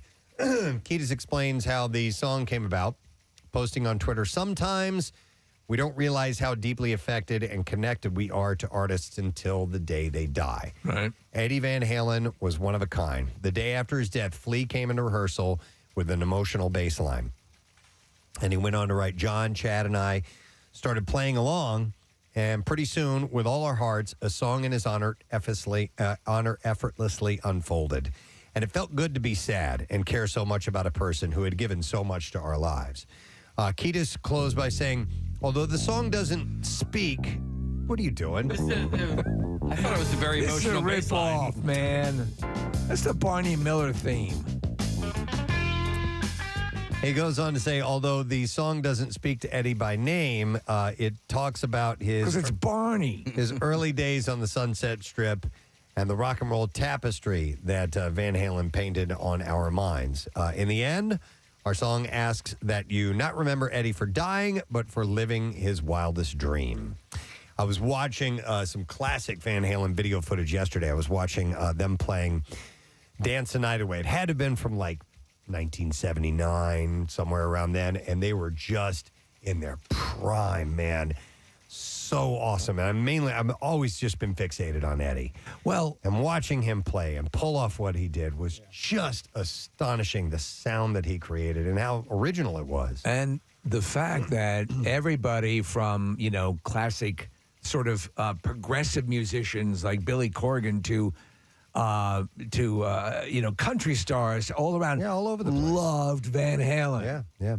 And to keep in mind that not only did he shred up the fretboard like that, but he wrote those songs. Yeah, that's even harder than becoming a really accomplished technical player. To write songs that people love is unbelievable. So that's a cool thing that the Chili Peppers have done.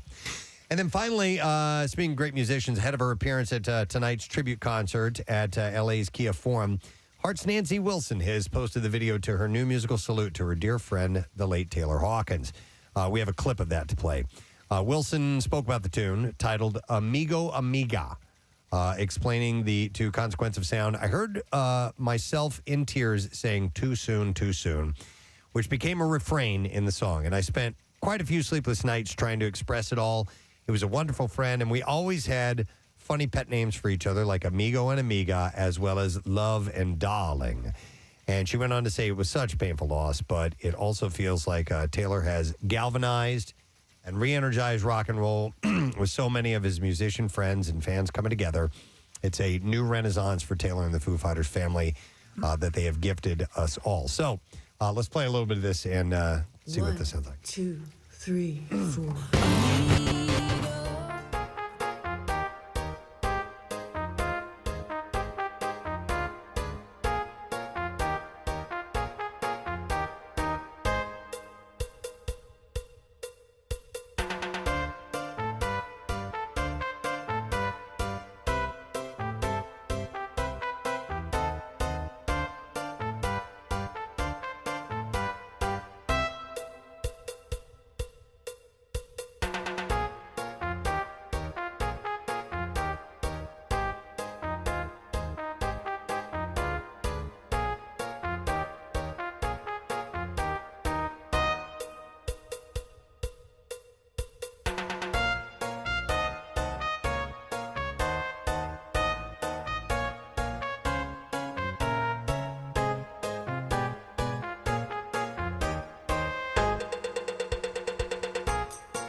That's a really good point. And I don't know what the story is on that.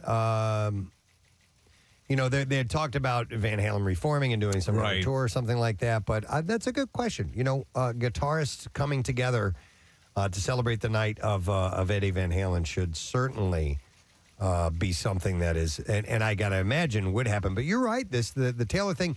Maybe it was a little more unexpected and surprising in Taylor's age. Yeah, a little more shocking. No, I think Dave Grohl is the real driving force behind this. And I just don't think that there's anybody in Van Halen that is pushing like Dave Grohl was. Yeah. Right. No, but I agree. You're probably right with that case. And Dave has made friends with everybody. Yes. With absolutely God everybody. almighty, the people that adored him. Along the way. Yeah, so. All right, anyhow, that's it. That's the last stop in music news for you this morning. All right, we do have one music-related prize to give away. Actually, 3 of them. And they are tickets to see The Godfather live with the Philly Pops on Thursday night at the Man. And tickets are on sale via mancenter.org. So we'll take callers 15, 16, and 17, and you'll be able to go. So this is for Thursday evening. 215-263-WMMR. Give us a call right now. The Philly Pops will be playing the music. The film will be showed on the big screen. Should be a pretty cool event. We're going to take a break, come back in a second, and wrap the show up. Stay with us. Time and temperature and 800 PHL gate. There was a time in history where the 900 exchange was quite popular, and those were paid phone calls. You mentioned celebrity ones. Yeah, we have a couple of them. You ready for this one? Yeah, which one you have? Here we go. Audio Entertainment presents pop music's new sensation, Paula Abdul. Call me, I've got news you can use. Straight up, she's going to tell you everything. Straight up, man. You straight up call her now. She'll tell you where she had her nose done. And you should, because opposites attract. Call 1-900-909-1800 now. Call me twice, and I'll send you an autographed picture. You and Paula together. Just $2 the first minute, 45 cents each extra minute. Kids ask your parents' permission. Paula's on a rocket to stardom. Call me now and find out why. Pick up the phone. Call 1-900-909-1800. We're watching the video. She was hot back in the day, man. What if you called her up, though? Yeah, what do you want? Yeah. Look. Paul, I'm a big fan. Yeah, great. You want a picture or what? All right, here is here's another music one for you guys. Here we go. Audio Entertainment presents Warren. Yeah, we like to rock and roll. We like to do a lot of other things too. Call the Warren. We like to rock and roll. We like to do a whole bunch of other things too. Like what? Like, I don't know, like walk around, eat food, look at TV sometime. Yeah? Sleep. Yeah. It's the Rock's lifestyle, man. My buddy has a car. We'll drive around in it. A car? Yeah, car. Kind of car? 4 wheels. Steering wheel. Got it all, man. All right, let me play it from the beginning. Manual windows, CD player. Not at this time, right? Not at that. It would have been a cassette player. Record player? Yeah. Back seat, it skips a lot because, you hit bumps. All right, here we go. Audio Entertainment presents Warren. Yeah, we like to rock and roll. We like to do a lot of other things too. Call the Warren Rock. We like to rock and roll. We like to do a whole bunch of other things too. Just lest you think we just very narrow and just do rock and roll. We do our banking and stuff too, grocery shop. Yeah, we like to rock and roll. We like to do a lot of other things too. Call the Warren Rock Line. We'll give you the warm, hard facts on our personal lives. Our fans always warm, hard facts. Just like our units, like our penises. Yeah. Come first. Just $2 the first minute, 45 cents each additional minute. Kids ask your parents' permission. You'll get the latest on tours, videos. And what town we blew up last. Call and hear a new message every day. What town we blew up last? Oh, my God. Yeah. Hang on. And what town we blew up last. Call and hear a new message every day. And learn how you can leave your personal message from Warren. Or anything else you've got on your mind. Call us and find out what goes on behind tour bus doors. Oh, let me tell you, last time we blew up, New Haven, Connecticut. Yeah, we like to rock and roll. We like to do a lot of other things too. And they probably made a ton of money off their 900 number. Last town, Little Rock, Arkansas, man, blew it up. Wow. Well, it's actually still there. It's just figurative speech. People, that's some of the stuff we do other than rock and roll. Figures of speech? Yeah. Actually, my father burned down his carpet business for insurance money. I don't even know why I just said that. That would be in the list of other things we do besides rock and roll. We make huge mistakes that will send our family members to jail. That was stupid. Learn about more stupid things we do by calling that number. Oh, my God. Call it twice and I'll let you know what happens behind closed tour bus doors. We're sleeping. Because been on tour where we blew up Little Rock and New Haven. I guess I'm sort of in a loop here. I should have written down some notes. Initially, this had a whole thing. Little Rock and New Haven? You blew them up. Don't even look for them on a map, man. White them out. Warrant. Yep. It's a shame about your dad. Yeah, that was a huge mistake. The inventor of the vibrator actually heard a voice that said, if you build it, they will come. Really? Yeah. Wow. It was amazing. Wow. It's like Field of Dreams. I know. It's just like Field that, of isn't it? Screams, Preston. Same thing that ended up happening with this particular thing we're about to do. It was a dream we had. The dream has been realized, ladies and gentlemen. It's time for the Brickyard 500.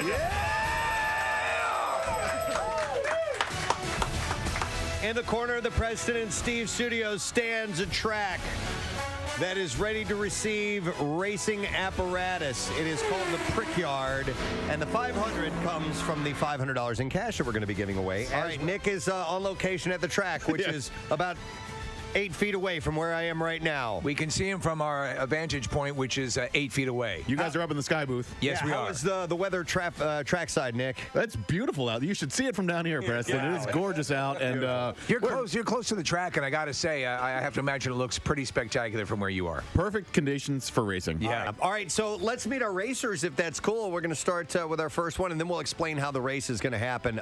Let's go and meet Aaron. Hey, Aaron, how are you? I'm going to race the Duracell Pink Nightmare today. Oh, my God. Now, let me tell you something. What I'm looking at there, if I was into this stuff, I'd get that sucker. That looks like it does everything. I'm fairly certain this will break concrete. Hey, Aaron, is that a jackrabbit? It's something, all right. I have a jackhammer. I don't know. All right, nice to go. All right, and let's meet our lone male contestant this morning. This is Michael. Hey, Michael. Wow. How you doing, man? Hey. From Newtown Square, and today I'm riding the purple pocket power pen. Purple pocket power pen. Purple power pocket pen. Now, purple pocket power pen. It's really the fact that you can say that quickly is pretty impressive. Yeah. Preston, do you know the story? They are one and only male, and we said, the question went out: do you actually use this? Well, I'll ask you: do you actually use this? Yes, I do. Is it used in the back door? Yes. Okay. Okay. Yeah. All right. We got prostate stimulation. Okay. Oh! We don't need all the specifics on that. To be honest, I wanted to know too. Yeah, I wanted to know too. Okay. Why don't we talk to the next contestant? Let's go to our next contestant. Our next contestant is the lone anonymous contestant, and she's actually wearing a mask. We have a stormtrooper helmet on. Yes. Did she bring that, or is that ours? I think that's ours, and we want to welcome Miss X. Good morning, Miss X. Good morning, Gadzooks. Gadzooks. All right, and tell us a little bit about what you have there. Do you have a name for your vehicle? This is the Powerful Purple Rocket. Another purple and thing. just letting you know, this is my mask. This is your mask. Okay, fair You're enough. a badass. How confident do you feel in winning this race?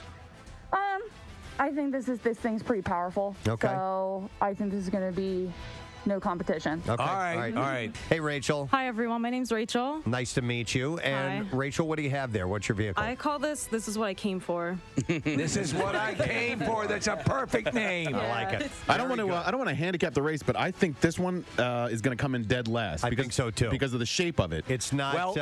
It's not designed for racing. It may be designed for pleasure, but it may not go anywhere. We'll find out in just a moment. And then last but not least, our final contestant is Valerie. Welcome, Valerie. Hi there. My apparatus is the purple banana. The purple banana. And purple seems to be the color of self-violation. 4 out of the 5. Yeah. Nice. What we're gonna do is, I tell you what, ladies, start your dildos. Ladies, start your dildos. Are the races ready? Yeah. All right, Marissa.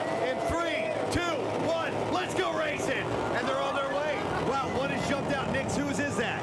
That's the middle track, race number 3. That's Miss X. Oh, no, it's Michael. It's Michael. The lone man. Oh, the abomination. Oh, my God, the man way out in front.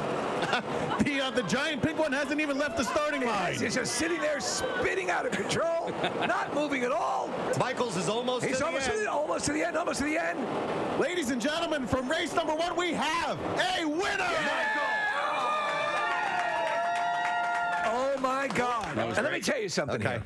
They laughed when they said, oh, a guy's going to be a part of this. I know. They said, hey, really? Yeah. And remember, we were mocked. We were actually, people would point to us when we walk out in public. Yeah. You're actually going to let a man in this. Dominate. All right, are all the racers ready? Yes, indeed. And 3, 2, 1, let's race. And they're off. Oh, it's a much closer race. Oh! Michaels is headed out to a huge lead. I can't see it all, Nick. You're going to have to describe what's going on. Michaels is out to a big lead once again, Preston, although there is one in the lane number 3 that has been catching up, but it looks like Michaels is inching closer to the start-finish line, or to the finish line, I should say. I believe he's going to take number 2. Valerie looks like she's in second place there. Heat number 2 once again goes Nice to see you, too. It's a beautiful day. It's gorgeous out there. Double Shot Tuesday, and I just peed twice next to Ricky Patalico. So it's going to be a good day. Wow. Twice? I think I scared him. Why 2 times? Because it's a Double Shot Tuesday. We're off to a flying start. Makes total He sense. always goes twice, by the way. Yeah. Found that out about him last week. Unofficial. Wait, explain. Dude, he's got to explain. Like if he had the time to, when we stopped for a bathroom break, he would go twice. Wait. I think in advance. Like, so for instance, Kathy, like we stopped, we pulled the car over to take a picture at like a welcome to this state sign. So the second we pulled over, he'd pee. Then we go take a picture by the sign, and then when we got done taking the picture of the sign, he'd pee again. Yeah. All right. Are you just like squeaking just a tiny trickle out on that second time? I am, yeah. Okay. Just being safe. All right. Just getting it all out. Yeah. You don't know where she's been. Yeah. L.A. traffic, Benjamin Franklin down the 2 lanes, Joe Romano. We got a jammo going down, but I made it. Got a jammo. Bob Kelly. Peed twice. Fair enough. So we need to do the letter of the day. You cool? Yes. All right, here we go. Preston and Steve on 93.3 WMMR. Now, the Daily Letter. All right, and the Preston and Steve show is brought to you today by the letter. The letter H as in home, sweet home. All right, that sounds good. And we have 3 more letters to go. And on Friday, we'll give away a pair of tickets and the best seats in the house. And VIP merch package for the Smashing Pumpkins and Jane's Addiction Show Friday, October 21st at the Wells Fargo Center. And the Celestial Colleagues VIP merch package includes access to the Smashing Pumpkins lounge, executive merch, and VIP entrance as well. And tickets for this show are on sale now via Wells Fargo Center. Philly.com. So we'll give that away on Friday. What's happening today, Bam Bam? Well, I said Double Shot Tuesday. We'll fire up the bat lines, let everybody contribute the double shots. Workforce blocks on Pierre's menu. Killers in town tonight, so we'll give you a big concert warm-up. And, of course, opening the show, get there early. Johnny Marr, the Smiths, we'll get some of that in there. Metallica, Cliff Burton, sadly passed away today 36 years ago. Wow. Oh, my God. What country was he in? Do you remember? I got it. I was close. Sweden with the S. Yes. I was more tired then than I am now, but I got it right today. So, yeah, we'll honor that. And the big man, Meatloaf, will be celebrating a birthday. He would be 75. So, we'll smile skyward. We'll do a big block of the loaf. And, of course, at noon, Yoo-hoo Loot keyword worth $1,000. Love it, Jackie's got a lot planned for you. I want to thank our sponsors, Preston and Steve Show. Brought to you today by Acme Markets, fresh foods, local flavors, Acme official grocery store of the Preston and Steve Show. Also brought to you by Jersey Mike's. Jersey Mike's, be a sub above. And by Raising Cane's Chicken Fingers, now open in Fairless Hills in the court at Oxford Valley. One Love. I forgot to give away our Tattoos Day prize. Ooh. Yeah. So let me do that. I want to congratulate Kelsey Crowley. Ms. Crowley from Fox Chase won a $350 gift certificate for Floating World Tattoo and Piercing. Tattoos Day on the President and Steve Show presented by Floating World Tattoo and Piercing. 1729 South Street in Philadelphia. And for artwork samples, visit floatingworldtattoos.com or check them out on Instagram at Floating World Tattoos. Yes.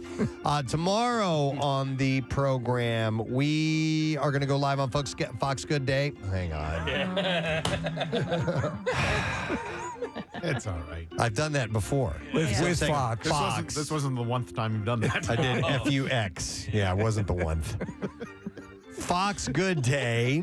And also there's a new anchor on Fox 29. 29? You're so close. I'm like so close. seconds The away. finish line is right there, man. At Fox 29, Sheba Russell will be in, and we have the secret text word. I got that right. Hey! All right, that's it. We're done, Ray John. Clearly, I have to leave. We'll see you tomorrow, Dave. Bye-bye.